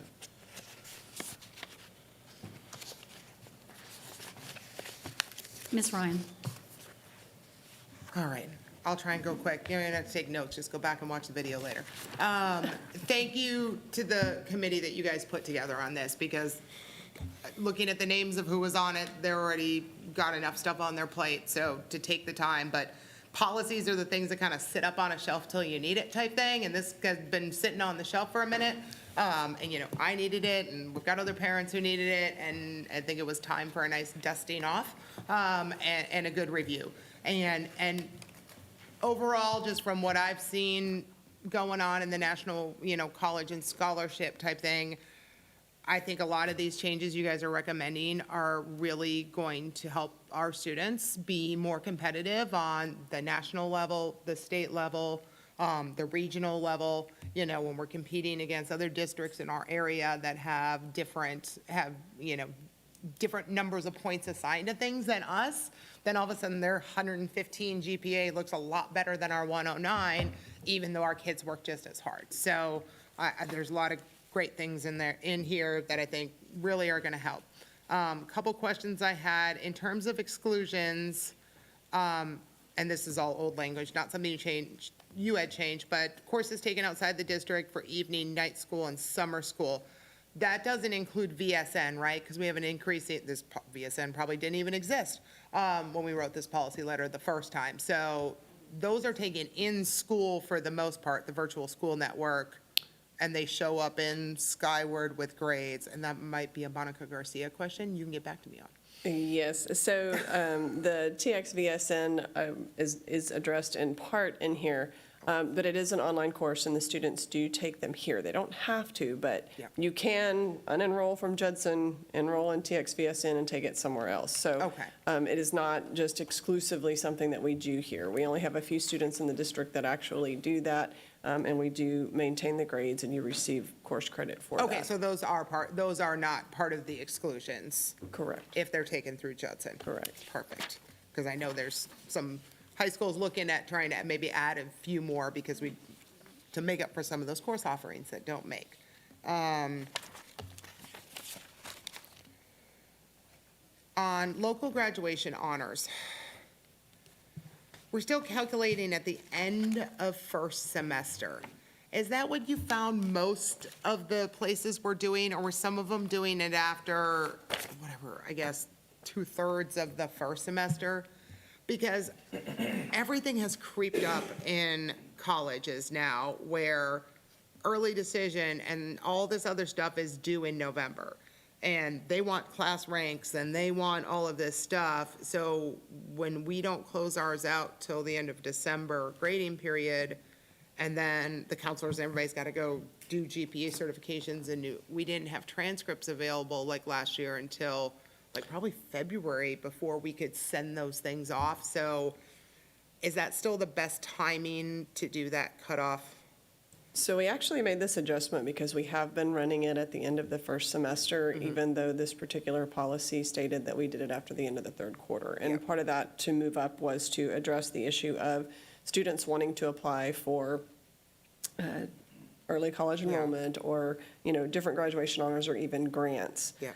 One of the issues that I think we as a committee ran into in terms of wanting to do it at semester is that if you do it after the first 9 weeks, everything is established. And so you end up with, you've got a semester course, so you have some students who are taking a semester course that will figure into their overall GPA. Then you also have students who, if you set it after the first 9 weeks, there is no incentive any longer to continue at the same level of intensity, which granted, there is a whole semester after that, where senioritis, for lack of a better word, sets in, except the fact that that does get us through the first semester. The students they get that semester grade, and we get that half credit that's added to the end of that. I'm not sure that we really examined necessarily as a committee when other districts were doing that. For the most part, I can tell you, it's kind of a mixed bag. Some people do it right after spring break, some people do it after the first semester, but I'm not aware of anyone that does it prior to the start of the senior year.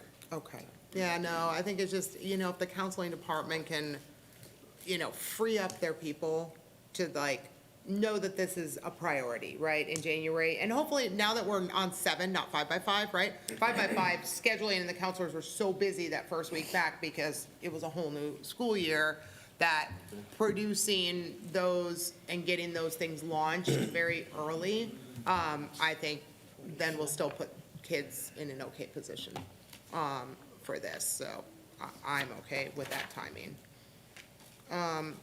There's a paragraph in here about local top 10%. Is that like an old paragraph? Because I don't think we do use local top, that used to be the UT auto admission thing, right?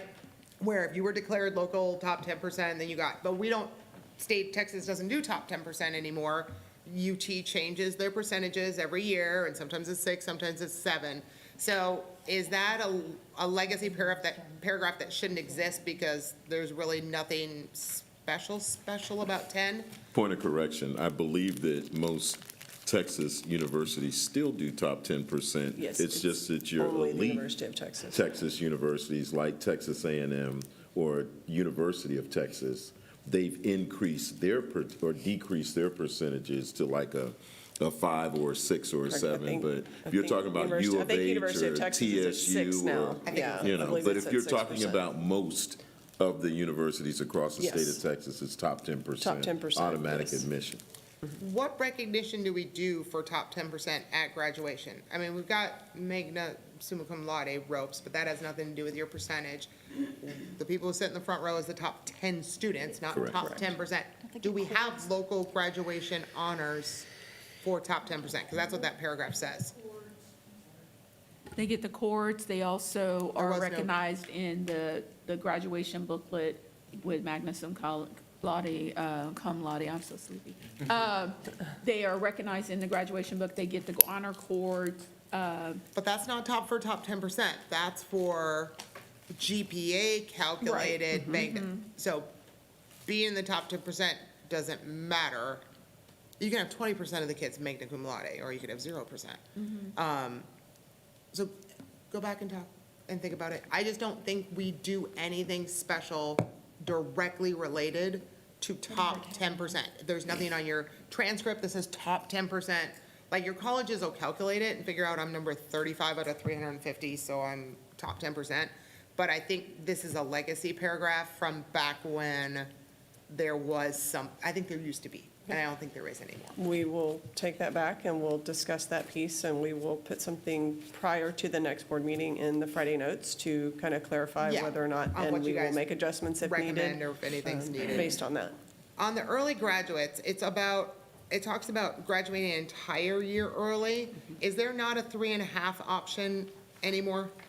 No, there is not. Not, okay, because we got rid of 5x5? Okay. Correct. Nope, that answers that question.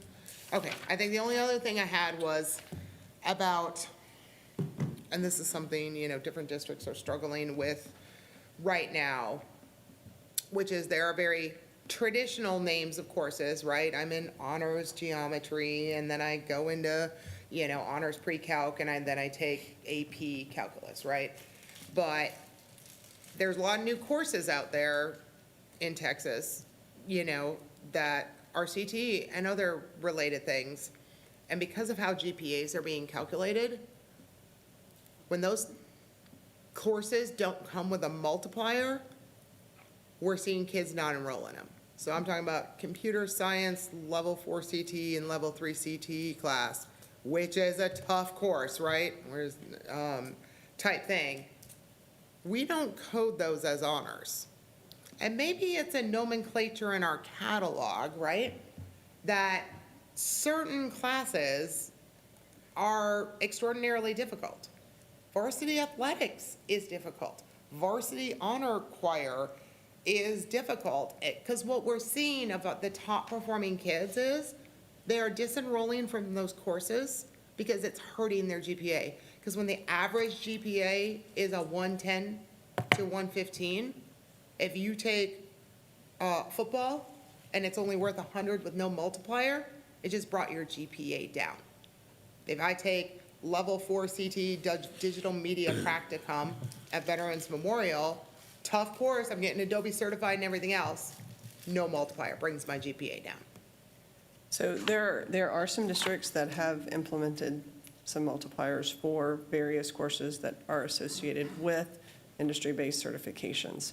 We did not find any of those amongst all the comparative groups that we have, that we examined here. I know that it has been done in some places, so I do recognize that. However, we did take a look at many of the districts in our surrounding area. We also looked at some of the larger districts such as Austin ISD and Dallas ISD to see how they developed their policies as well. And that is not something that we see being done. I do know in some cases, districts are taking that back out because once you go down the track of some of the industry certifications, where do you cut that off?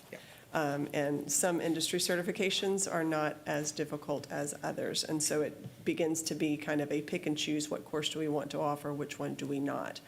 So the committee did choose to keep it in the same format as we had before, just switch from a multiplier system into a point system. That's what I'm wondering, more of a course catalog way to get after that would be more of the curriculum department determining what is a highly rigorous course, right? And if you're taking a highly rigorous course, it probably should be coded honors, right? Versus taking underwater basket weaving. I would just ask that we be comparative to the surrounding schools or districts on that. I would hate to see us giving an honors credit to marching band or football, and everybody in the surrounding area is like, what are they doing over there? That honors or that GPA doesn't count. They even give it for football. So I'd kind of like us to stay with the pack on this one rather than blaze a new trail and start setting our own. I do agree with all the honors, AP, dual credit, and all of those outlines. But if we're going to branch out, then I would ask that you give us time to look at, before you ask us to come back and give a recommendation on that. Because, I mean, unless curriculum and instruction feels differently, but I think we need to stay with the pack on this one. Yeah, no, I just don't want to disincentivize career paths. And that's what a lot of districts are facing. So if no one else in our local area has gone there yet, I'm sure it always takes one to blaze a trail, right? But, I think this policy is probably not one we can just put right back up on the shelf for another 10 years.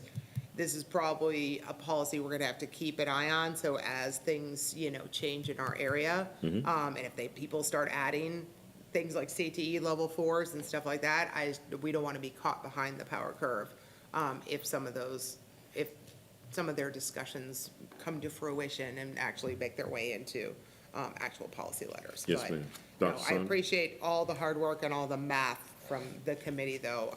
I do think the vast majority of this is going to do wonders for our kids. So- Yes, sir. I just wanted to add, because you guys know I have a senior, so we're knee-deep in this whole process. I will tell you, it feels like the pendulum is shifting a little bit, and universities are really looking at the whole child, like the well-rounded experience. So, and I will say that Mason gets a lot of coaching about, because he's a varsity swimmer, and it hurts his GPA. She's absolutely right. But the conversation we have with him is, you're not just a GPA. Like, that's not just what they're looking for. So I feel like the theme of today is communication, right? So this is an opportunity for counselors and teachers and administrators and families to really talk to students about what that looks like to be the total package when you're looking at whatever that next step is. Gotcha. Thank you. And I would agree with Dr. Saunders. I experienced the same thing with my daughter when she went through that as well. And I would like to mention the extreme amount of work that Devin Holmes and Rebecca Deffenbaugh have done to align all of this. So I know they're here and they stayed Thank you, guys. to stay for this portion. And they did a lot of work and a lot of research on this. So I do want to give them a shout out for that. Thank you. Thank you very much. Any other discussion on this item? All right, it'll come back to us next month. Item C, improving and rewarding student outcomes. Ms. Stanford, this was your item. Yes. So this is in the spirit of supporting our scorecard, making it even more robust and kind of a thing of something very active. And I'm hoping we can find a way that the board can support it in some ways. And in this way, in gathering suggestions from campuses for rewarding A's and B's and percentage of improvement. If there's any way the board can participate in some rewards to students, maybe it could be twice a year. And we could, I'm just looking for ideas right now, ways that we could go to a campus. We could split campuses up. Board members, cabinet members could go to campuses and acknowledge kids. I'm just want more of a spotlight put on the performance for our students. So how can we reward and make a big deal about kids getting A's and B's and showing a percentage of improvement? So that's one thing I want to look at and gather. What are some things we can do to reward students from the district? I appreciate the question. Thank you for the agenda item. We did ask Dr. Saunders to put together what we are doing as a district, because the initial part was, what are we doing to involve students in the goal setting? And then it was to encourage goals to be reached, what forms of recognition can be implemented, and how the board could assist. So we asked her to concentrate on those two. So Yes, sir. Dr. Saunders, if you could. Yes, sir. So to address the first part of the agenda item, we did give you guys some samples of the student goal setting. Yeah. So we gave you the high-level view, so the grade level, then we gave you the next, which would be the classroom, and then we gave you some samples of individual students setting goals. Russ, if you could help me out and put up that last slide, or if you need me to go over to the computer, I can. The next thing we did was to address the second part of the agenda. We wanted to give you an idea of what's happening at each one of these levels, right? So at the operational level, that's the campus. They have Student of the Month celebrations, and this happens at every campus across Judson ISD. We do Zern and Amplified Classrooms of the Week. So if you were to go to campuses, you would see like a flag or a poster on that teacher's door saying this is the Zern or Amplified Classroom of the Week. Classroom perfect attendance, grade level perfect attendance. You know what, you can read this, I'm sorry. And then at the tactical level, so what is it that we're doing at this level? Dr. Fields does the Superintendent Shining Star Award. We have an outstanding lesson recognition that comes from the C&I department. So principals will nominate teachers, teachers will nominate each other. We will go through and do, when we do our instructional walks, if we notice just a teacher killing the game, we reward them by recognizing their efforts. And then we also do Zern and Amplify power users. So that is a classroom from the district level, when we pull data, that a classroom is consistently showing usage in both Zern and Amplify. And then the question you're really asking is, what can the school board do to support? So we walk a fine line here between what is appropriate for the school board as far as recognizing students and what feels like the appropriate next step for the school board. So we came up with these ideas for you guys. Support campus staff and families by communicating high and realistic expectations. So keep talking about the 10-5-3. Keep talking about the work that teachers are doing in the classroom. Just recognizing the hard work that goes on a daily basis. Support teachers and campus leadership with encouraging and supportive language, which we kind of talked about today, right? We're a united front. And we just need to keep that language going, because the reality is, in order for us to hit 10-5-3, it's going to take 4,000 employees of Judson ISD as a united front. So we just need to continue that language. Dr. Fields talked at this last leadership meeting about us as leaders being very cognizant of the pronouns we use. We, us, the collective language. I think that would be a really good next step for the school board, to talk in that collective language as well. And then the last is over-communicate that all three levels, operational, tactical, and strategic, are a unified team to reach that 10-5-3 goal. Okay. Are all campuses trying to have the kids be involved in? Without a doubt. Okay. Yes, ma'am, absolutely, 100%. 'Cause I think that's a huge step to take. If kids are involved in the goal setting, it just we're gonna see higher achievement. Yes, ma'am. Just by that. Yes, ma'am. But, I don't know, I am interested in board members going to a campus and we have recognitions here. We do. So I'm just looking for ways we can continue that or expand that, because I really want to put a spotlight on achievement. Yes, ma'am. And then, with regard to the 10-15-3, the 10-5-3. 10-5-3. Yes, ma'am. I was going to suggest, or have the board think about, including in the scorecard an aspirational goal. So we have the one we have now, the 10-5-3. And that is what we evaluate our superintendent on. So you're tied to that. But I'd like to see if we could consider something higher than that you're not tied to. Just, this is what we're aiming for. This would be super if we could do this, just to have the idea out there in writing.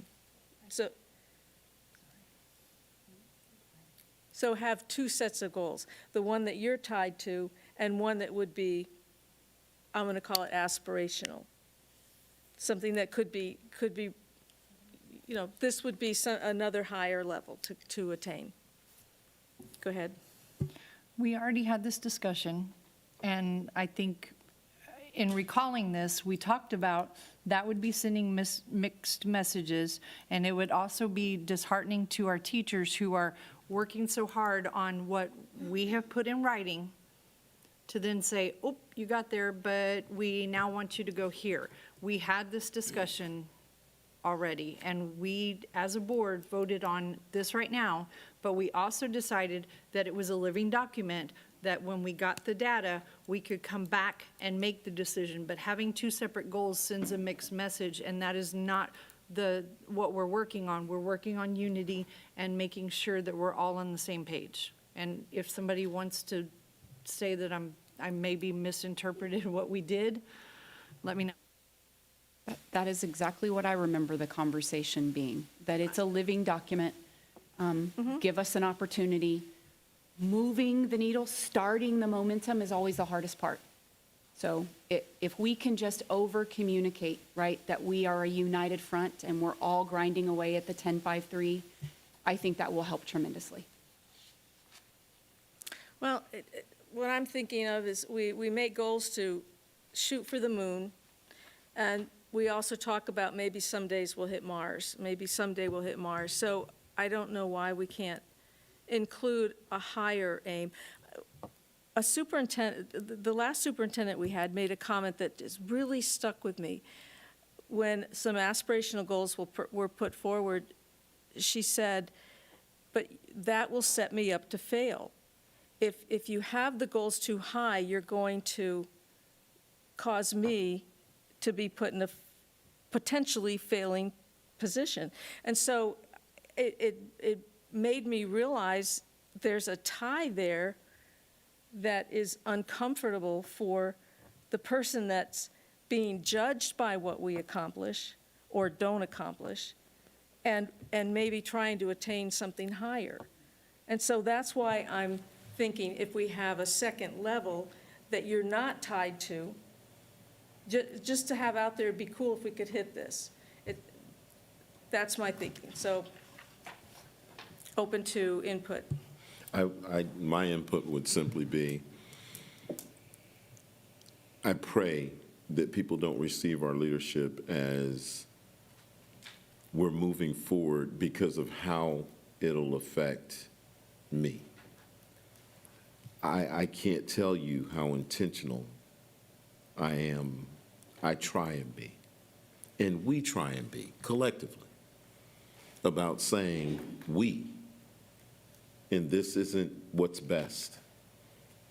So I'd hate for people to view it as we don't set a goal because we don't feel like we can achieve it or it'll look bad on us personally.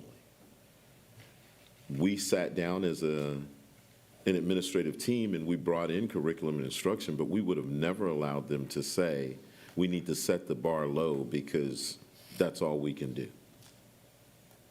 Matter of fact, we studied this for quite some time to set a realistic goal that we felt like would move the needle, move the pendulum, and catch wind and start spinning to where we could really do more. I just don't, my fear is that if you set a goal too high out there, when we tell people this is what we're going to march out and go try and do, they're going to get out there and go try and do it. But if they feel like it's something that's unattainable, I mean, we work in an environment with a group of students or kids or young adults that if they can't see it, they can't achieve it. So we have to do something that they can see so they can achieve it. But if we put it too far out there, trust me, they'll just sit at the start line. No, I'm not saying get rid of the goals we have now. So we have that. Oops. We have that they can see. Mm-hmm. People can see more than one thing. Mm-hmm. So we could have something, here's what we're striving for, here's something else that would be really cool. This would be, here's our level we're aiming for, and here's an even higher level that could be attained, maybe we could hit that. Then I would say this, Ms. Stanford. Then what we set as goals with 10.53 are goals that they can see. I would ask that we save our attainment goals to vision and mission statements, Okay. to where they say, hey, we want all of our students to be able to compete in the global society and be college and career ready, 100%. But that's a goal that we leave as a vision or strategic mission statement, not one that we're calculating to see how far we are away from 100% of all of our students being college and career ready. It's an aspirational goal in the vision and mission statement, not one on a scorecard saying where are we at in relation to getting there. Just a thought. I mean, I would Dr. ask Fields. the cabinet. I'm sorry. I just remember going through this when we first started with the scorecard and Dr. Gibson mentioning getting community input and staff input and things like that with the board to recreate vision and mission, if that was something that we wanted to do. So I think that that is something that is doable, that he could help facilitate with us. Correct. I just wanted to add, I was able to present to all of our, the majority of our DOI teachers yesterday, the first year and those who were returning. There's a lot. Like you mentioned, we and Ceci said this last week, you're saying achievement, and we talk about we're a district of growth. Our teachers, especially our new teachers who are still in their programs, are still learning so much, and they're not alone because we have revamped C&I and the way it is delivered, the internalization and the lesson planning and all those things. They believe in the Judson produces all excellence. That is the aspiration. We know internally, we want our kids to be 100% in everything. But putting before our teachers a goal that does not seem reachable could really cause harm in a world where they're already struggling just to keep pace. I have to add that because talking to them yesterday, it's rough. It's that time of year, too. And yes. So I don't have any appetite for bringing about a second set of goals. What I do know is that no teacher says, well, okay, we hit our 3%, y'all quit. Right.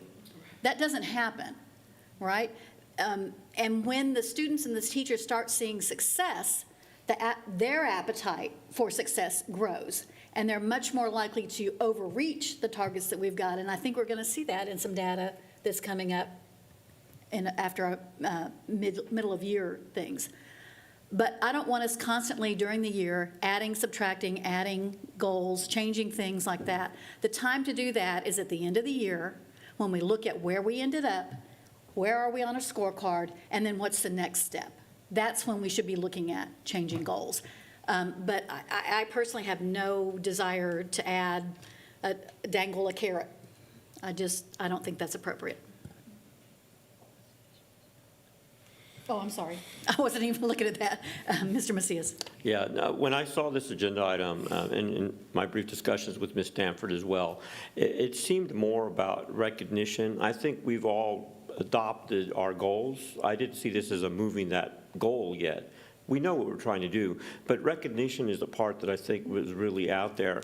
And one of the things that I'm considering, and I want to make sure to put this out there, I can recognize scholars in my district, and I'm thinking about recognizing them at campuses even, saying, hey, tell me who the best students are, whatnot, something like that. Or even as a board member, inviting them to come and talk if they're doing well, being that engaged.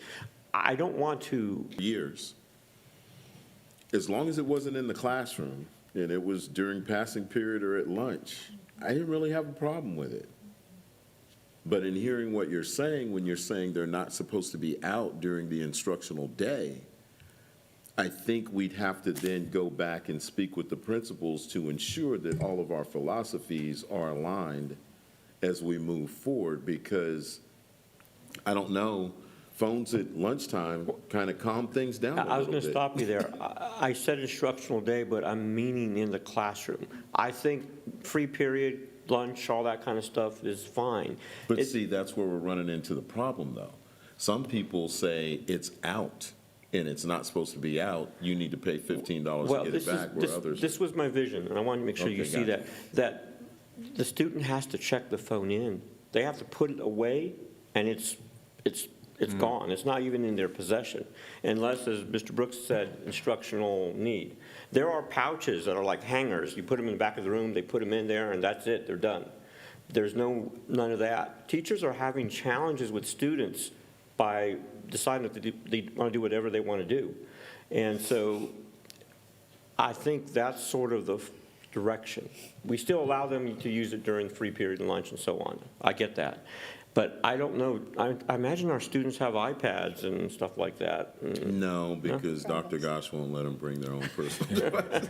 But they do have, the phones. I will say this, though. We struggle with that, with testing still, though, don't we, Nicole? Yes, we do. Yes. I mean, just trying to get the kids to turn in their phones or put them in their backpacks and turn them off so we can test. And that's why I say we need to start at elementary. This may be a losing battle where teachers spend more time today if we started to do it in high school. But if we teach and that in elementary, Yes, sir. then they're already growing up in that culture. Condition. And we can start doing it in 7th grade as well, but I'm telling you, when the room that we met with, parents and teachers overwhelmingly stated there is problems with cell phone usage, that just became clear that it has to be one thing to look at what we're doing. Understood. Dr. Phil? Yes, sir. I think it's more of a parent educational issue, because most of the students that you'll encounter on a campus will say to you, well, I'm talking to my mom, or my mom texted me, and most of the time, they're telling the truth. They'll show you their phone and show you that their mom just texted them. So they're doing what they're being asked to do by their parents. So if we're going to entertain this type of a change in policy, you got to start that in the community and talk to parents and let them know that this is coming, to start educating them first. Because if we bring it to the campus immediately, then we're going to get the pushback, and that's a whole And nother. that's why I say you start at elementary. You have your highest engagement of parents. You're teaching parents as well as students what that expectation is going up, and then we stick to the policy. That's a good point. I mean, that's really it. Again, I don't expect to have a lot of comfort with high school and middle school right now, but elementary, just stop it now. And you educate parents on how that works. I know it's tough, but that's sort of what I'm looking for, consistency. I'm happy to hear that I don't know for sure, but I'm happy to not hear that different principals follow a different philosophy and others follow another, and that's where you get inconsistencies within the district. But if we can be uniformed and start to really advocate that at the elementary campuses, I think that's where we start. Understood. Yes. I apologize, did I clear you off? I thought it was from the last one, my apologies. Go ahead, Ms. Ryan. First of all, just so you know, the running joke is, I'm talking to my mom. None of them are talking to their mom on their cell phones. Just so you know, they bamboozled you. That's their code that they use so they don't get their phone taken away. But, it is just, it's frustrating when we pass as a board things like policy letters and codes of conduct and all these things we vote on, right? This is the document, man. Like, this is what we're all gonna live by. And then we have people not enforcing it. We have teachers who want to pick up cell phones and their principal tells them, nope, give it back. Nope, they can use their phone. So, we talked about having all these non-negotiables at the beginning of the school year, but it's like, I walked through some of these schools and I'm like, well, clearly the dress code doesn't apply at this school. And people are on their cell phones in class. I mean, my own kids see it in their own classes, where kids are just sitting there not doing their work. So if we are going to have policies, and I know there's always that hump you have to get over, right? Like the first 5 phones you collect is going to be the hardest 5 times $15 you're ever going to get. And people are going to be angry, but that is how you start discipline.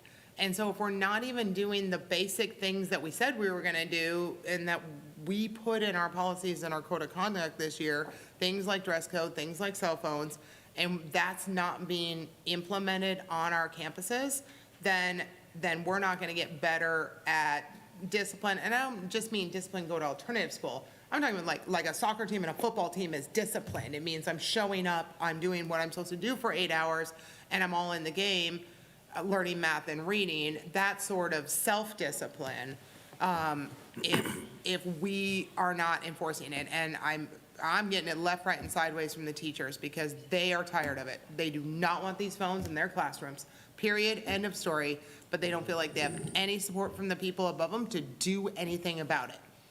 They would love those phones to be gone. They would love if kids were in dress code, and they would love if there was one set of rules across this district for most things. So if we can kind of figure out wherever the root cause of it's okay to let kids have cell phones in class is coming from, and then facilitate those teachers that are trying to do what we've, I guess, asked them to do. You bring up a good point, Ms. Ryan, but I would say that the culture of a classroom is typically conditioned by the teacher and established by the teacher in the beginning. Now, I'm not trying to put all the responsibility on the teacher. So when a am not. teacher is told, do not pick up cell phones, whose fault is that? Is that the teacher's fault or the principal who told them not to pick up the cell phones? And they're told in their classrooms, don't pick up cell phones. Yes. Yeah. They pick up a that's- cell phone, bring it to the office, and they say, go give it back to the kid. And they don't keep it at the office. The kid was told 4 times not to use it. The teacher finally picks it up, takes it to the office and say, leave this here and get the $15, call the parents. And they're told, go give that phone right back to the kid. Well, that's not what our policy says. Not at all. And we can give, between Mr. Macias and Laura and I, we can give you probably 50 teachers that's happened to. Because it's happening all over. Can we make that clear to all Yes, sir. administrators? Yes. Because that's not the way that's supposed to That go. if you as a teacher are supposed to be enforcing that, don't let them on their phone, tell them to get off their phone, and if they refuse, well, that's misconduct. Now, this is the part that I wanted to get to, though, because right now it sounds like a cell phone issue. But I can assure you, at the high school level, this is going to turn into an insubordination, profanity, you threatened me, you tried to fight me type issue. Yes. So when it escalates to that, and one of these students finds themselves in DAEP behind a simple request to put the phone away, that's why it has to be a conditioning that starts. And you guys let me know if I'm being theatrical about this, but I've walked up to students and I've had some pretty interesting remarks to my request. But isn't that what we said we were going to do the first 3 days of school, and that was supposed to work? What we said we were going to do was educate, and then we were going to hold kids to the standard that we educated them on in the first 3 days and make classroom norms and the whole 9. But what we're finding is, especially with, to Dr. Johnson's point, some of our DOI teachers, they've just never even been taught how to teach or have classroom management. So now we're coming, again, I'm looking for, I see a lot of head shaking. I got my microphone on, just waiting. Okay, go ahead, please, Yes. jump in. I mean, So two pieces. I agree wholeheartedly, Mr. Macias. I think elementary is the first place to have that conversation, and you would honestly be surprised how many kindergartners have a cell phone. Yes. No doubt. And we talk about like getting community input, because what Mr. Brooks is saying is spot on. If you were to propose reinforcing this with the community, I think you would probably be shocked how many parents would say, you are not touching my kid's phone. Yes. Literally, those are words. You are not to, you did not buy it. It does not belong to you. You are not to touch it. And to add another layer, when we had the superintendent advisory, remember, we brought this up and kids were literally freaking out. Oh, yeah. Like, what am I, what am I supposed to do? If we go into a lockdown or we're in a hold, what am I supposed, how? How There's am I got to supposed be, to? what, 50, almost 60 students? Every one of them Yes. said, Dr. Fields, that's not a good idea. That's not going to work. Thing that I want to bring up is that Kristen and I and Dr. Johnson, for the majority of the week, we deal with parent complaints.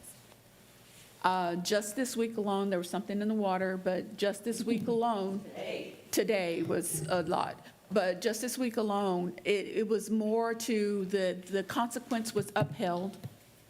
You did an action, you got a consequence, and the phone calls we were getting were basically telling us what we can and cannot do and how they disagreed with it. So that is a real reality. You have teachers afraid to call home because of just how they're received from that. And so I just want us to understand that I truly believe that for the most part, people are trying to enforce what we are asking them to enforce, but we are dealing with an environment and a society that you can't tell me how to raise my child, you can't tell my child what to do on any given day. And if you are 22 years old, 23 years old, 24 years old, and you have a parent talking to you the way I was spoken to today, it is pretty daunting. And so I don't believe, it's a combination of things.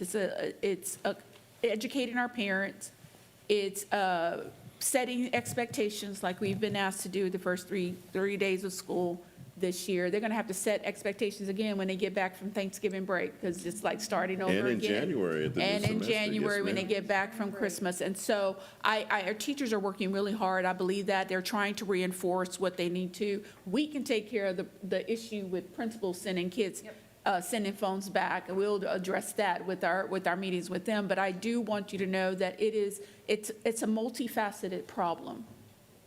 And yes, we have the policy, yes, but we also have speeding laws, and anybody drive on 1604 lately. So I just want us to know that there's different ways we're going to have to approach it, but it's not something that's going to be easy to do. It's part of people's lives now. Correct. And if you don't mind, I would like, what you just said speaks to several agenda items we had tonight. Teacher retention. Teacher retention, HR, why are people leaving? We keep throwing money at them, that's fine. It's because of that. The culture of society, and we can't change that. I'm gonna tell you, I planned on making it to 35 years. At 31, I was like, I'm out. I have nothing holding me here, I'm done. I don't care if I have to live on food stamps for retirement. I am not teaching anymore, I'm done. Because of the change in society and the lack of respect for the rules and the parents taking the side of the kid no matter what you do. So I just wanted to throw that in there. Thank you for bringing that up. Well, and I would add to that you're right, it is a societal issue, and why we would have to work with parents earlier, and we'd have to instill that value, but also the expectation of better performance. I'm not doing this because we want to be bad people. Teachers and community members, parents are telling me, this is probably why my kid's not doing well. And so everything that we possibly can do to support the teacher to not have to deal with this discipline issue is worth that effort. I expect it to be a little downgraded now for high school and middle school, because again, I don't expect, but the culture's there, right? You're probably right. You had 50 people in that student committee freaking out because they're used to this. But if we don't say today, we need to start this aggressively in elementary school, we're not even building the culture or the expectations, and we'll continue to have this issue. Well said.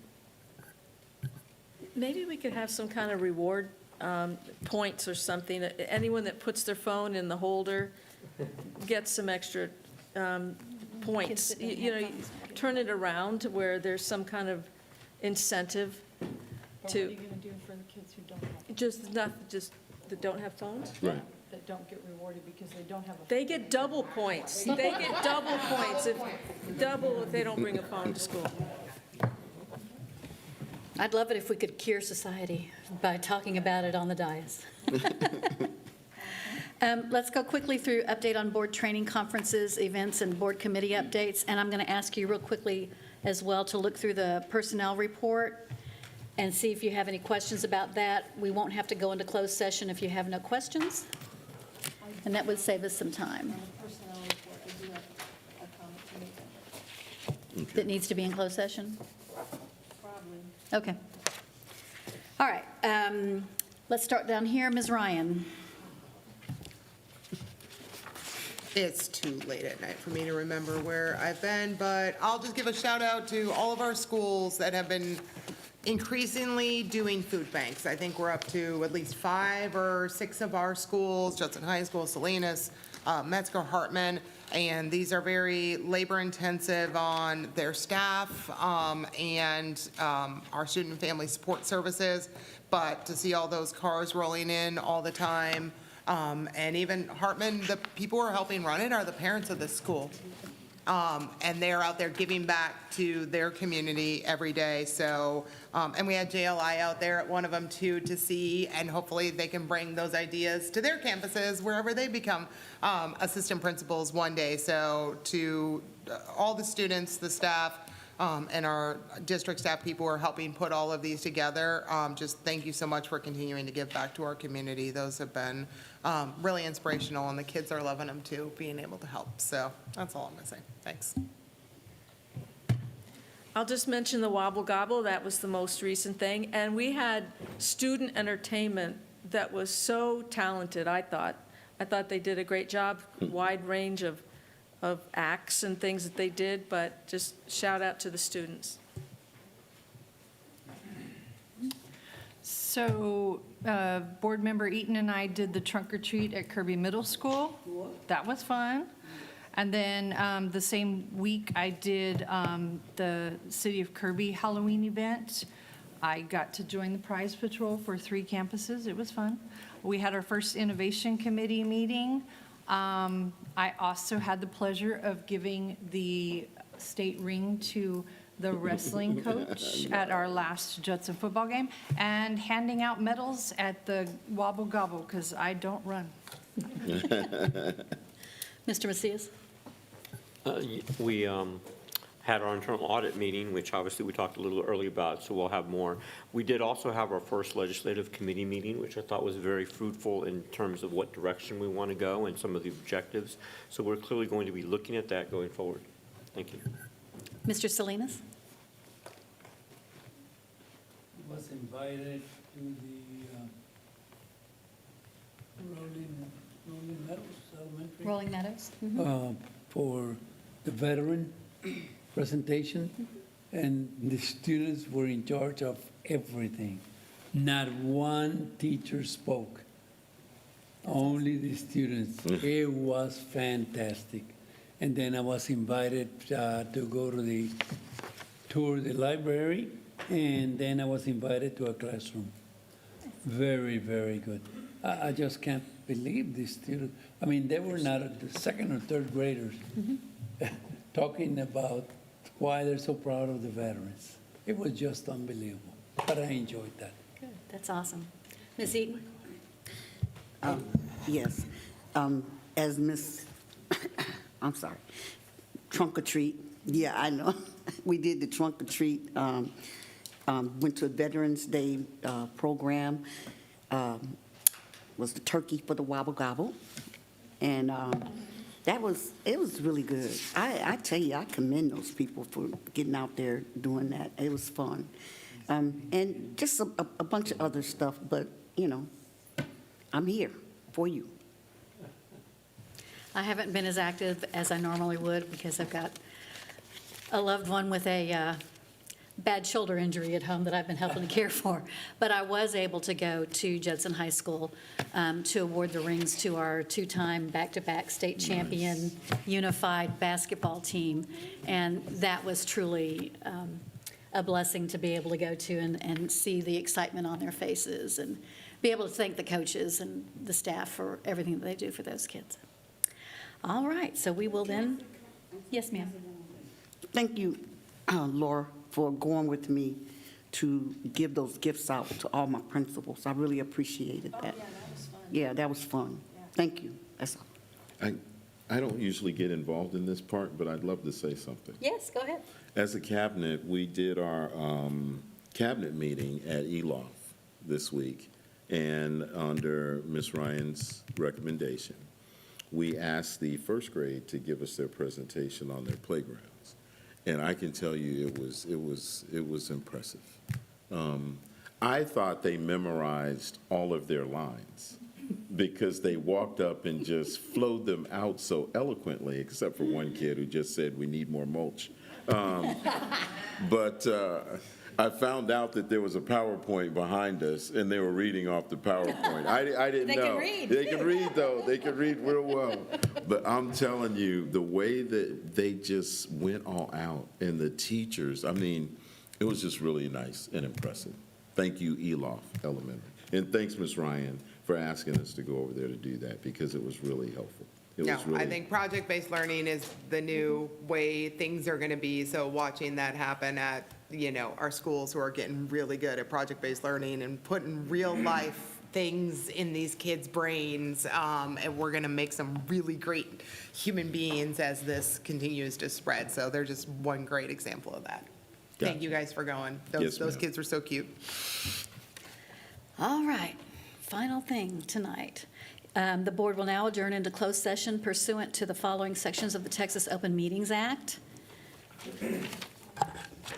Pursuant to Texas Government Code Section 551.074, discussing personnel, the personnel report and updates, including new hires, resignations, and administrative appointments. B, pursuant to Texas Government Code Section 551.076, discussion regarding intruder detection security audit. And C, pursuant to Texas Government Code Section 551.074, discussion regarding board member duties, roles, and responsibilities. The time is 11:09.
The board will now reconvene in open session. The time is 11:30.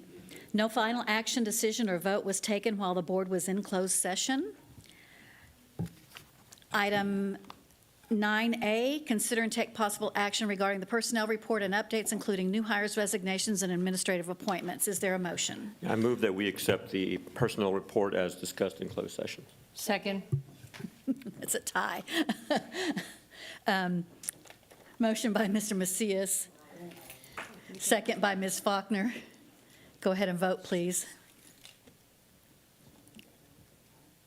Motion passes 7-0. There being no further business, this meeting is adjourned at 11:31 p.m. Thank you so much. Thank you.